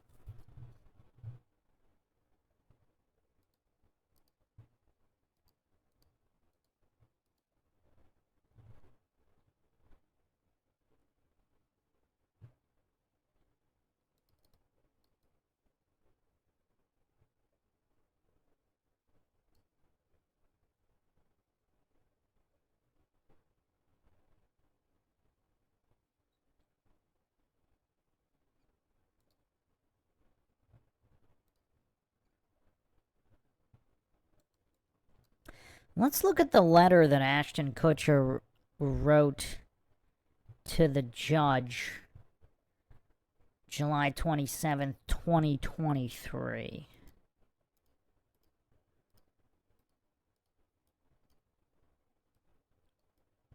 My name is Ashton Kutcher. I'm an actor, inventor, philanthropist, more importantly, a father. I met Danny Masterson when I was 20 years old in 1998. So a 22-year-old, just out of nowhere, is making major Hollywood production companies with Jason Goldberg. That's crazy in 2000. So he just 2 years after arriving in Hollyweird, this guy just skyrockets to the big time. It's kind of weird. He instantly became a friend, dedicated coworker, and a role model to me. He has remained as such for 25 years. As a friend, Danny has been nothing but a positive influence on me. He's an extraordinary, honest, and intentional human being. Over a 25-year relationship, I don't ever recall him lying to me. So he's been honest about all the deviancy. He's taught me about being direct and confronting issues in life and relationships head on, resolving them and moving forward. Danny is a person that is consistently there for you when you need him. We've traveled around the world together, raised our daughters together, and shared countless family moments. Not only is he a good friend to me, I've witnessed him to be a good friend to others and the kind of brother others would be lucky to have. As a role model, Danny has consistently been an excellent one. I attribute not falling into the typical Hollywood life of drugs directly to Danny. Any time that we were to meet someone or interact with somebody who was on drugs or did drugs, he made it clear that wouldn't be a good person to be friends with. What is this, just like adulting 101? And for me, that was an implication that if I were to do drugs, he wouldn't want to be friends with me, which is something I would never want to risk or jeopardize. I am grateful to him for that positive peer pressure. He also, I would like to think of what kind of letter Ashton would write for P. Diddy. He also set an extraordinary standard around how you treat other people. There was an incident where we were at a pizza parlor. Uh-oh, there goes the pizza drop. And a belligerent man entered who was berating his girlfriend. We had never met or seen these people before, but Danny was the first person to jump to the defense of the girl. It was an incident he didn't have to get involved with, but proactively chose to. Who thinks this is a made-up story? Because the way the man was behaving was not right. He has always treated people with decency, equality, and generosity. After 9/11, Danny was a huge advocate for the support of firefighters affected by the event, rallying his friends and coworkers to pitch in however they could. Danny had a daughter a year before I had mine. He set a standard of being a hands-on dad. That sounds kind of weird. That's a weird way to phrase that, isn't it? We have spent countless hours together with our kids, and he is among few people that I would trust to be alone with my son and daughter. Why is he even bringing that up? Like, why is it necessary? Think about the psychology of this. Why is it necessary to mention that you would trust them to be alone with your children? That's weird. You would say you would trust them with your children, maybe. But he's specifically talking about being alone with his son. That's really weird. He's also a dedicated and loyal husband with unwavering commitment to his wife. I mean, the Freudian slips here are pretty incredible. We've spent hundreds of hours working together. Danny takes his job seriously. He's kind, courteous, hardworking. He treated everyone from the grips to the teamsters to the actors to the caterers as equals. He showed up on time all the time and always pulled his weight. We have also traveled around the world together promoting our work. I can honestly say that no matter where we were or who we were with, I never saw my friend be anything other than the guy I have described. So if he's claiming this guy never lied to him, so he's saying all the victims are lying? Like, how does he think this letter is going to be interpreted? I mean, it's just weird. And the Freudian slips, like, why does he think it's necessary to mention that he's one of the Masterson would be one of the few people he would trust with his to be alone with his children specifically? I mean, this is really weird.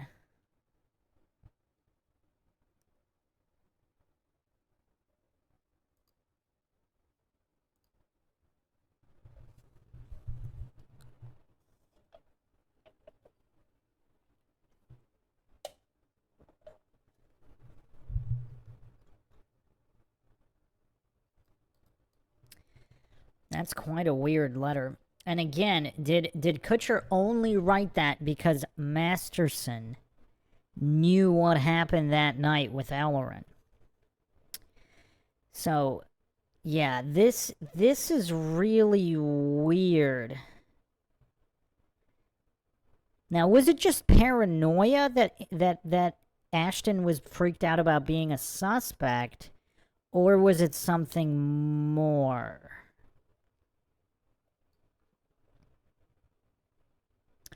So they didn't arrest the Hollywood Ripper until 2008. So 7 years later after this, that if Ashton had entered the apartment, he entered the home and then just ran away because he didn't want to be involved, that could have potentially, and we don't even know, I mean, supposedly this was, they convicted the real killer, but I mean, do we even know? Is it possible Kutcher and the Ripper are both not responsible for the murder? So there was no suspect for 7 years. So it's not like the cops had anybody other than Kutcher anyway. So it's kind of weird looking at it from this kind of timeline. It's just really weird.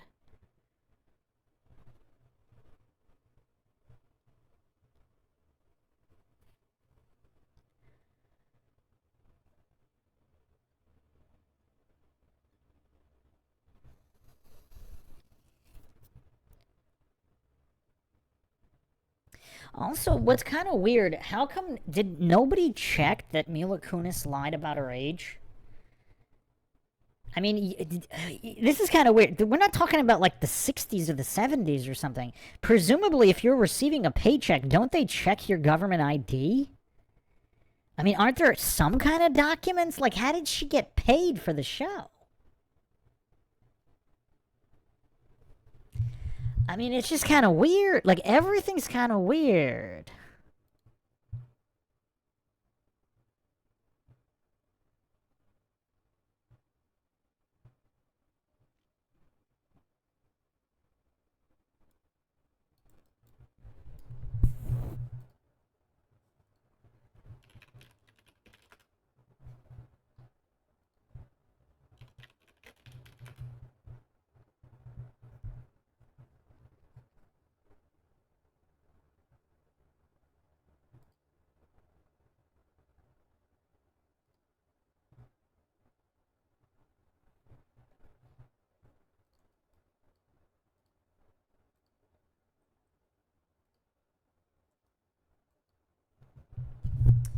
I mean, there's just so many weird things here that don't add up at all.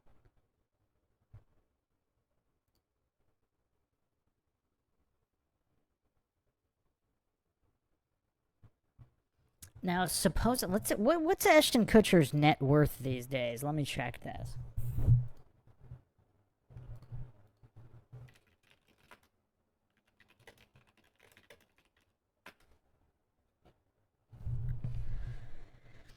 So, as of 2025, supposedly his estimated net worth is $200 million. So he's 1/5 of a billionaire now. That's kind of weird.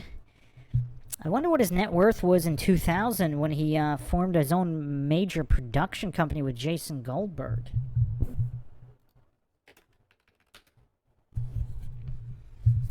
So his net worth... Wow. So his net worth in 1999 was 1.5 million, and in 2000 it was 3.495 million. Interesting. These are all estimates, of course. I mean, how many actors even get to 200 million, especially if they're not these major A-list blockbuster actors like Tom Cruise? Well, let's see what Tom Cruise's net worth is, just for comparison.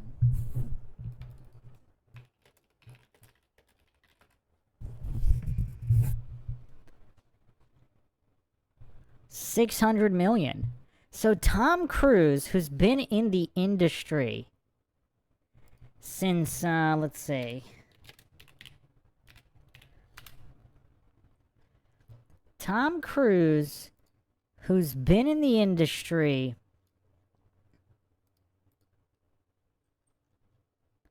since 1981, only has 3 times more net worth than this young guy who started in 98? This is kind of weird. That's kind of weird. Yeah, I don't know. Nothing about Ashton Kutcher seems organic in any way.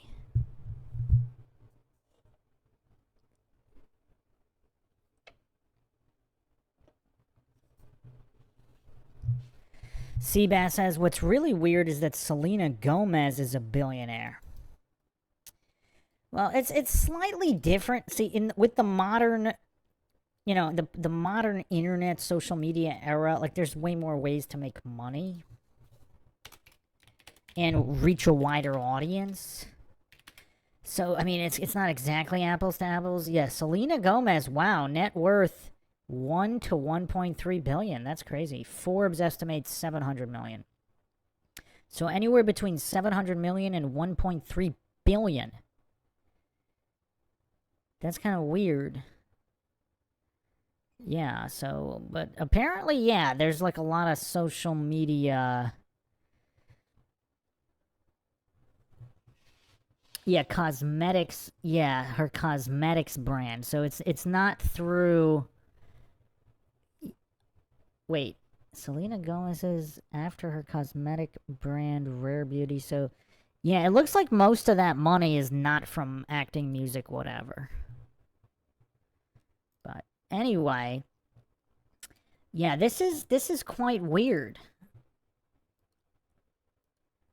This is definitely quite weird.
Alright, so, yeah, let's take a look at this video here.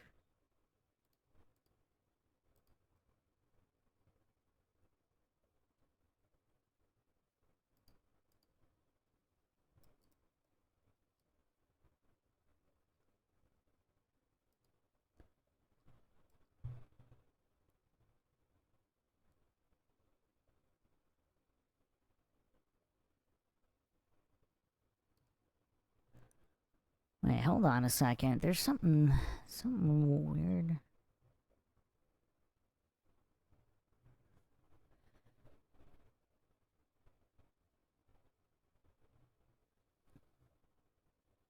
This is weird. Yeah, so yeah, and also, yeah, obviously,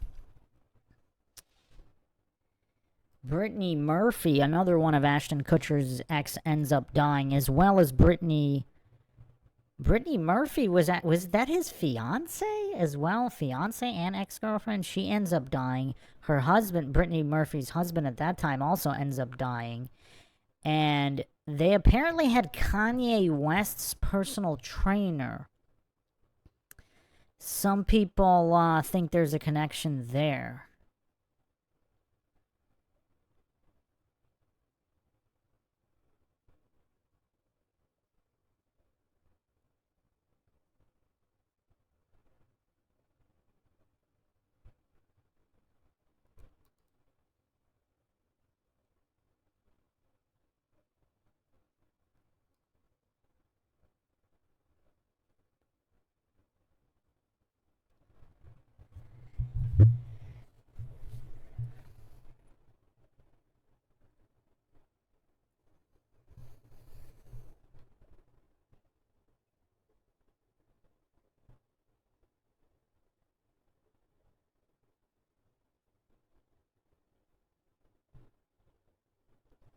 Here's a quote from Robert Blake, who went on a trial for murdering his wife and acquitted.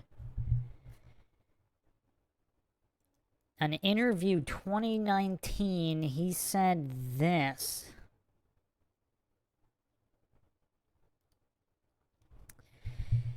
Let me tell you about Hollywood. When something bad has to happen, like a husband or a wife has to be eliminated, or an executive has to be eliminated, and believe me, show business does a lot of strange things that happen.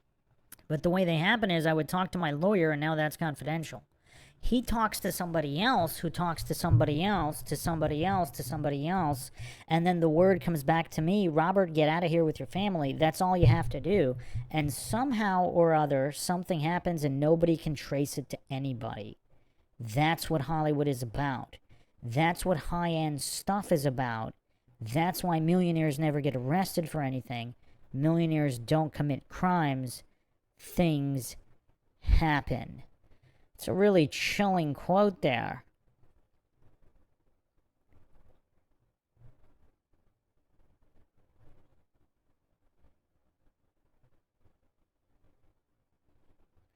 Some people also think that some people are postulating that this was Kutcher's Illuminati initiation ritual.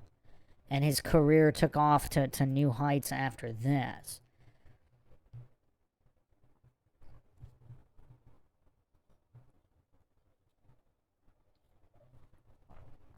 Now, here's a curiosity. So,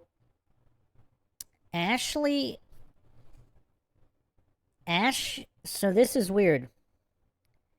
They were all, so Ashton's friend group, Masterson's Scientology buddies, including Danny Masterson's victims, they were partying at Ashley Ellerin's.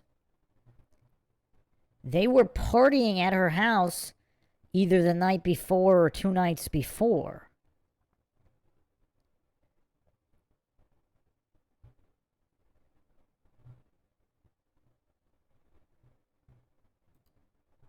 So that's curious.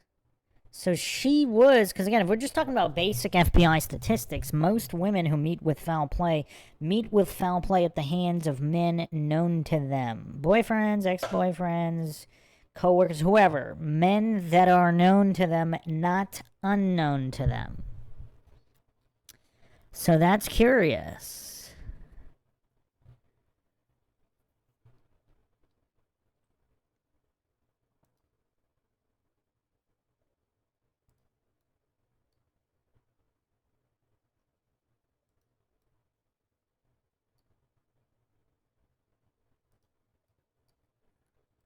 I got one video to watch on this matter. We'll go through some more details here.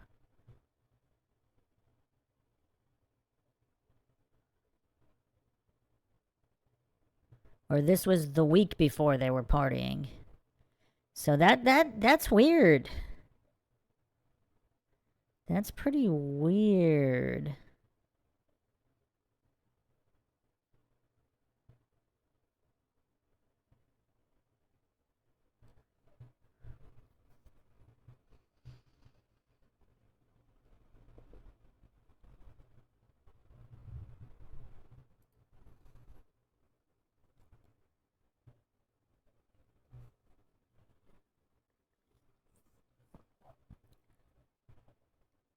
Kutcher was 23 years old at this time.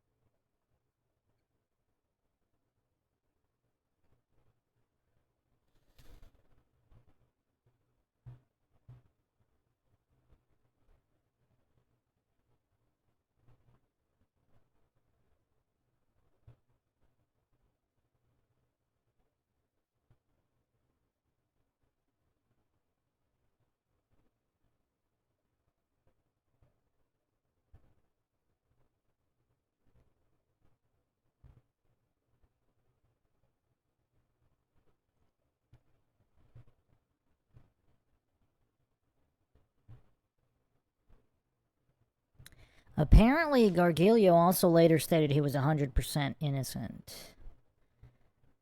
And supposedly he did confess after the initial 48 hours of undercover agents in his cell. And who knows what those undercover agents were doing. Obviously, false confessions, one of the leading causes of wrongful convictions.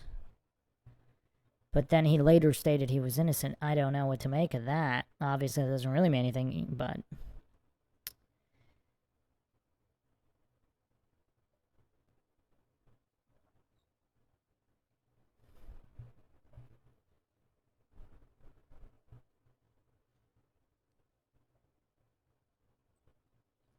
But apparently this is all connected to a Scientology circle.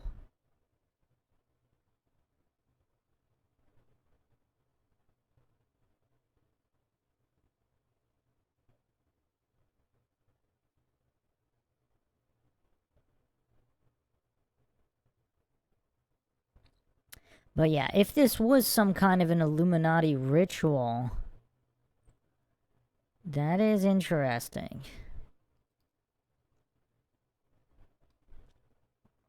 So let's watch this video.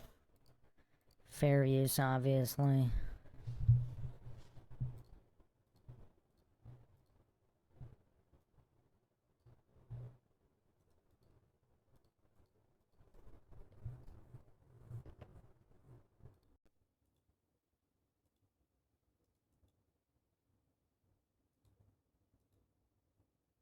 Ron, where are you?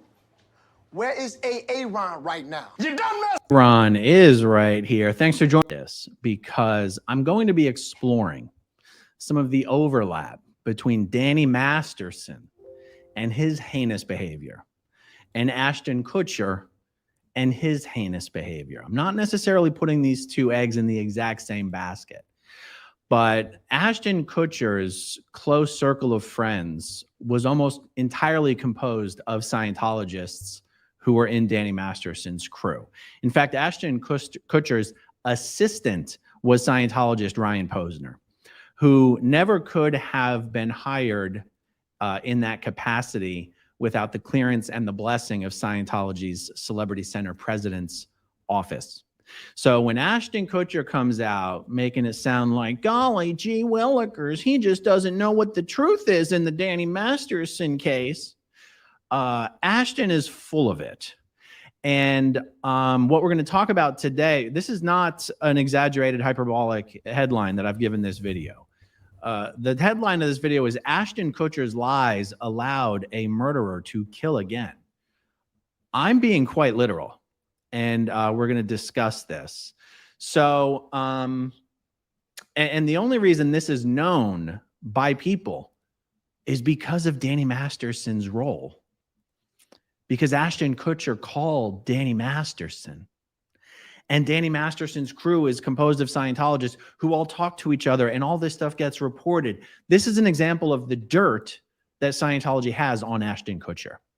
So let me share this screen with you guys. Let me see. Is this the best way to share it? Okay. Ashton Kutcher testifies.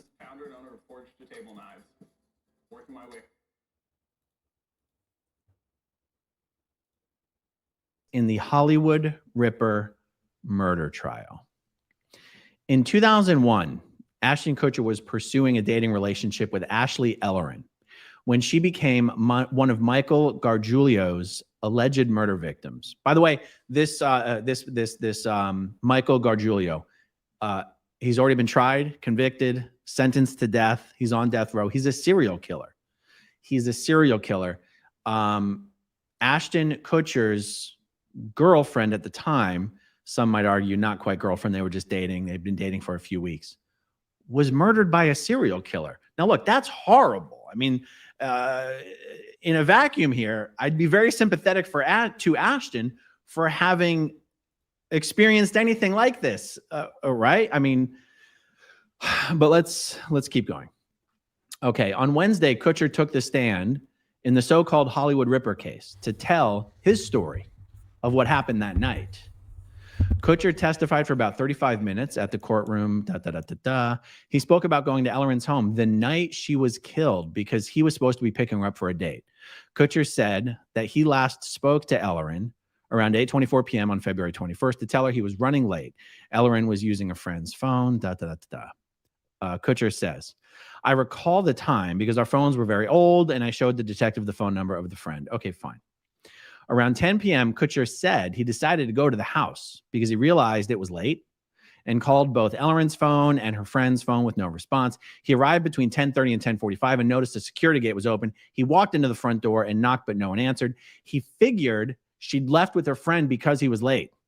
Since he was trying to take her on a date, he said he didn't want to appear overeager. However, he realized all the lights were on, despite the front door being locked, and knocked a couple more times with no reply, figuring maybe she was upset with him. I thought it was odd all the lights were on. I didn't want to be the guy looking through her window. Then I saw what I thought was red wine on the carpet. He thought it might have been spilled wine from the floor from Danny Masterson. He called frickin' Danny Masterson. That's how close these guys were. In fact, the night before naming the members of the party that you were picking Ashley up to take, this is all you'll be known for, that various members floor from the entryway to the house. Because Ashton was murdered on the floor. She was stabbed like 47 times. That he should not call the police. He should not be the one to report this. It should not be known that he was there. He doesn't want to be the one who discovered the body. That 70s show was only a couple years old at this point. Ashton Kutcher was not a household name. They essentially said, this is all you'll be known for. People will think you did it, all this kind of stuff. You know, this will be what people think of when they think of Ashton Kutcher. You don't want that. Go to the party. Go to the party that you were picking Ashley up to take her with you to. Go to the party and then go home. Now, I'm not making any representations that these are the exact words that were spoken. I'm not even naming the members of Ashton's team that he called. But there's someone else that he called. Danny Masterson. He called frickin' Danny Masterson. That's how close these guys were. In fact, the night before Ashley was killed, Ashton and Danny and some other people from that 70s show were hanging out at Ashley's house. Okay. So where am I going with this? How did Ashton's lies allow a murderer to kill again? The police knew who had killed Ashley Ellerin. They could not prosecute the killer because Ashton Kutcher's lies about discovering the body, saying that he didn't, you know, his lies about the whole thing created so much reasonable doubt, would have been used by the defense attorneys to create reasonable doubt to get the killer off of the murder charges, that they chose not to prosecute the person that was their number one suspect for the murder. The police knew Ashton Kutcher was lying. They knew he couldn't have seen anything on the carpet from the windows outside of the house. They knew the only way Ashton Kutcher would have seen anything on the carpet was because he walked into the house. He lied about not entering the house. And I'll call your attention to an excerpt from a different article here where he specifically says,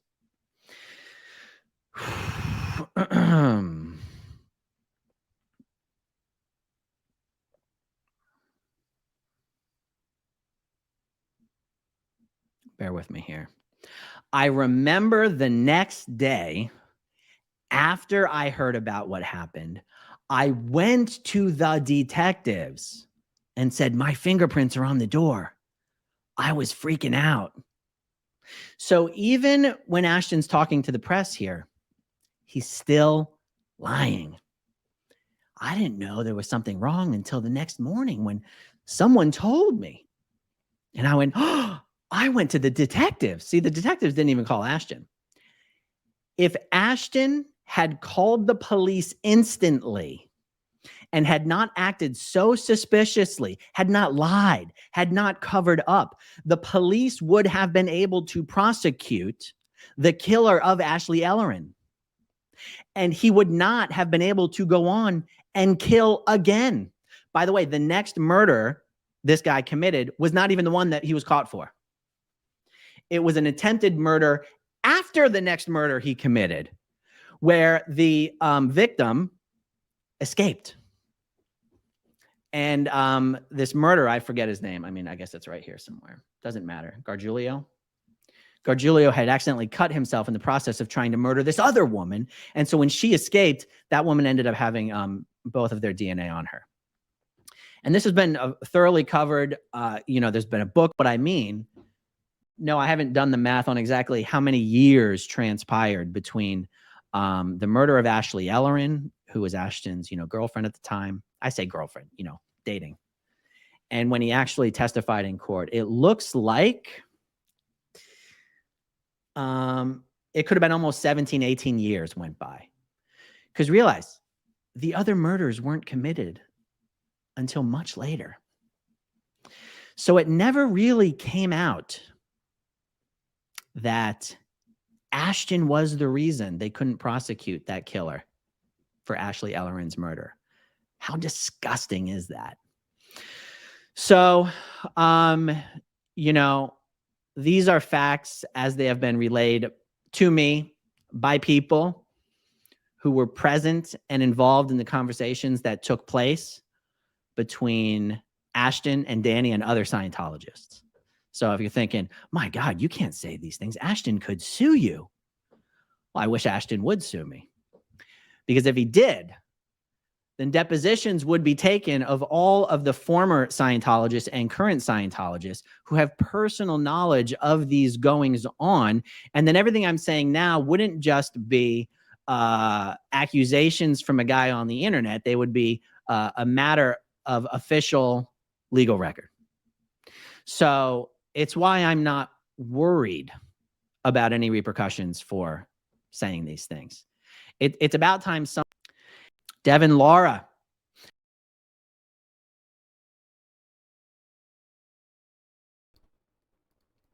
But yeah, there really aren't enough people talking about how Kutcher could be directly responsible for further murders by selfishly not reporting what he, even if he didn't see it, if he suspected something could have happened to her.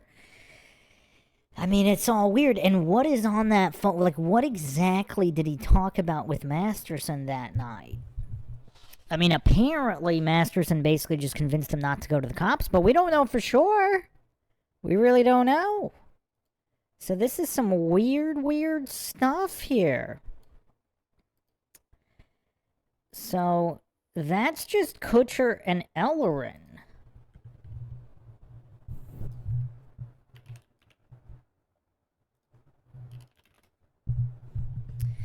There's also Kutcher and Brittany Murphy to consider. Now, Brittany Murphy needs her own podcast. I'm not going to go too deep into that.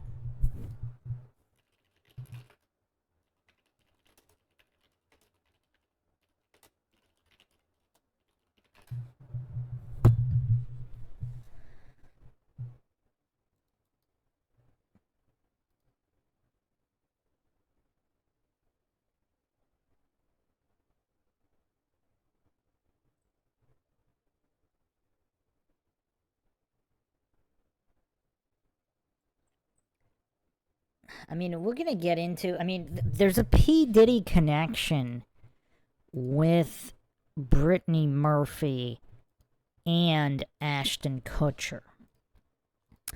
And all of the web that P. Diddy encompasses with his deviancy and criminality that may or may not overlap with Brittany Murphy. Because also so Brittany Murphy supposedly dying of pneumonia, Kim Porter supposedly dying of pneumonia. We're going to go into the background of possibly what happens with pneumonia. Some people allege that being smothered with baby oil can cause medical conditions resulting in pneumonia. So, yeah, and then also that apparently, like, a lot of the autopsies were fudged.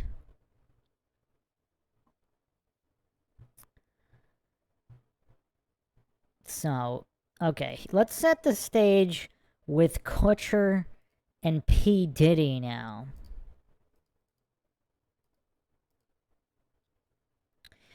One of the smoking guns here is, again, because if Kutcher's kind of an idiot, which a lot of people allege he is, let's look at this clip real quick.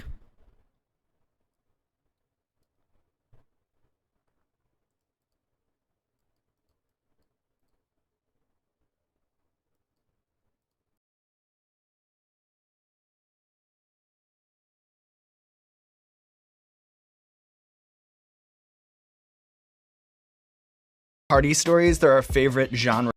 Diddy party stories, they're our favorite genre of anecdote, if you really? have one, yeah. Wow, okay, I've got a lot I can't tell.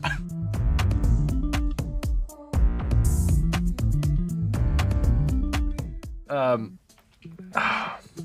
can't tell that one either. I mean, I'm like actually cycling through them.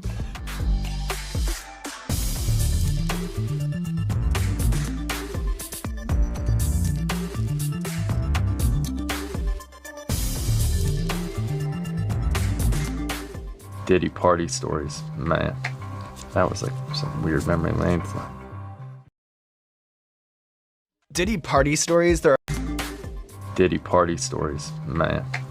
That was like some weird memory lane. Can't tell that one either.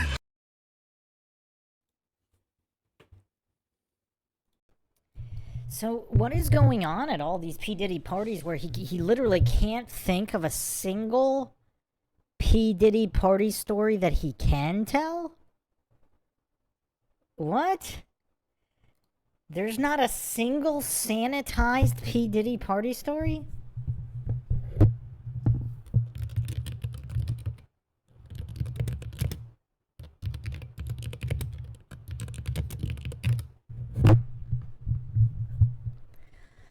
I mean, the other thing that's kind of curious, there's actually no set date when P. Diddy and Ashton Kutcher even met or how they became friends.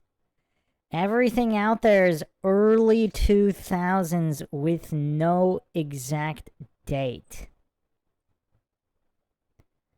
The photo of Kutcher, Brittany Murphy, and P. Diddy from the NBA All-Star Game was from 2003. Apparently, this photo here of all these scum hanging out is also approximately 2003.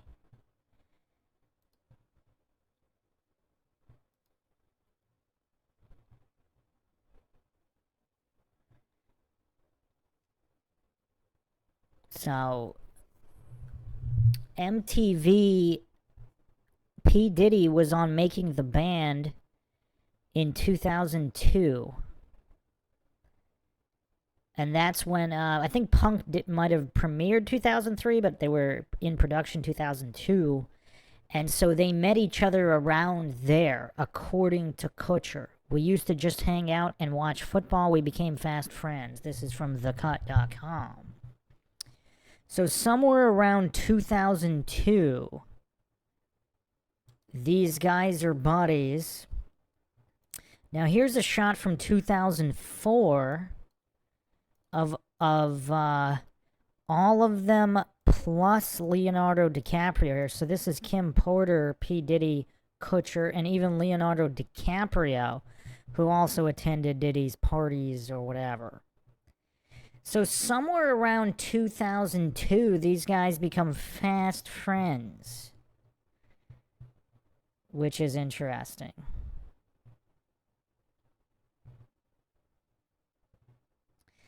Now, who's ready for the biggest mind shock of them all? We're going to be getting into some massive receipts right now. Fair use warning. Fair use warning.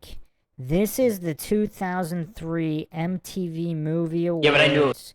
Loaded with so much Illuminati symbolism and reveals here. I mean, this is going to be crazy here, so buckle up, people.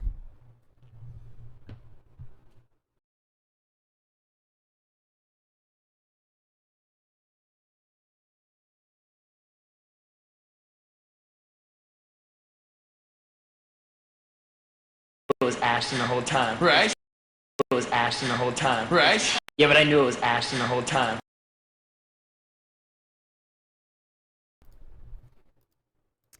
So the show kicks off with, I knew it was Ashton the whole time.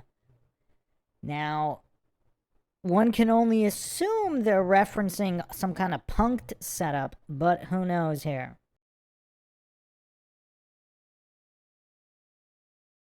Right? Yeah. Ladies, in a few seconds we'll be sipping on some Chris and watching the 2003 MTV Movie Awards.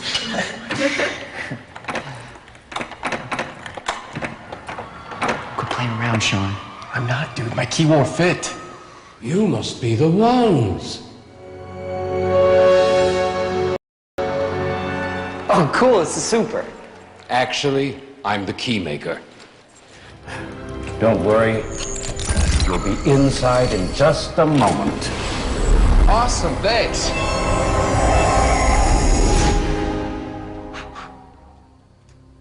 What's happening, hot stuffs?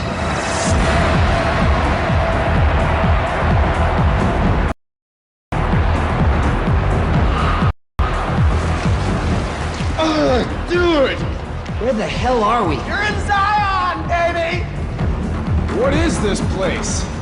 Duh! It's obviously an underground city where the last remaining humans live and the robots are coming to kill us. Doesn't that just make you want to party? Dude, let's get out of here. I don't know, man. These girls are pretty hot. Check it out. You can totally see their nipples. Oh my god, there's Morpheus! I love you, Morpheus! Zion! Hear me! He's having a huge orgy at his place later tonight. At least that's what many of us have heard. It is true. What many of you have heard.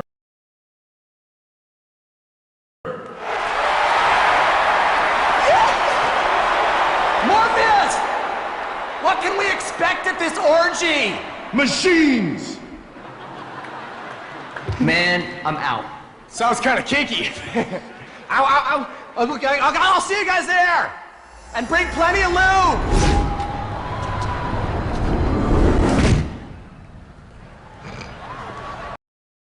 What? Nothing.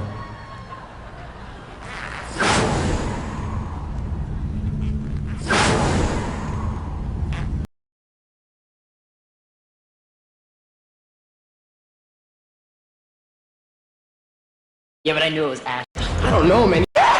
There! You were programmed from doors. One of these has to lead back to your apartment. You know what? You try that one. I need to use this one.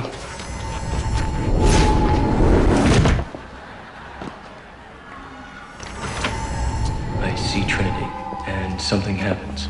Something bad. She starts to fall. And then I wake up. Now that's f***ed up.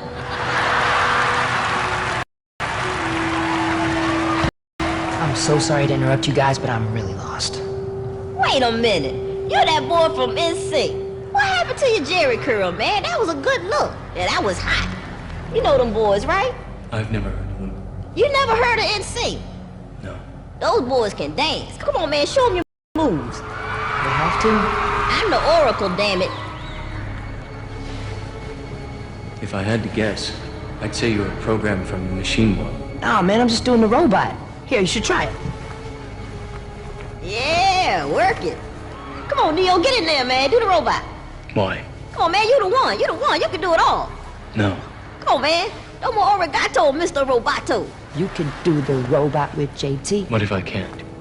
What happens if I fail? Okay, dude, lighten up for real. It's just the robot. No. I can't do that. I won't. Well, hell, I will. Talk to me, boy. Don't be scared. Oh, God. Ooh. Come on, do the part. Do the naked part. Mr. Timberlake. Mr. William Scott. Hey, you that guy that got peed on an American... Ooh, you hitting the spot. How big is your fist? Good Lord. Hey, wait a minute, man. This is dry clean on it. You'll like being a dude.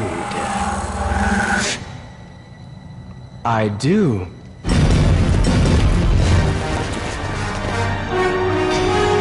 That is a load of stiflers.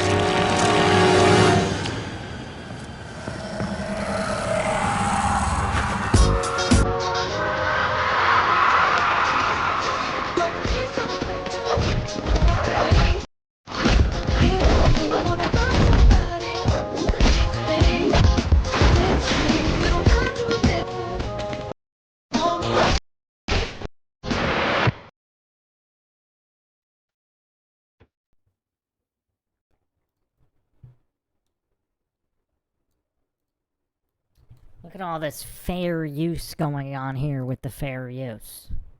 So much fair use here. But yeah, obviously the Matrix movies, quite popular at the time and very revealing of the Illuminati agenda.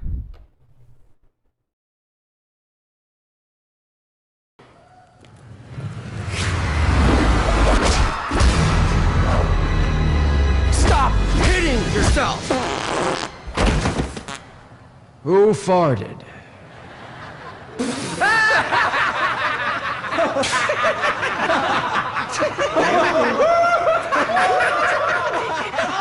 Shaw's, focus. Let's get Mr. Timberlake.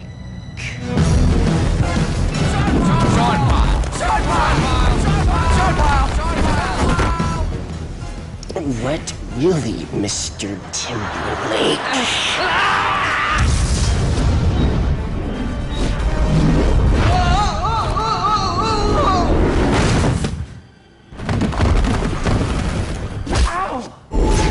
Justin, you really hit me. That is so not cool.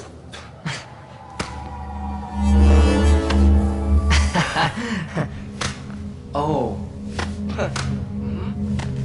Yeah.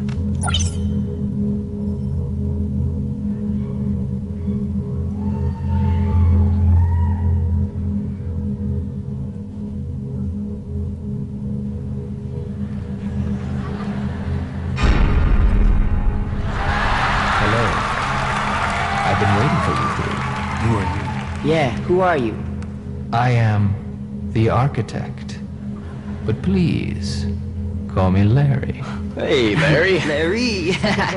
I created The Matrix and several popular video games, including Cubert and Dig Dug. Remember that? Yeah. I didn't create Frogger, but I came up with the name for it. Can you believe they wanted to call it Highway Crossing Frog? That is so lame. I know. It's the lamest thing I've ever heard of. Highway Crossing Frog. Why am I here? Yeah, why are we here? Is there an echo in here? Is there an echo in here? The MTV Movie Awards are a systemic anomaly inherent to the programming of The Matrix. Although the transport process has altered your consciousness, you irrevocably remain human. Ergo, concordantly, vis-a-vis. You know what?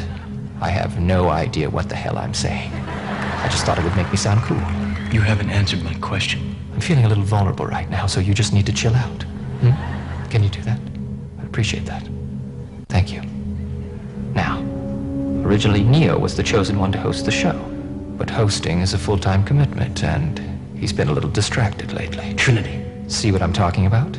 That's why I brought in Sean and Justin, because you, my friend, are completely pussy-whipped.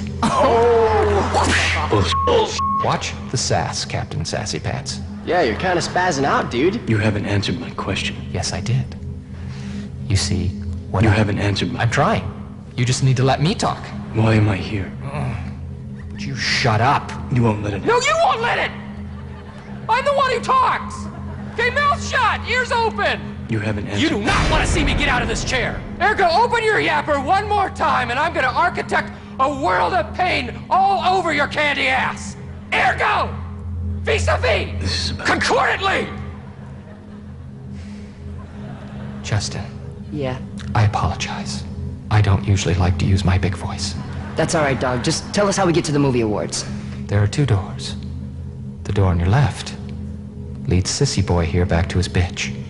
Uh-huh, what up, G? You can handle it. The door on your right leads you to the 2003 MTV Movie Awards. And the mini door is for Muffin to go out and piddle. What? Hey. No. You are bizarre. Thanks, Lair. Don't mention it. Oh, and hey, go host the shit out of that show. Boom. If I were you, Bite your tongue. Bite it. I would hope that we don't meet again. Why'd you say that? I told you to shut up. I told you to shut up!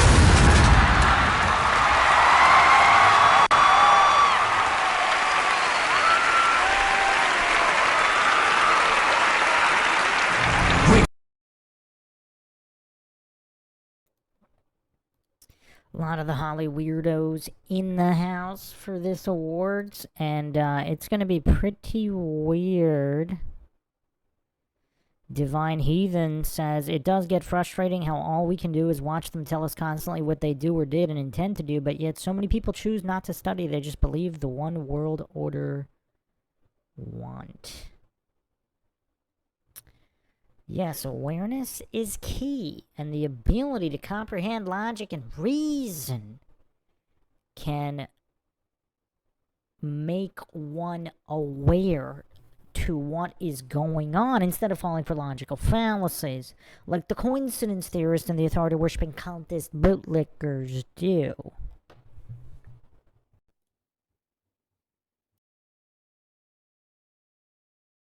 True believers, prepare yourself for an amazing, spine-tingling, heart-stopping yarn, the likes of which the world has never known.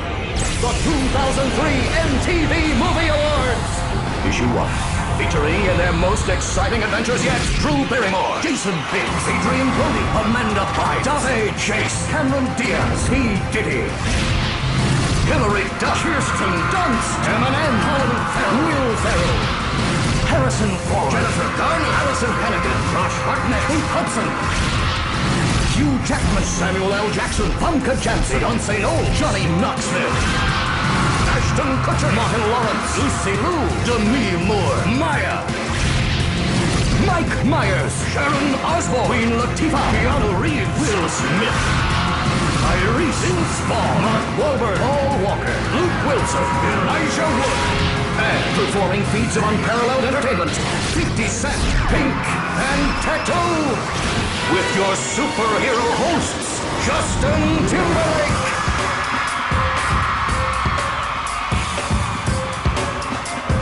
Here, South Dakota, you rock. Woo! Peace out. And Sean William Scott. Kick ass! I love you, dude. Taxi! Come on! Yes! Downtown!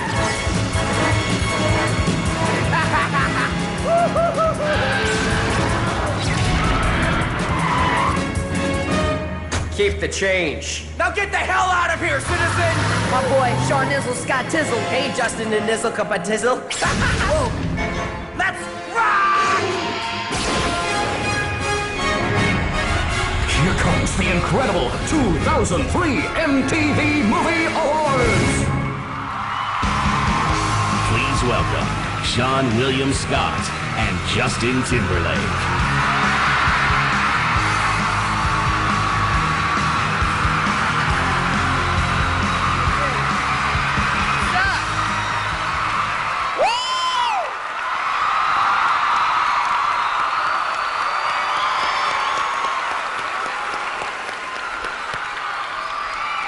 Welcome to the 2003 MTV Movie Awards.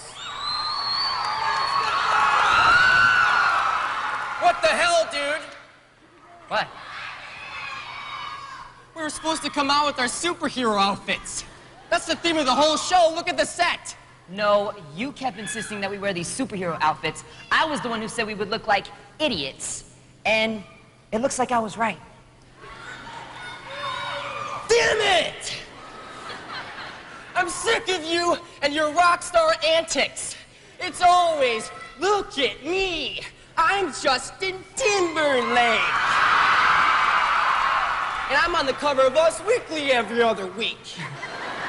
And I'm just too cool to dress like an idiot. Well, you know what I'm gonna do? What's that, Sean? I'm gonna take off this damn suit. That's right. Because you have burned the ass of Sean William Scott for the last time, Justin Timberlake. Who's the cool one now, JT?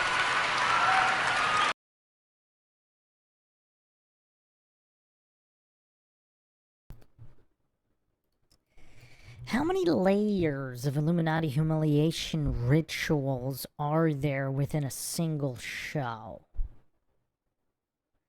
And the other thing is, how much do these marionettes for the string pullers, these so-called stars, celebrities, these marionettes, how much do they even know? Or are they just told to do something? Because both these guys look pretty dumb. They seem to be pretty stupid. I mean, I don't know. Maybe they're incredible geniuses. but they just appear to be extremely low IQ to the point where they wouldn't necessarily be asking any questions. When they're told to jump, they jump. So they might not even comprehend the Illuminati humiliation rituals taking place using them as marionettes. And they might not care either, as long as the paychecks are coming in.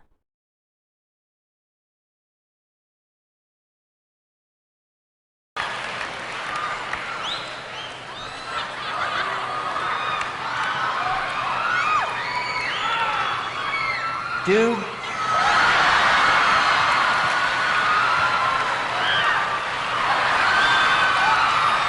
Is that my face on your crotch? Yes, it is. And I'm really excited about this show tonight. Don't make it weird. All right. Besides starring in X2 X-Men United, our first two presenters are both originally from foreign countries. From Australia, Hugh Jackman. And from someplace really sexy, Famke Janssen.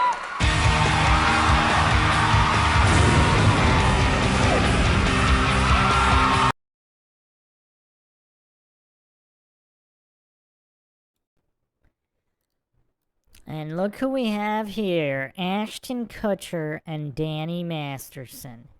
But it's gonna get far more crazy than this.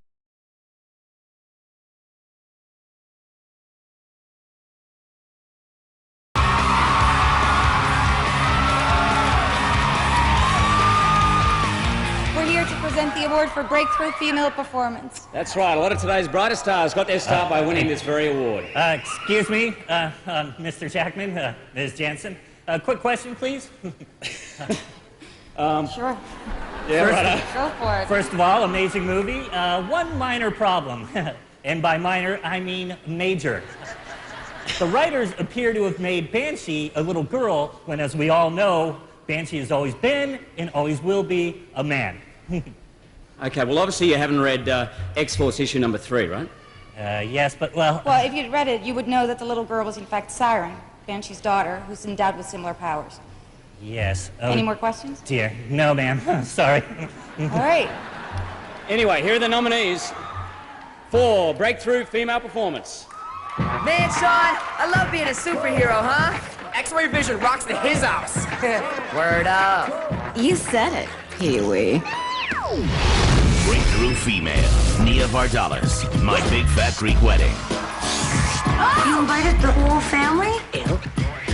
Beyonce Knowles, Austin Powers in Goldmember. Because I'm Foxy Cleopatra, and I'm a whole lot of woman. Maggie Gyllenhaal, Secretary. I have never had a job before, but I am very excited about this opportunity. Eve, Barbershop. I can't believe you got somebody up in here. Who drank my apple juice? Jennifer Garner, Daredevil.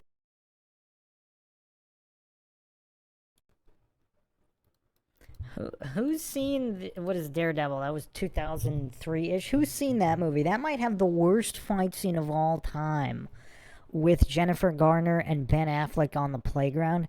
That might be the absolute worst action sequence ever recorded in the history of mankind.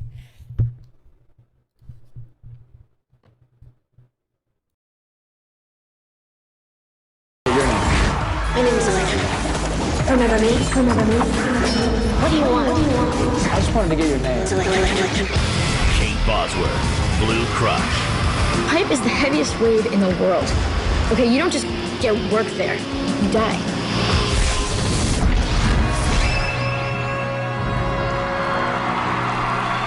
And the breakthrough female is... Jennifer Garner, Daredevil.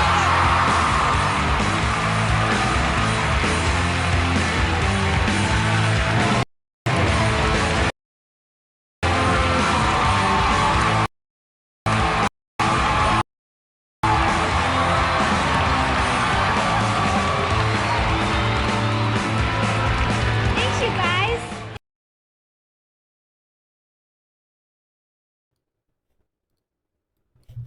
She looks MK Ultra zonked out of her mind.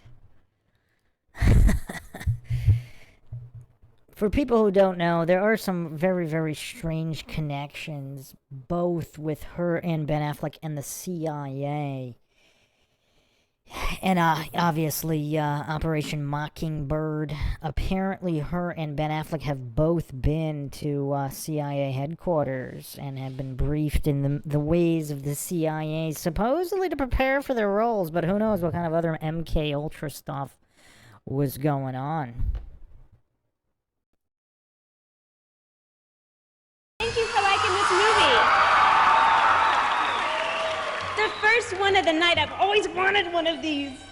I had so much fun making it, so thank you to all the people in MTV land for giving this award to me. Thanks to everybody who helped make the movie, and to my co-stars, Colin and Ben, for walking me through it. Thanks.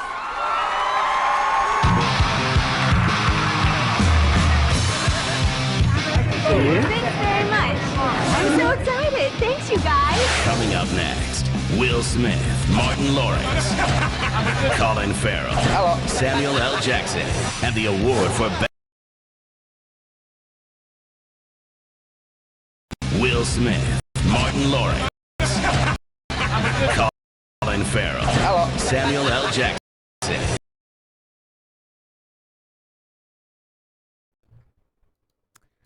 Look what we have here. These two best buds. Ashton Kutcher and P. Diddy. What is going on here? What kind of party are they planning?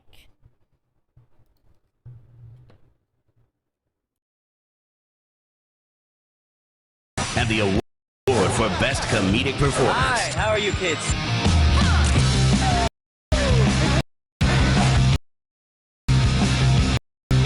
The 2003 MTV Movie Awards. Please welcome Martin Lawrence and Will Smith.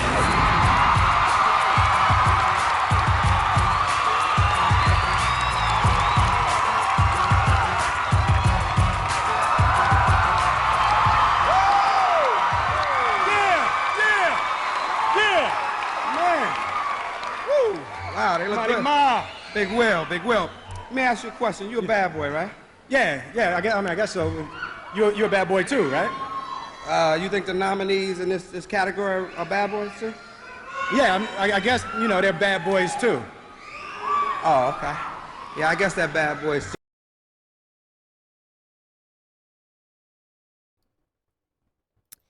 Does anybody else think it's weird on how feminine Will Smith acts when he's not acting?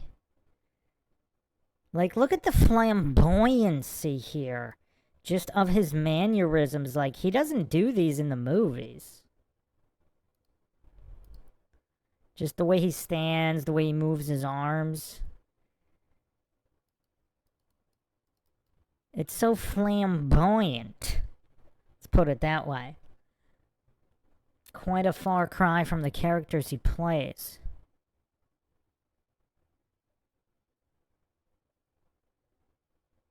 Beacon of Truth says this is like the who's who of degenerate. Well, that's what Hollywood is. Hollyweird is. It's a cesspool of degeneracy and Illuminati filth.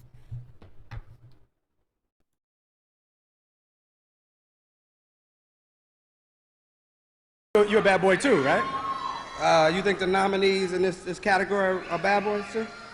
Yeah, I guess, you know, they're bad boys too. Oh, okay. Yeah, I guess they're bad boys too, huh? Yeah. Yeah, July 18th. Why'd you just say July 18th? What are you talking about? I say I guess they're bad boys too. No, you said, I guess they're bad boys too. Then you said July 18th. Why'd you say that? Why you bugging, man? I'm not bugging, I'm asking a question. Now you being a bad boy. No, you being a bad boy too, boy, I'm telling you. Seriously, stop playing. Now, come on, let's just give out this bad boy, you know. Here are the bad boys nominated for Best Comedic Bad Boy Performance, July 18th. Hey, how's everybody doing here tonight? I just flew in. Literally. So, woohoo! Talk about kryptonite. You should try my wife's cooking. You suck. Whoa! Best comedic performance. Will Ferrell, Old School. We're going streaking! Hey, what do you guys like better, nurse? Hey, honey! Or cheerleader? Adam Sandler, Mr. Deeds. You're sick! You're sick! Why would you do that to me? I'm just kidding you, pal. Cedric the Entertainer, Barbershop. OJ did it. OJ did it. And Rosa Parks ain't do nothing but sit her black head down. Mike Myers, Austin Powers in Goldmember. That's just disgusting. Yes, nice to know you. Meet you. Johnny Knoxville, Jackass the movie. Hello, I'm Johnny Knoxville, and we're about to test my rocket skates.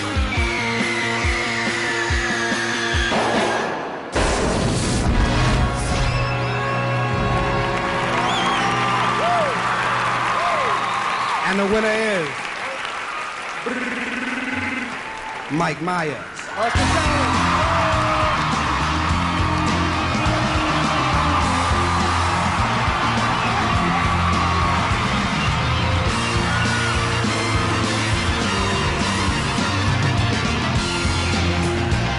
They are bad boys, too, aren't they? Happy July 18th, you bad boys, two of you. Come on. Huh? There's some people I'd like to thank. I'd like to thank all of you. Thank you very much. Thank you. Thank you. I would like to thank MTV. I would like to thank Jay Roach, Michael McCullers, all the people at New Line, Beyonce Knowles. I would also like to thank the cast and crew. I would also like to thank my wife, Robin. I love you very much. And I would like to thank and pay tribute to Mr. Burt Bacharach, who is a musical genius for all the comedy that comes through me, comes through his music. So thank you very much. Bye-bye.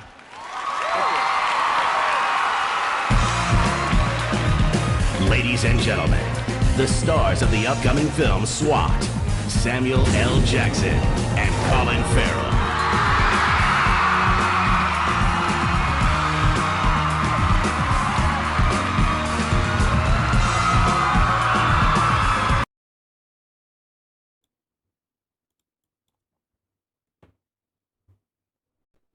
Anybody recall that movie SWAT? I don't recall that movie. Huh. 2003. Sam Jackson, Colin Farrell, and Michelle Rodriguez. Yeah, I don't recall this movie at all.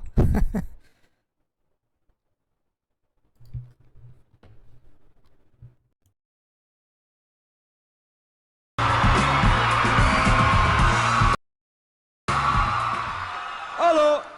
Although the MTV Movie Awards does not endorse violence, I must have missed the point of Jackass. We would like to recognize the following fight sequences for their artistic merit. Yeah, right. You know, sometimes it's just good to see a motherfucker get the kicked out of him. Yeah. Here are the nominees for Best Fight.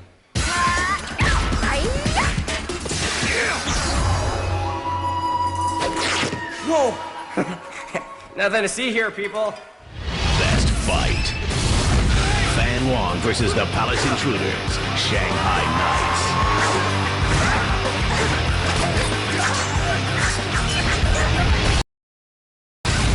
Yoda versus Christopher Lee, Star Wars Episode 2, Attack of the Clones.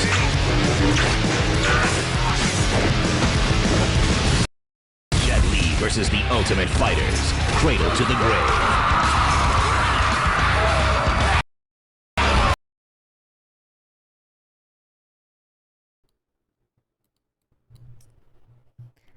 Here's a fun Bruce McGuire factoid. I knew one of the guys that was in this fight scene here with Jet Li in Cradle to the Grave.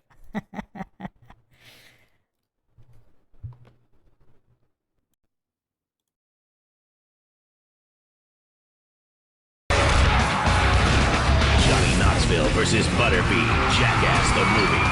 Give me one, so there you go.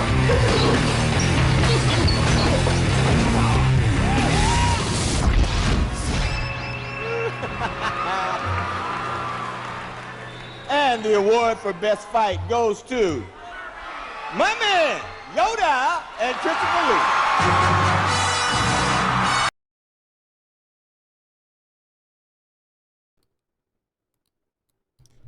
Really? That was one of the worst fight scenes ever. Not as bad as Jennifer Garner's in Daredevil, but pretty bad.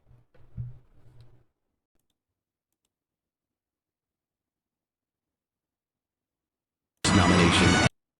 Movie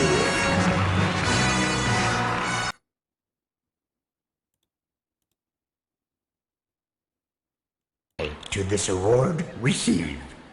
To win, I did not expect. The following people thank I must. Christopher Lee, regret not training you. Always will you be a Padawan to me. George Lucas, GL, eye to eye we did not always see, but immense you are and love you still I do. Samuel Jackson, Sammy, gifted are you. Natalie Portman, wise beyond your years, you seem. Premise myself, cry I would not. Others to thank.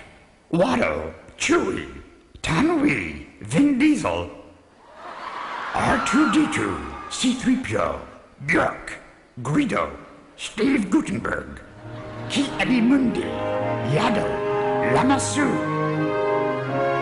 Playoff Yoda, no one does. To all the younglings at MTV, thank I do. 900 years old Yoda may be, but that does not mean down he is not. Many languages I speak, and one of them is yours. Representing for you and all my peeps and Dagobah will always Yoda be. Last, least not, to the one who rules this earth, respect I pay. Long live your queen, Latifah.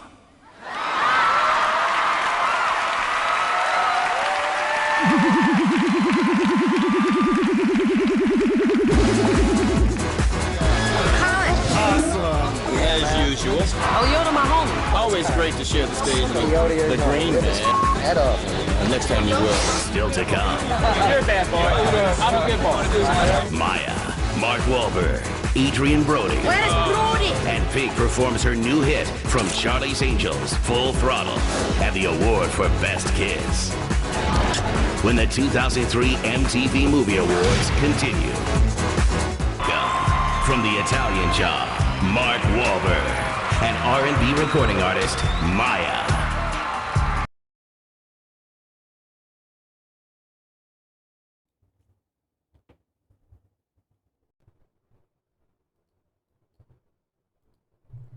Old man Bob in the chat asking, seriously though, what are we learning from watching old MTV MTV awards?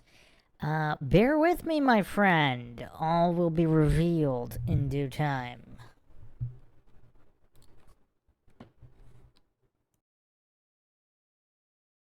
We all love this next performer because whatever she does it full throttle. She's about to kick your ass. Pink.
That was pretty degenerate. We're already seeing the homo agenda in full display with the social engineering and programming of MK Ultra and the New World Order into the normalization of homo relations, leading to the extinction of the human species in full swing on a lot of these MTV shows, because they know a lot of the youth is watching. They're after the minds of the youth. I mean, the way all of this programs the human mind into normalizing the degenerate. And look at where society is today versus 2003. There was some kind of normalcy to be found in 2003. But where is that normalcy now?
Two kids on another movie award show this year decided to give them their big break.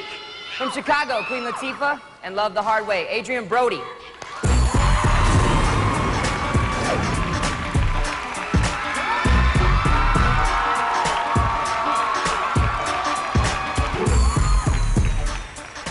Yeah, Pete! Yeah, Pete. Okay, look, first of all, I saw what you did to Halle Berry at the Oscars. I was sitting right there. So don't even think you can pull that kind of stuff with me, because I'm a strong black woman and I don't play that shit.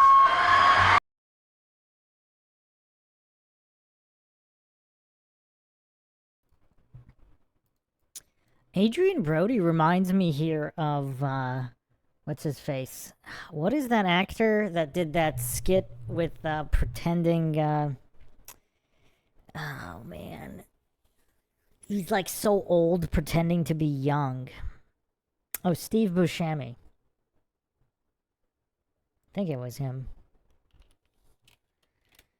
I don't know how many drugs Adrian Brody is on here, but he looks a lot weirder than normal here. He was born in 73. So he would be 30 years old here. He's a 30-year-old looking, acting, like mimicking the mannerisms of like a high school kid. It's kind of weird. Welcome, Justin Johnson, and Raised by Gypsies.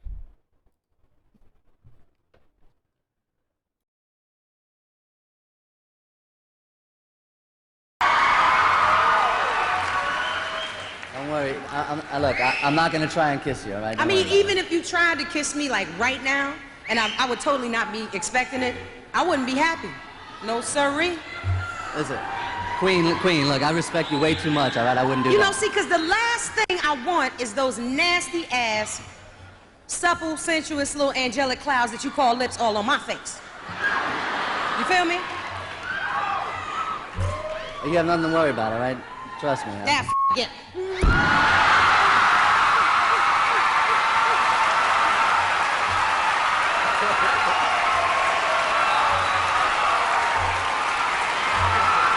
That's for you, Hallie. Damn, you got some good lips. Thank you. They not that big, but they work. I like it. You got some brown on you now, baby.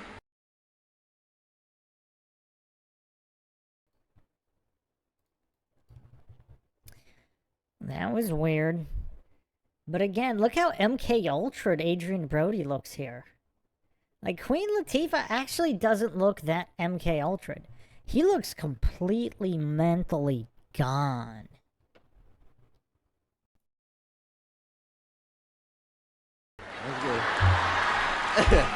So, like, I feel really close to you now. Yeah, me too. Really, really bonded. We should do a movie. Okay. Okay, here are the nominees for Best Kiss. Get over here, Super Lips. Woohoo! Score! Oh, Tom, this time. Best Kiss. You have a knack for getting in trouble. You have a knack for saving my life. Tobey Maguire and Kirsten Dunst, Spider-Man.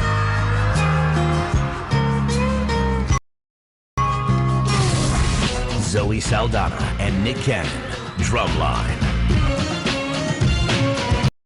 I put a spell on you.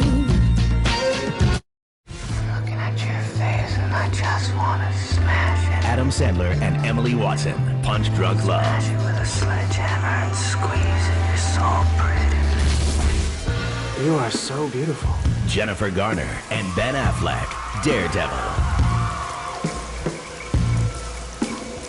Cameron Diaz and Leonardo DiCaprio, Gangs of New York.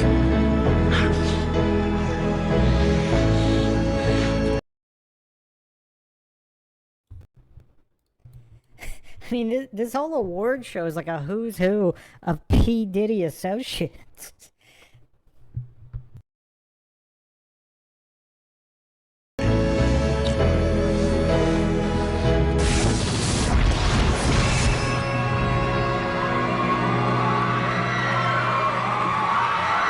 Oh, damn. Oh, sorry.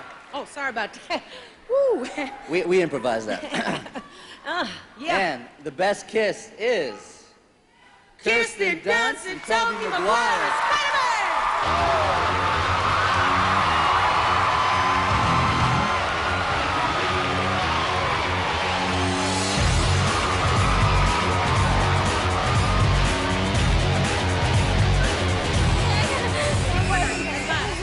All right, you can have it. Thank you, guys. Thank you all for voting for us very much. Thank you. Oh, it popped out of there.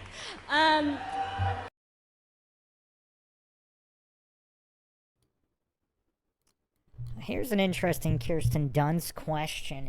Is she naturally this blonde airhead, or is it all an act inside of an act? Is she really her character from Bring It On? Or is she acting even when she's technically not acting?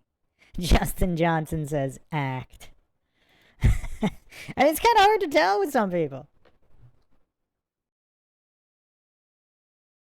I like the Punch Drunk Love kiss. That's my favorite kiss. And I think that Ben Affleck and Jennifer Garner one was totally biting us. And it's so weird because we have the same producer, so I don't know why they did that.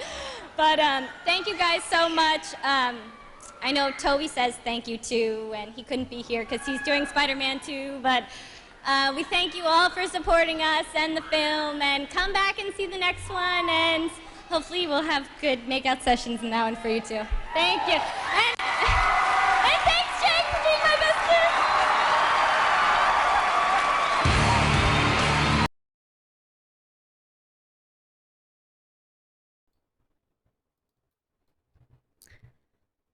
He looks completely zonked out of his mind as well. I mean, why do all these celebrities look absolutely zonked? I mean, it's just weird. Like, is every last one of them MK Ultra?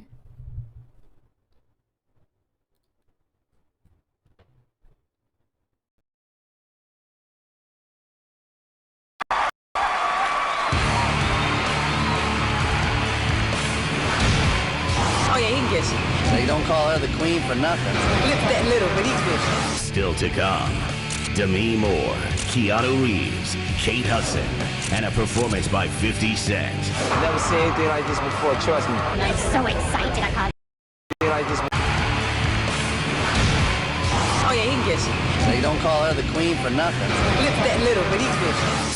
Still to come, Demi Moore, Keanu Reeves, Kate Hudson, and a performance by 50 Cent. Never seen anything like this before, trust me. I'm so excited, I can't stand it. When the 2003 MTV Movie Awards continue. Hello, MTV Movie Awards. The 2003 MTV Movie Awards are brought to you The Charlie's Angels. We didn't want it to just be another popcorn movie. We wanted to make a film that would truly stand the test of time. And this time we knew the movie needed more qualities necessary to resonate on a sociological level.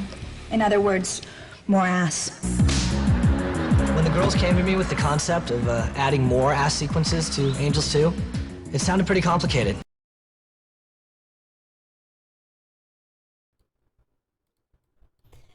You know what's kind of weird? Watching this segment here from the whole girl power post Me Too objectification era. I mean, it's kind of weird, isn't it? It's kind of weird. But then again, Hollyweird is built on the weird.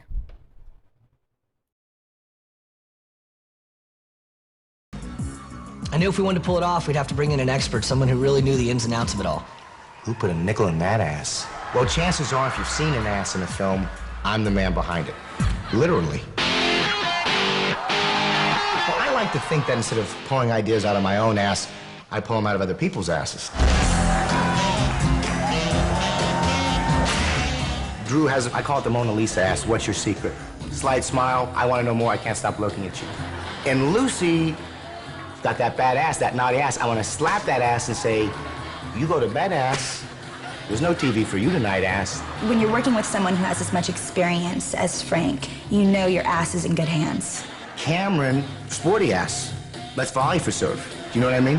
Let's roughhouse. Nick, Jim, and ask you, hold it. All right, let's cut it. Cameron, you're better than that. Sorry. Okay, now if you could be so kind as to back that ass up just a tad. Now I'm gonna ask you to very slowly. Drop it like it's hot. Yes, it is. Back to one roll sound. Keep it sizzling, all of you. Let's get some sizzling here. Nick G, believe me, you're gonna thank me for it. An ass is a lot like a piñata. Until you bust that open, you don't know what little toys are gonna bust out of there. Do you know what I mean? What you're gonna get your hands on. Sometimes it's a pleasant surprise, sometimes it's like, who stocked this piñata? I'm not interested. Let's go over to the watering hole. When I first realized this was my calling, I was working as a grip on the film Roadhouse. I was on the set the day Patrick Swayze was filming his now famous Out From Under the Sheets scene, and it was then that I saw the light. I remember this kid turning to the director and saying, there is entirely too much light on Swayze's ass. That kid's name was Frank Fanning, and he's been lighting me up from the rear ever since. Is that on the screen or is that on Cameron's ass? That's the screen. Is that Cameron's ass? That's the screen. It's a screen. That's the screen. And... Hold it, Jim. You're looking a little flaccid, Luce. I'm trying. Come on, Luce, dig deeper. Yeah, I don't know how long I can hold this. Damn it, Lou, you can do this. You were clinching circles around everyone during rehearsals. I'm not just blowing smoke up your ass. I'm sorry, Frank. I just don't think I'm going to be able to get it into gear. Okay. Take a deep breath.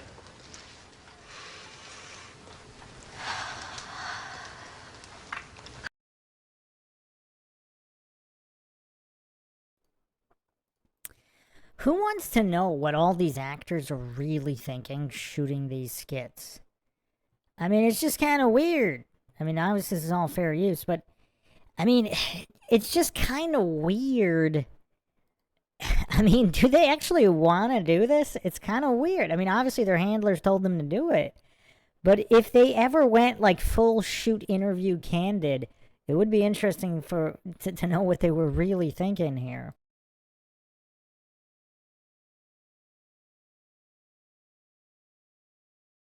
I meant through your ass. I tried everything I could.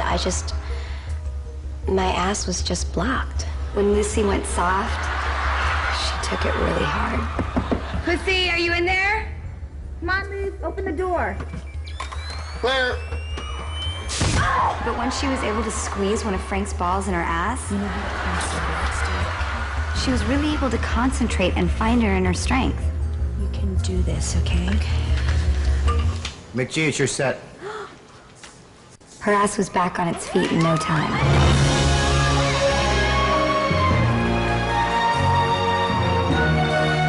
to admit, when we finally sat down and watched the movie, it was everything we imagined it would be. And more. Definitely. And there's truly only one person to thank for that. Well, when you work with a bunch of dedicated professionals who allow you to play and experiment with their asses as much as these young ladies did, it makes your job pretty darn easy. That's so sweet, Frank. Looking back, there were a lot of challenges along the way, but I'd have to say the biggest challenge on this film was saying goodbye. So Goodbye to you, goodbye to you, goodbye to you, and I'll see you soon. You know I will. You know I will. I'll be on your ass. Wait, you can't wait for the next.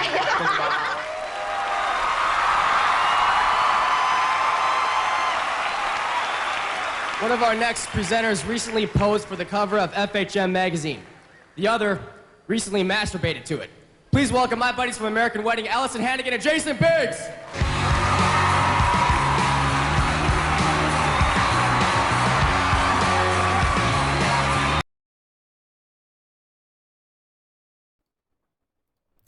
This is actually a movie we haven't talked about, American Pie, also largely responsible for the degenerate spiral and to the normalization of promiscuity culture, now known as hookup culture.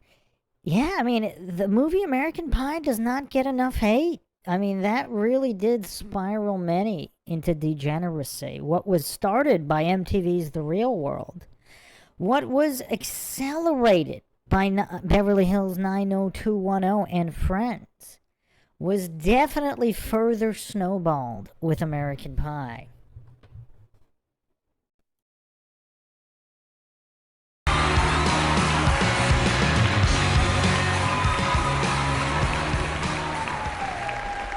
Everyone knows the saying, there's no I in team. That's right. TEAM equals Together everyone achieves more. Yes, a team is less me. And more we. Because the job is worth doing. Is worth doing together. Would you stop finishing my goddamn sentences? Sorry. Here are the nominees. For best on-screen team. Okay.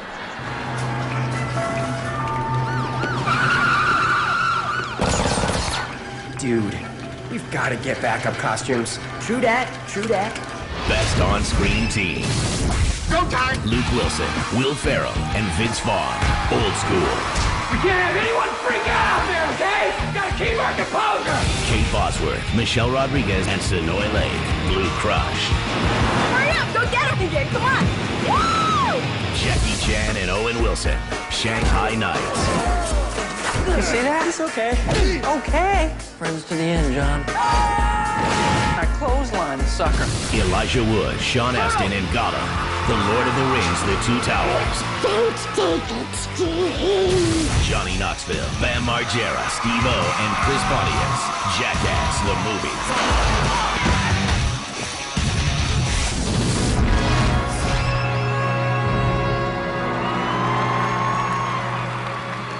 And the best on-screen team is Elijah Wood, Sean Astin, and Gollum, Lord of the Rings, Two Towers.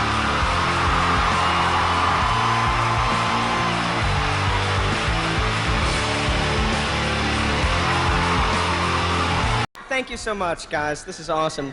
And I think in some ways we're actually getting this award for being friends, because a lot of our friendship went into the role, so I'd agree with that.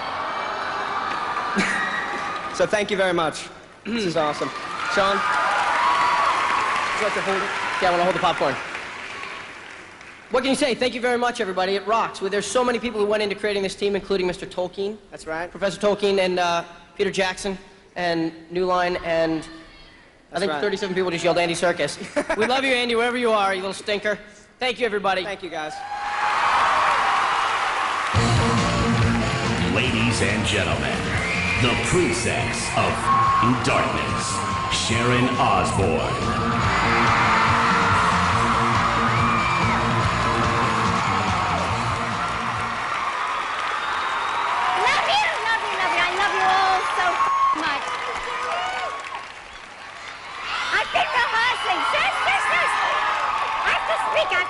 Okay. I love you too. In Mexico, he's known as Cinco Peso. In Russia, his fans call him 15 rubles. In Denmark, depending on the markets, he's 3 Corona. But in the United States of America, he's simply 50 cents.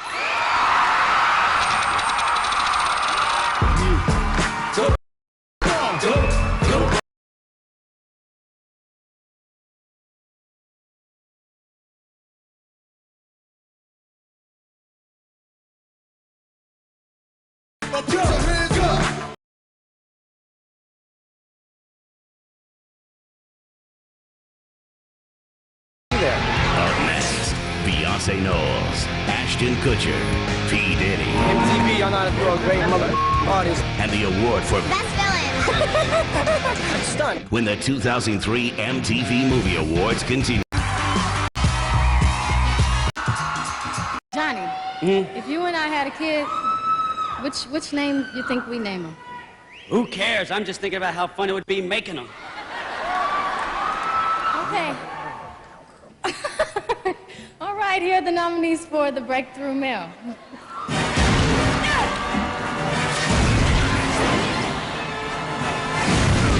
Ow!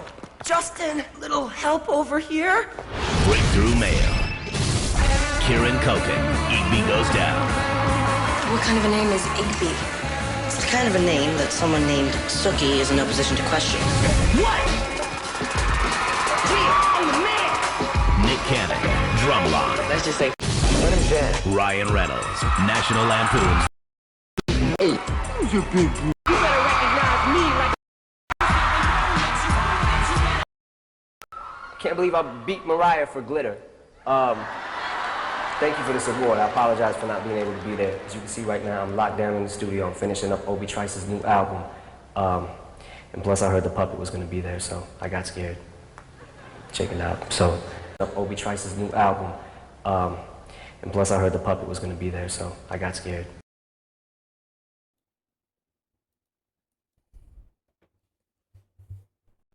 That's interesting.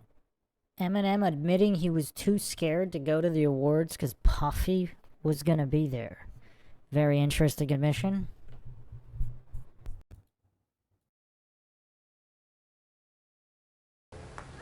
Check it out. So, thank you for this award. It means a lot to me.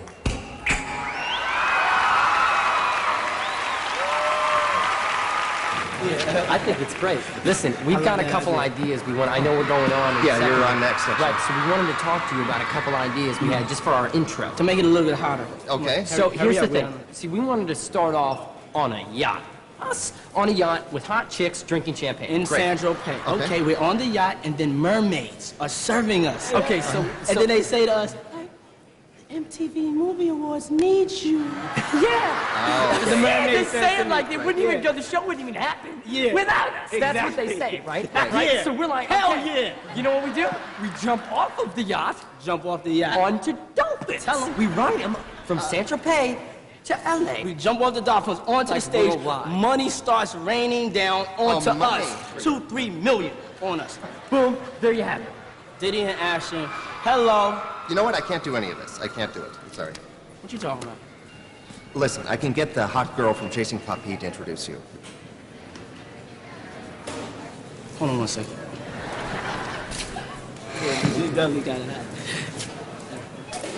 Deal. Oh, yeah, okay. we go. Thank you. Thank you. We just gotta get changed real quick. Yeah. Yes. Great. We're gonna go change and we'll be right back. Okay. All right, cool. Thanks a lot. You've been a great help, man. Thanks.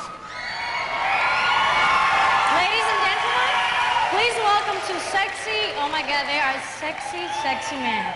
Ashton Kutcher and P. Diddy.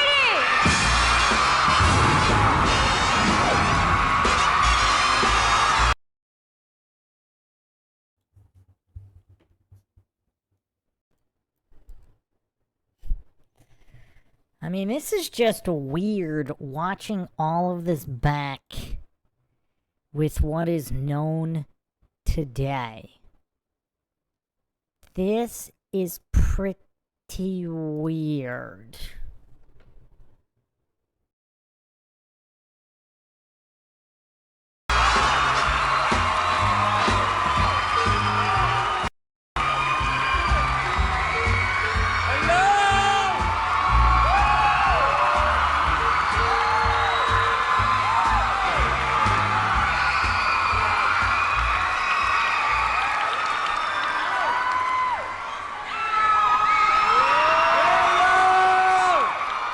y'all feeling up there? Thank you, Rosalind Sanchez. That's what I'm talking about. That was hot. That was hot. That's what I believe in. Okay, here are the nominees for the best villain. Yeah. What would you do if you were given the crown? If I was to be crowned best villain, I would rid the world of all humanity. So cliche. Best villain. Mike Myers as Gold Member. Austin Powers in Gold Member. I love gold!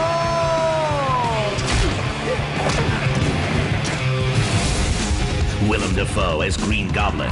Spider-Man. Bingo. We are who we choose to be. Choose! Colin Farrell as Bullseye. Daredevil. Devil. It's mine. I never miss. Bullseye. Daniel Day-Lewis as Bill the Butcher.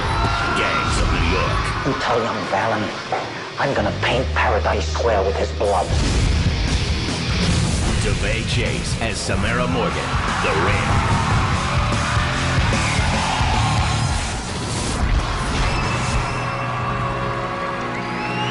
Yeah. And the best villain is DeVay Chase, The Ring.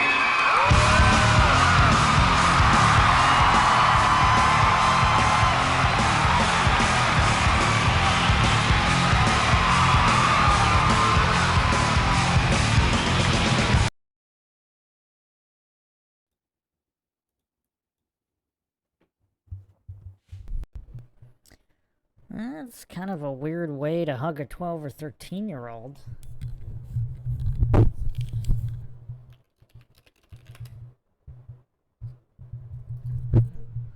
She would have been, yeah, 13, not even 13, 12 or 13.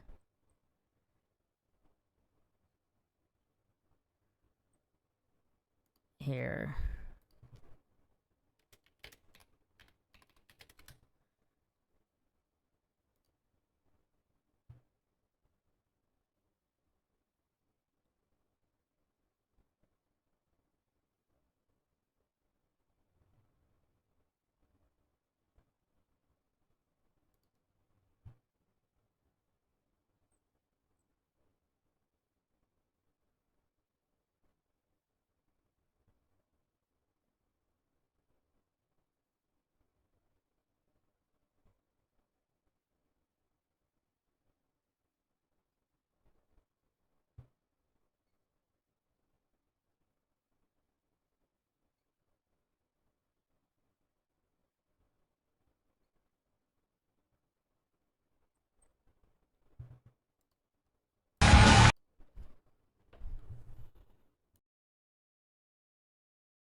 Why is P. Diddy kissing a 12-year-old?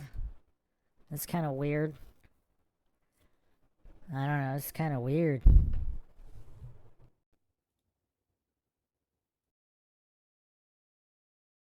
Hey!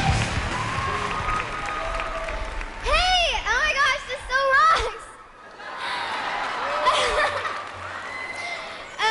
Geez, I totally love what I do, and playing Samara was definitely one of the best characters, or should I say the creepiest, so this whole movie has been a great experience for me, and I just want to thank everybody. I just want to thank everybody involved with this movie, and especially director Gore Verbinski. And also I want to thank my mom and grandma and God, without whom I wouldn't be here. So thank you.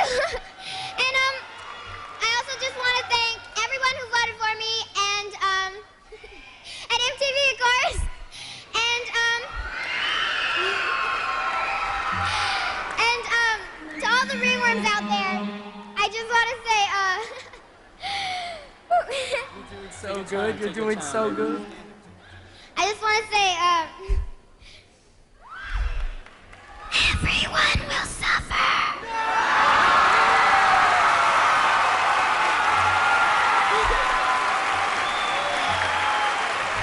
Thanks, MTV Rock!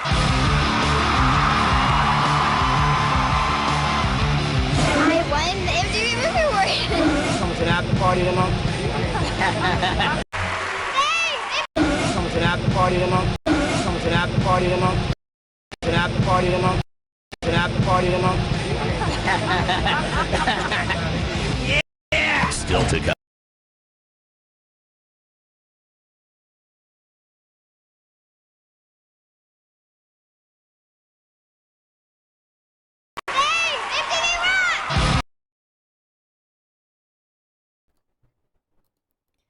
So P. Diddy is asking this 12-year-old if she's coming to the after party, and look at the reaction of P. Diddy and Kutcher. So there's a few problems here. One, some people say they were just joking, but what do they know about these parties that would want them to make the joke in the first place? Like, look how hard P. Diddy and Ashton are laughing here. Or was this a real invite, and did she really go? There's a conspiracy theory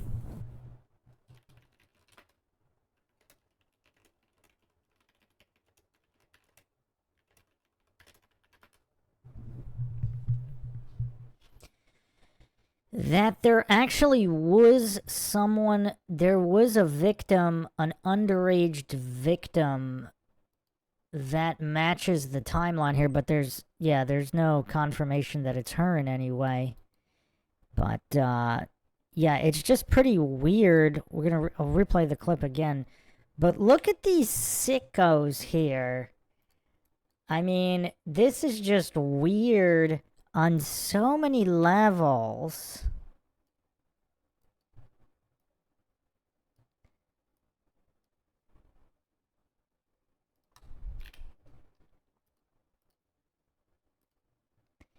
I mean, these guys are just weirdos.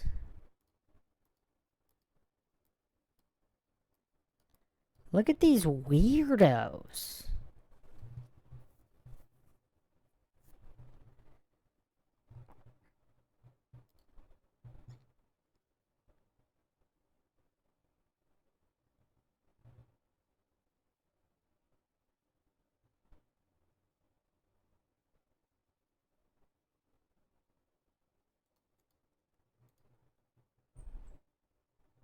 But yeah, apparently there is a minor, at least one, involved in the case.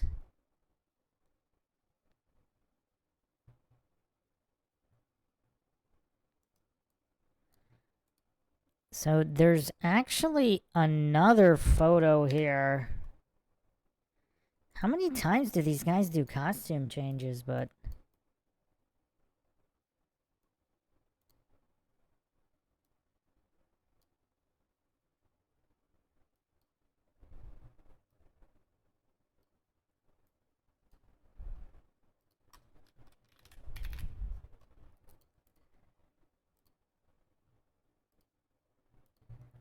well, yeah, so they're hanging out backstage, so they've all done a costume change here. This supposedly is that same night.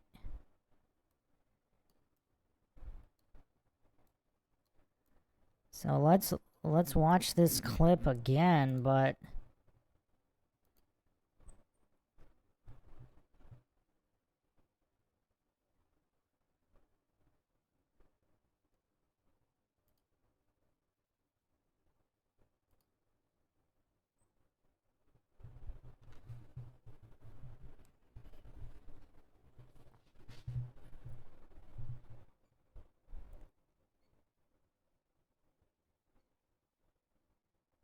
so, huh.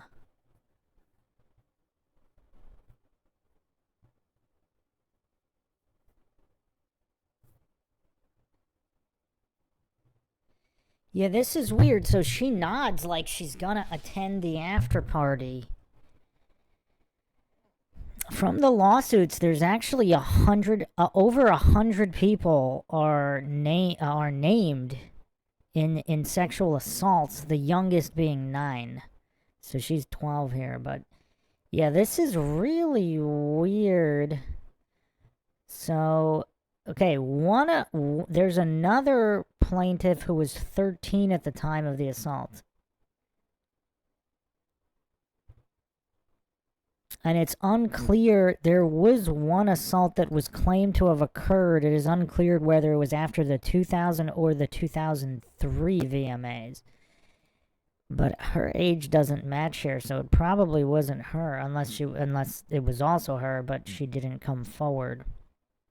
But watch how sick the reaction is here again from Combs. Even if they had no intention of actually inviting her for real or doing anything to her, knowing what they know about what went on at the parties and then saying that anyway, and watch the reaction here.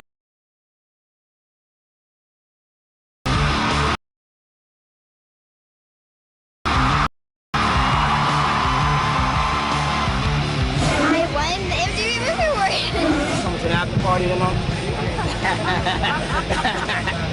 Yeah! Still to come. After party tonight.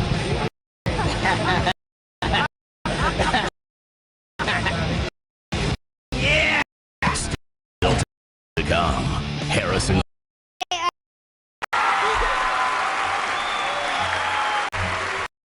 After party tonight.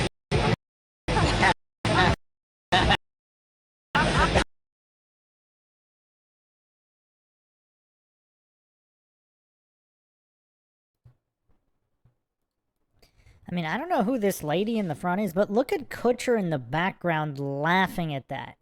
And look how hard P. Diddy is laughing at this. I mean, this is weird.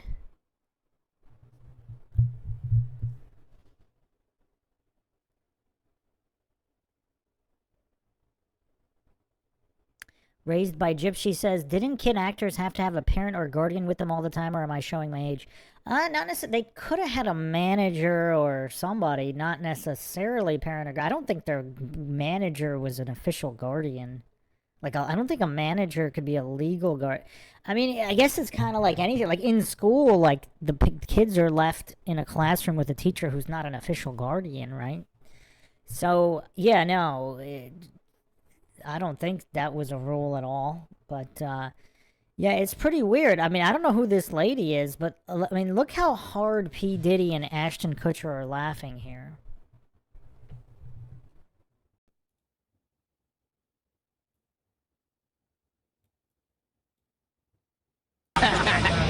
Yeah! Still.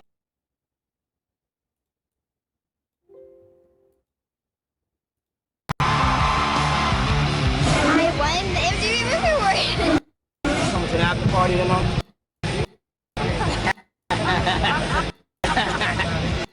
Yeah! Still to come. Harrison Ford. Luke Wilson. Kate Hudson. Paul Walker. This is the real star right here. Tyrese. I'm doing security for him. And the award for Best Action Sequence. The 2003 MTV Movie Awards are brought to you by Pontiac. Fuel. Yeah, right? I'm speaking, of course, about the envelope. The Minor Award envelope was invented in 1889 by a young man named Thomas Friedman, a lover of paper and a dreamer of dreams. Tonight, we present a musical tribute to his amazing creation. I got this, man. No. We're not doing the envelope song. It's cut. What? Whoa! Oh, come on. Shameless. Huh? Shameless. Just what if that happened, Paul? What if I just came up out of my clothes and started talking about Too Fast, Too Furious, man? It's Shameless. June 6th. But it's Shameless. Anyways, here are the nominees for Best Action Sequence. Whoa! Hey, can I see that again, Justin? Fine.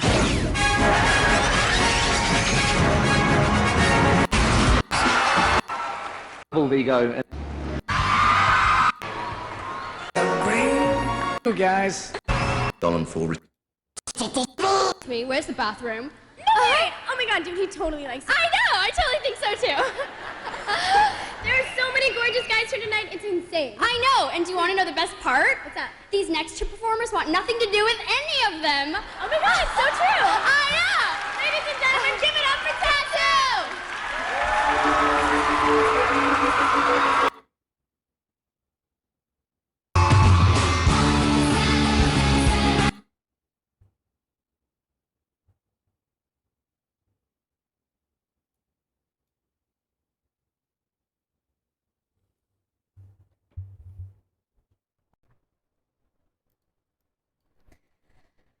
And here is Tattoo with further promotion of the homo agenda, where they just have a bunch of schoolgirls invade the entire award show. This is kind of weird. Is there some kind of Illuminati occult symbolism here for something? Is there a message here? I mean, how much degeneracy can you pack into a single award show? I mean, it's tough to quantify.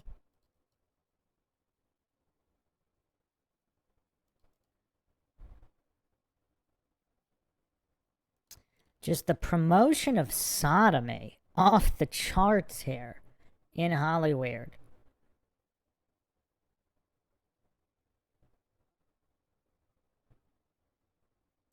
The heck was on the screen there? What does that text say? On the screen? I think there was a close-up there.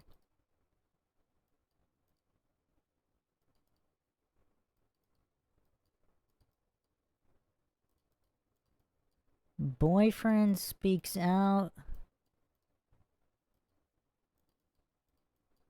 Naked orgy at tattoo concert. That's what they're putting on the entire screen.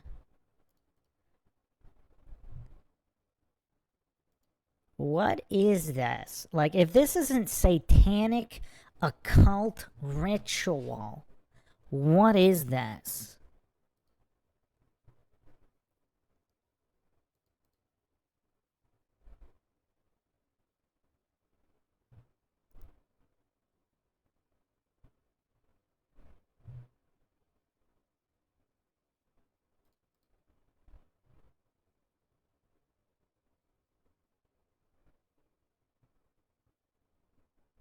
Fair use, obviously.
That's an interesting message. Hide your daughters. Good advice when it comes to Hollyweird.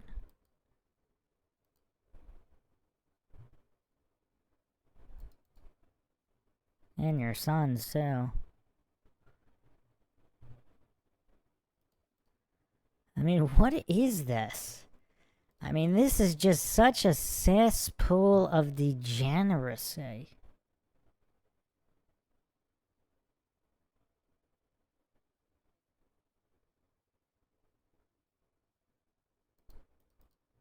And look who's giving a standing ovation here.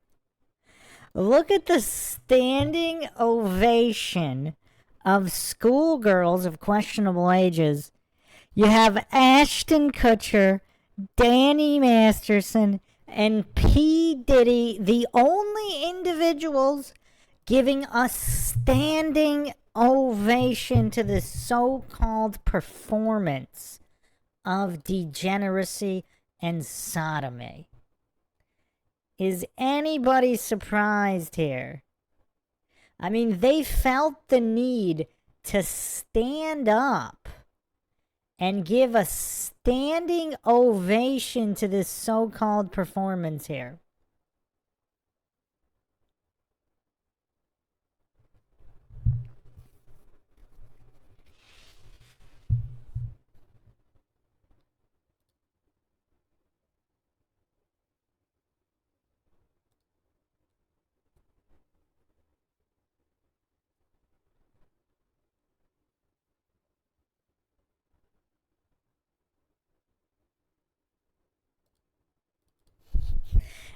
Does anybody think this is just so telling?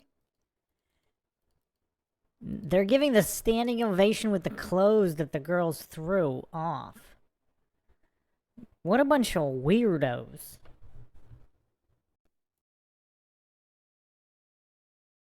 Are you guys from heaven? Up next.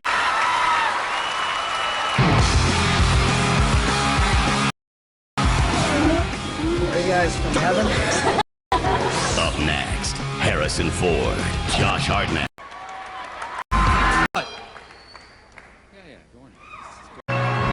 Make you. Oh, yay! Now you go, lady. MTV, thank you. Yay!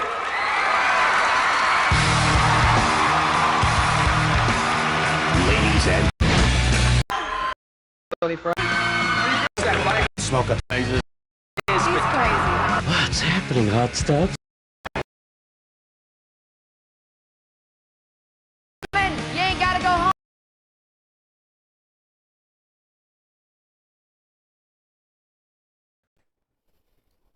So, a lot of interesting moments in this cesspool of degeneracy known as the 2003 MTV Movie Awards. Particularly the moments with Ashton Kutcher and P. Diddy.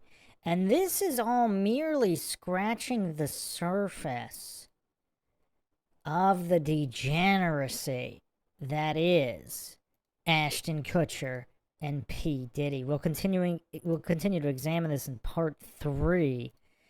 But yeah, there's a lot here. None of it really makes any sense as to the manufactured rise of Kutcher and his extremely close association with P. Diddy. So, yeah, plenty more to examine and unravel here in typical MindShock fashion with logic and reason at the forefront. If you want to help support the podcast, you can donate to our PayPal. Check the link in the description. Make sure to subscribe, like, and share. Twitter, Facebook, Reddit, and Patreon. This is Bruce McGuire signing off. Catch you guys next time.